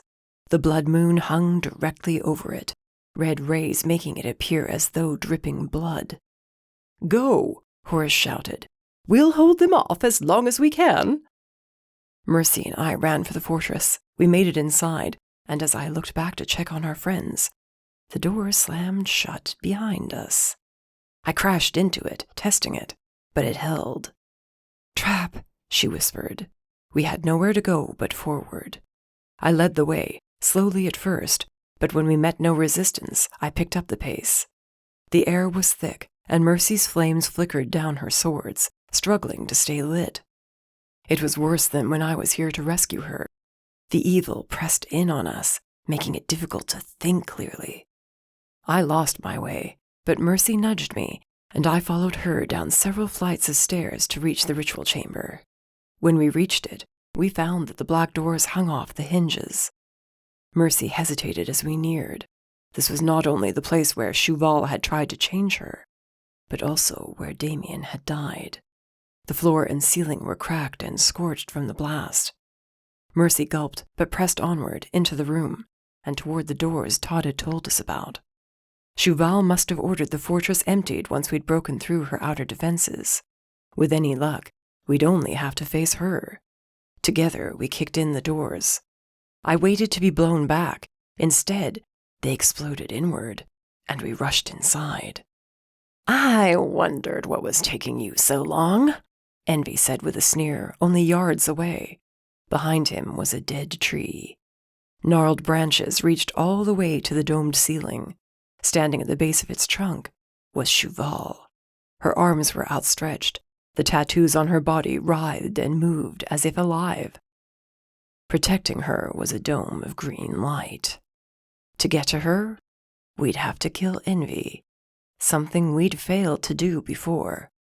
Mercy swung her swords casually. "Ready to die, Envy?" Though one-armed, Envy still remained a challenge. A green whip of fire fell from his hand, coiled on the floor at his feet. "You first." Chapter 15. Mercy. The whip of fire lashed toward us. Raphael and I dove in opposite directions as it came down where we'd been standing. Stone exploded on impact. I rolled to my feet as it came at me again. I warded it off with my blades, the fire in them straining to remain strong. I willed my desire to live into my mage fire, and the swords glowed with renewed energy. The whip wrapped around both blades, and then I was being dragged toward Envy. "Your death is one I will relish." He continued to pull me in closer and closer, until Raphael used his sword to slash down Envy's back. At the last second, Envy shouted and whirled around, catching Raphael in the side of the head with his flame-encased fist. I charged in, ready to decapitate him. A burst of green fire shot from Envy's center and threw me into the far wall. My sword slipped from my hands. I shook my head. That damned fire closed around my neck and lifted me off my feet. Raphael went after him again, but it appeared Envy didn't need 2 hands to kick our asses. Raphael was launched across the room. He slammed into the green dome. The smell of burning flesh hit my nose as Raphael's growl turned into a bellow. Electrical currents washed over him, holding him in place. If I didn't get him away from that dome, he'd burn to death. I grabbed hold of the whip, pinning me to the wall. Red fire swarmed my hands and inched its way down the whip toward Envy. He grunted, clenching his teeth in effort as he tried to force my magic away. I was not going to be beaten. Not this time. I bellowed as I drew on all my strength. My red fire pushed me to my feet. I approached Envy. His green flames retreated in my wake. He dug his feet in when he began to slide across the stones. "No!" he seethed. With another shout, I sent a burst of fire straight toward him. It blasted him off his feet and had him careening into the wall. I sprinted to Raphael and yanked him away from the dome. His back was scorched, but he was able to stand. "We can't waste time," he grunted through the pain. "Got something in mind?" "I do." "Am I gonna like it?" His furrowed brow said probably not. "You need to go after Cheval. I'll deal with Envy." "What? Are you insane?" He turned toward the dome and, using his claws, pierced Envy's barrier of protection that surrounded Cheval. His muscles bulged as he forced the magic to part for him. I had no choice but to scoop up my blades and wait for the timing to be right. The moment the hole was big enough, I dove through. Envy let out a battle cry, and then he and Raphael were engaged in combat. I longed to watch and make sure Raphael lived, but there was no time. Cheval needed to die. The ritual had to come to an end. She hadn't turned around yet. I crept closer, tuning out the sounds of the fight outside the dome. I raised my blades, aiming to take her head off in one fell swoop. The ritual seemed to have her in some sort of trance. She might not have even realized I was in there with her. I let out a shaky breath. Just as I brought my blades down, Cheval whirled around, waving a hand. My swords were ripped from my grasp. Her other hand grabbed me by the throat. Cheval's eyes were solid red with vertical black pupils. Her claws dug into my skin as she lifted me off my feet. Foreign words tumbled from her mouth as the tattoos writhed across her skin. I scratched and beat at her arm, but she only dug her nails into my skin. I gasped from the pain. "You truly believed you would win?" she mused, her eyes glowing. "I made you a promise," I spluttered. She tilted her head.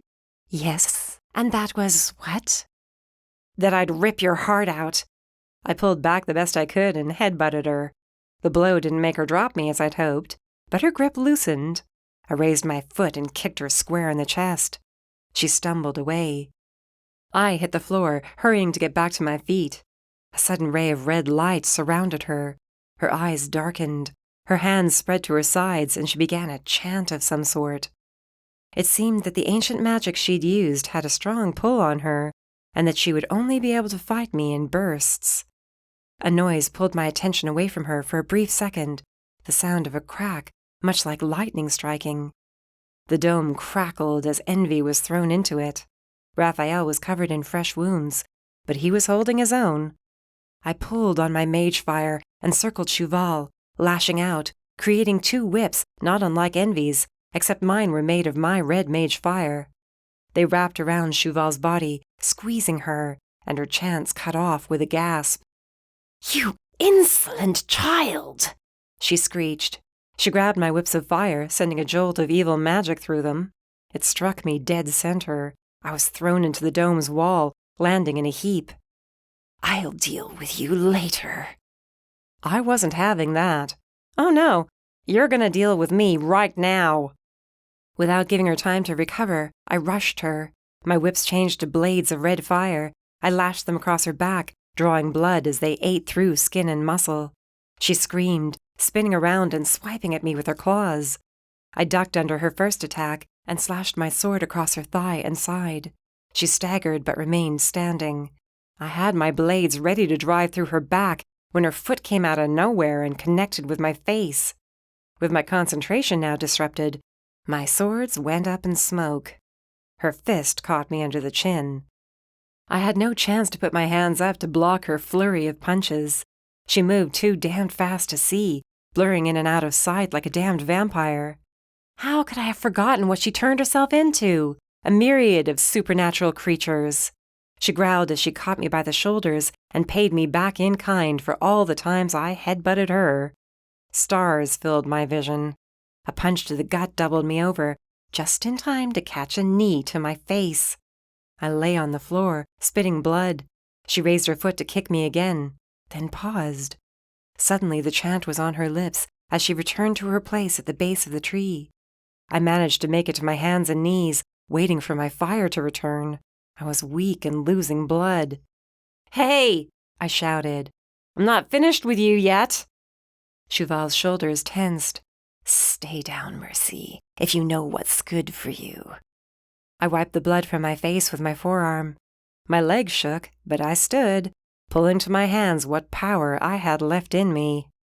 Putting my palms together, I formed the fire into an orb. Raising both hands over my head, I launched the orb at Cheval's back. It struck its target, but she hardly moved. I created another orb and did it again. The fire struck her spine, and this time burned a hole through her dress. I formed a third orb and was ready to release it when Raphael's snarl distracted me. I glanced over. He was on his knees. Envy stood behind him, wielding a sword of green flame. "No!" I shouted, and charged toward him.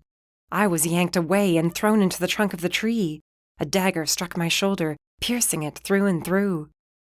I screamed as the blade embedded in the tree behind me, pinning me there. A second dagger entered my forearm, trapping my left arm to the tree. "I think it's time you do my bidding." Cheval had a third dagger in her hand. She trailed the point down my scar, then grabbed my face, digging her claws in. She looked into my eyes. Her evil magic roamed over me, searching for a way in. She frowned. I laughed. "What have you done?" I flashed her a smile. "Wouldn't you like to know?" She pressed the dagger against my throat as she glowered. "Tell me what you've done." "I removed your taint, that's what. Removed all the dragonborn. I'm all mage now, pure mage. And, sunshine, this mage is gonna end you." She screamed and ripped me away from the tree. The air escaped my lungs as the daggers remained in my shoulder and arm. "You have failed, Mercy. You hear me? You have failed to save them." She raised the dagger over her head. Behind her, the green dome faltered and fell away. Either Envy was coming to aid her, or he was dead. What of Raphael? Was he alive? My heart ached at the thought that he hadn't made it. Cheval brought that dagger down, ready to end me. A sword intercepted the dagger. Raphael! He shoved her back, fighting her, sword against dagger, giving me a chance to get up and finish this. The ritual to summon the blood moon had indeed weakened her. Even now it clearly tugged at her.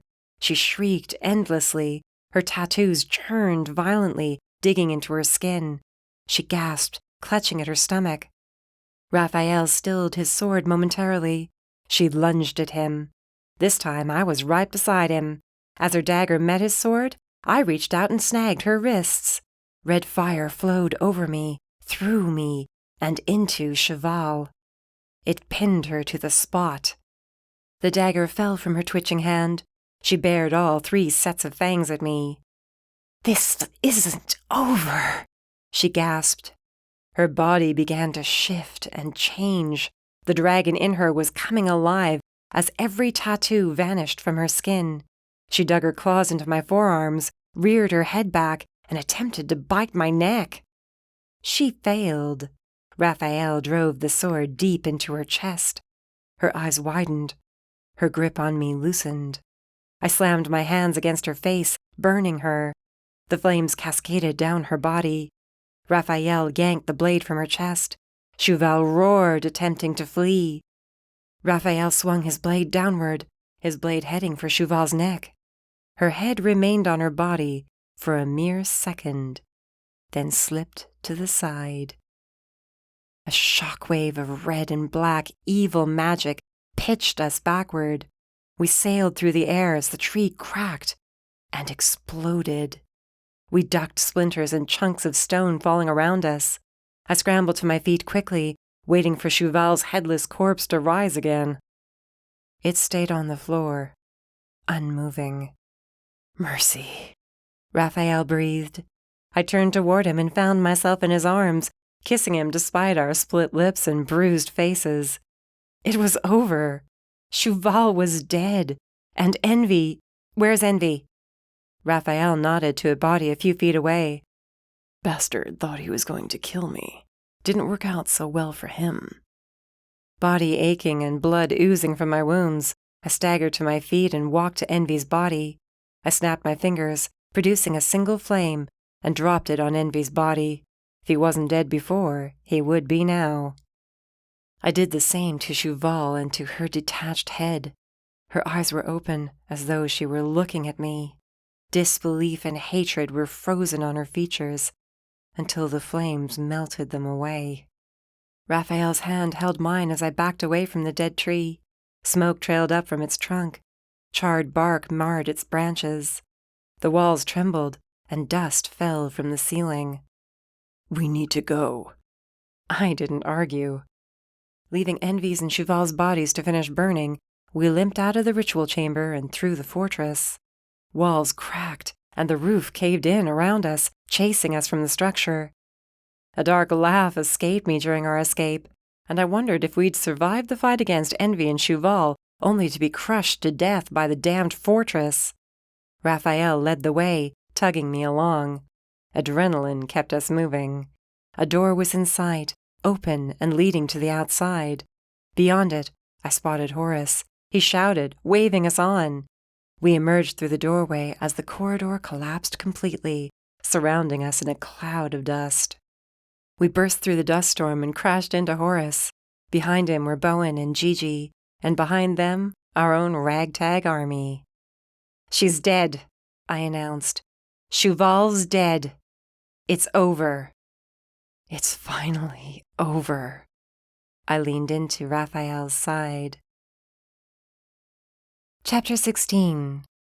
Mercy. I sat on the curb outside of what remained of Cheval's fortress.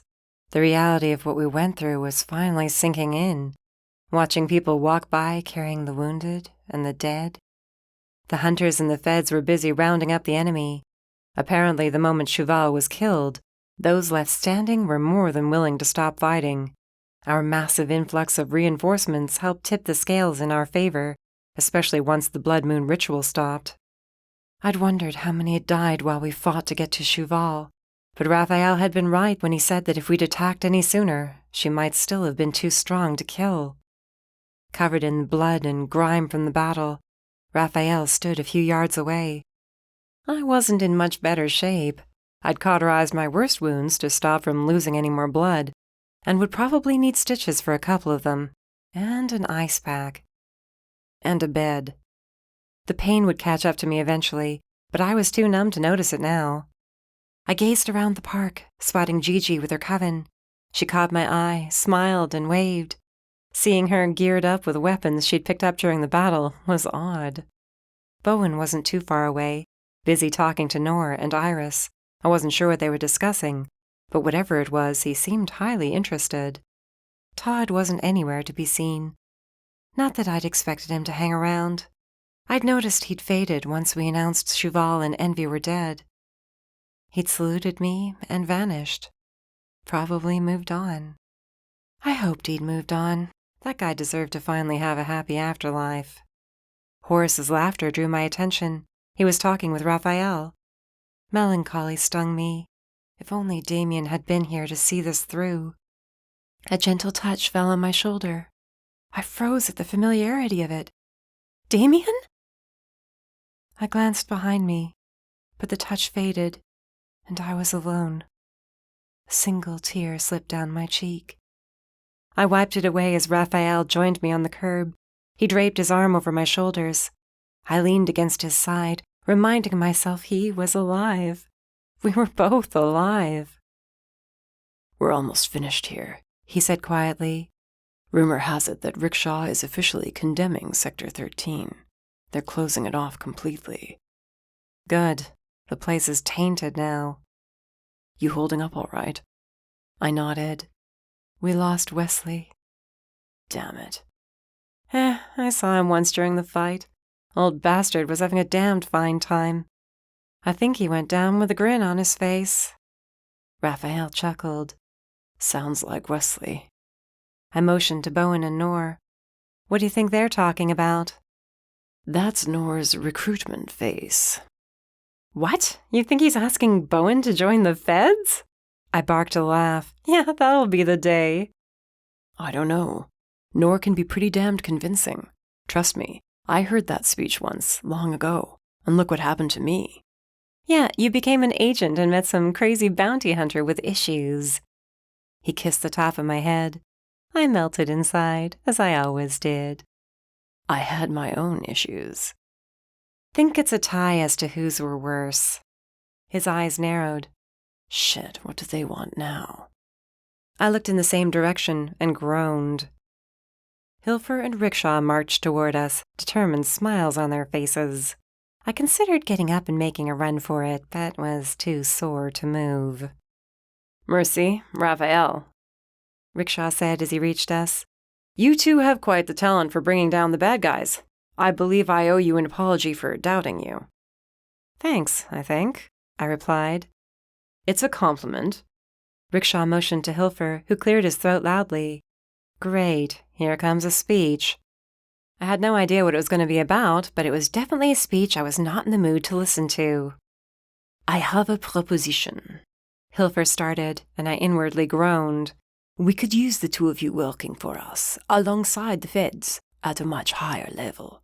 We want you to run your own team. Stop threats like Cheval from getting to this point. Keep society safe.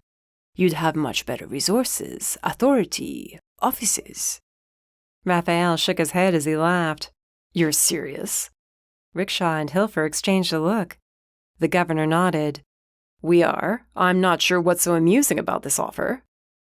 "Do you want to tell them, or should I?" I asked Raphael. He waved his hand. "Have at it. You're better with words." "Right then. Let me tell you why this is such an amusing offer. Cheval's been trying to start this war for years. Years, Governor. And then, when evidence finally does start surfacing, what happens? Oh, that's right. Nothing. Because no one with actual power was willing to believe some crazy she-dragon would be dumb enough to cause this havoc. That she couldn't possibly be a threat. I'm not about to work for a government that ignores what's in front of them." I finished with a firm nod. "Good enough for you?" Rickshaw squared his shoulders. "That's why we're offering this position to you both, but you in particular." "Me? What's so damn special about me?" "You're stubborn, Mercy. Damned stubborn. You're worse than a dog with a bone, and with Raphael by your side, I believe there's nothing you two can't handle. This offer is serious, and I want you to consider it as such. With both of you in charge, my hope is things will change. Trust me," he added. "The higher-ups are wishing they'd listened to us sooner." Raphael gave me a sideways glance. I shrugged. It'd be interesting to no longer be just a bounty hunter taking down a single bad guy at a time. 6 months, Raphael said, and I gave him a curious look. "We want 6 months off before we agree to anything." "Then that's not a yes?" Hilfer asked, disappointed. "Not a no either. I'd take it," I suggested. "Agreed," Rickshaw said. 6 months, but I expect an answer, and I expect it to be the right one." He waited for a beat, then walked away, Hilfer following. "What are we going to do with 6 months off?" I asked Raphael. He stood and pulled me to my feet. "We are going to find our new home, for starters. Then we're going to sleep, and sleep some more. And then, I don't know, maybe go fishing." I laughed. Fishing? You want to go fishing? Yeah, why not? I tilted my head back and forth. I always did want a forge. Then you shall have a forge. We walked, arm in arm, to join Bowen and the others. We'd just reached them when an agent hurried over and whispered to Nor. Nor's face turned solemn. Thank you. I'll pass it along. Pass what along? I asked. Nor, did someone else die? No, but they recovered Damien's body. He's not in good shape, but I think it's right we give him a proper send-off. My heart stuttered as I nodded. He'll get one. He and Wesley. I should tell Horace. No, let me do it. Why don't you both head out? We all need some rest. Nor walked away, leaving us standing with Bowen and Iris. We did need rest, but I wouldn't be able to do that until Damien and Wesley were laid to rest. Then maybe I'd find some peace.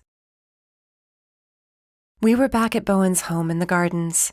Wesley's and Damien's bodies were placed on pyres. Both left instructions they wanted to be burned if they were to die.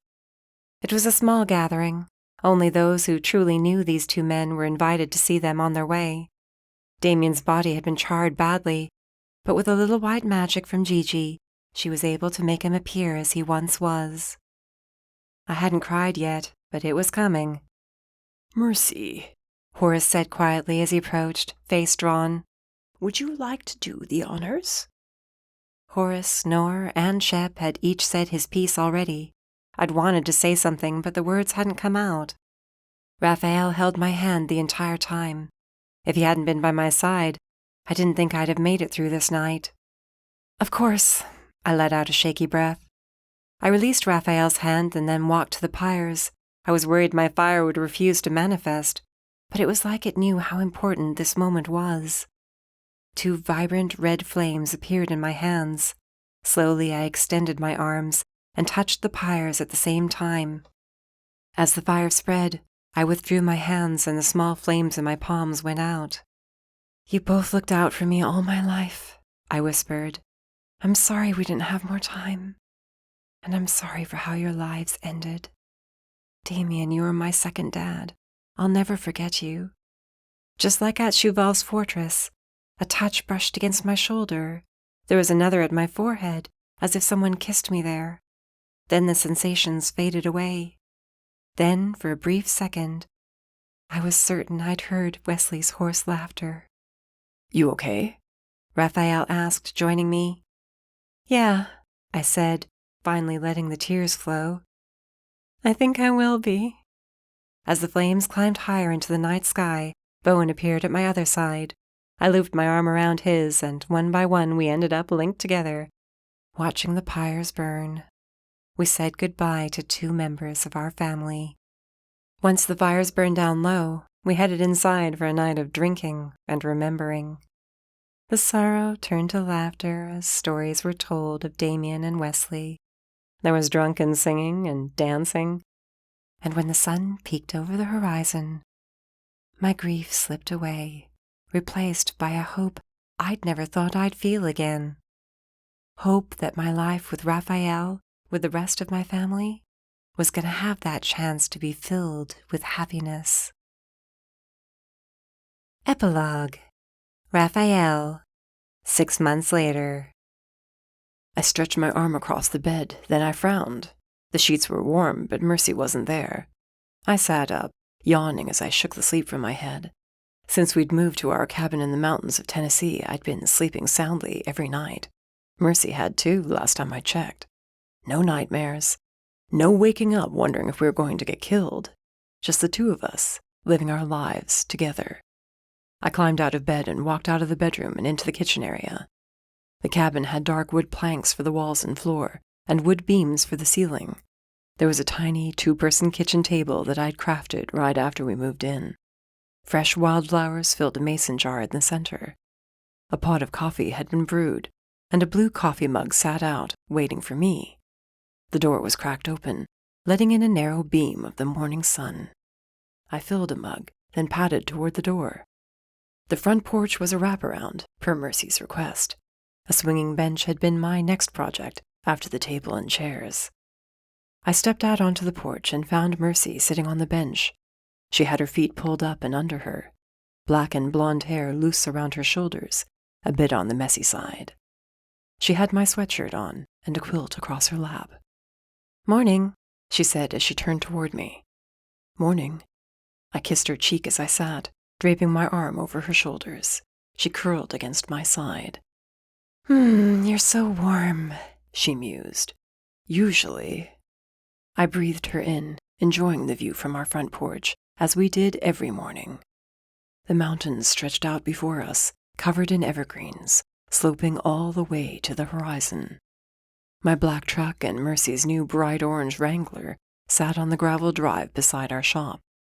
When we decided to drop off the grid, we took up some hobbies, blacksmithing amongst them. Mercy was damned good at forging blades, almost as good as she was at using them.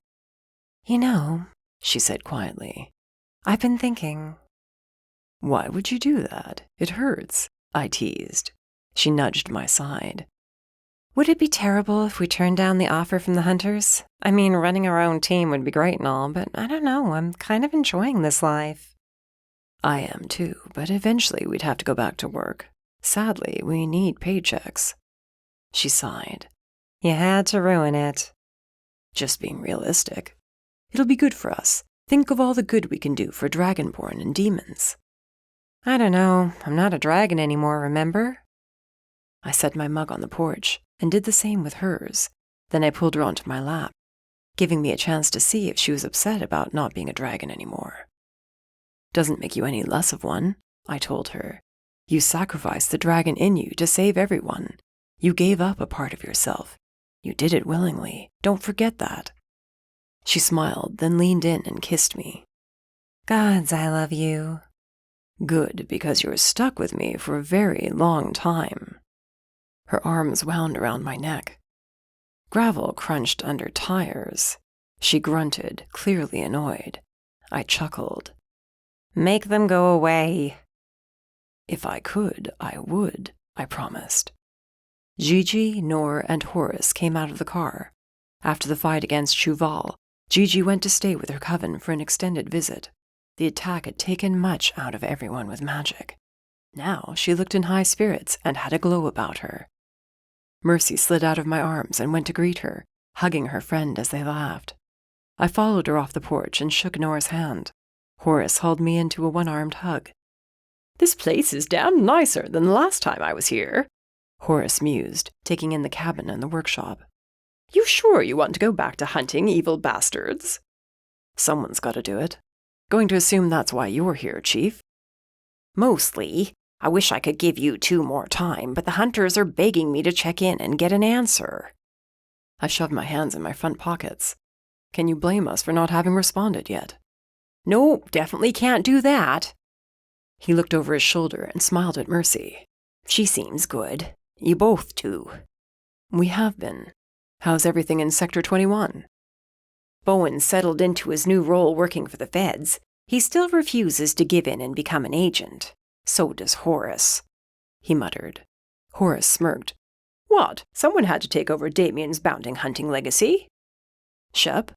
"He's doing better," Nor told me. "Wanted us to pass along his hello. There's a crate of beer in the back from him. And you'll be happy to know the Gathered has been officially purged of all the mages who'd gone to the other side. Sycamore has taken full control by majority vote. The Gathered will be renamed in the next few months and will no longer be their own entity." He talked them into becoming regulated. "That he did. Didn't take much to convince the other mages after they saw how many of their kin had joined Chuval." Nor turned around, a glint in his eyes.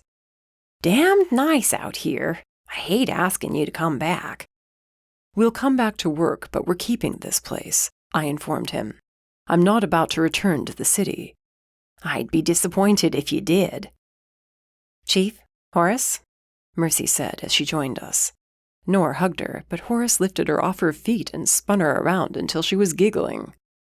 "You all up for some breakfast? Don't worry, Raphael will cook," she offered as he set her back on her feet. "Oh, I will, huh?" I asked as she slipped her hand into mine. "Please, for the love of God, do not let Mercy cook." Gigi pleaded. I'm sure I can get something going. Nice morning to eat on the patio. Enjoy one last day of peace and quiet. Mercy's eyes darkened at my words. I told the others to head inside and we'd catch up. You're sure you're all right with going back? I cupped her cheek. I keep thinking about the what if, you know? What if we don't go back? We could make it work here, get normal jobs, but... I raised my brow when she didn't go on. But what? But if we don't do the job, someone else will have to. I don't think I can live with that. Can you? As much as I wanted to say yes, I had to agree with her. That's what happens when we're the good guys. Raphael? Her brow furrowed. Then she smiled and looked into my eyes. She didn't have to say anything. She never did. I leaned in, letting my lips brush across hers as I held her face in my hands. She was mine and I was hers. Forever. We'd been through hell more than once and came out alive. Came out stronger. Nothing would ever break us apart. Do you two want us to leave and come back later? Horace called out the front door. I mean, we can. There was that bait shop down the road. Fishing does sound nice, Nora chimed in. Mercy and I parted to find them in the doorway. Horace wiggled his eyebrows. Nora laughed. We should probably feed them, Mercy said, hurrying inside. The sounds of talk and laughter flowed out the front door. I was indeed home. Raphael, you coming? Mercy yelled. Either that or I'm about to start cooking. Get away from that stove, woman, I shouted back. You'll burn the whole damned place down. I walked up the front porch steps and closed the door, joining the rest of my family. End of Book 7. This has been Having Mercy, Mercy Temple Chronicles, Book 7, written by Ciara Graves, narrated by Jack Ainsworth. Copyright 2018 to 2021 by Ciara Graves. Production copyright by Ciara Graves.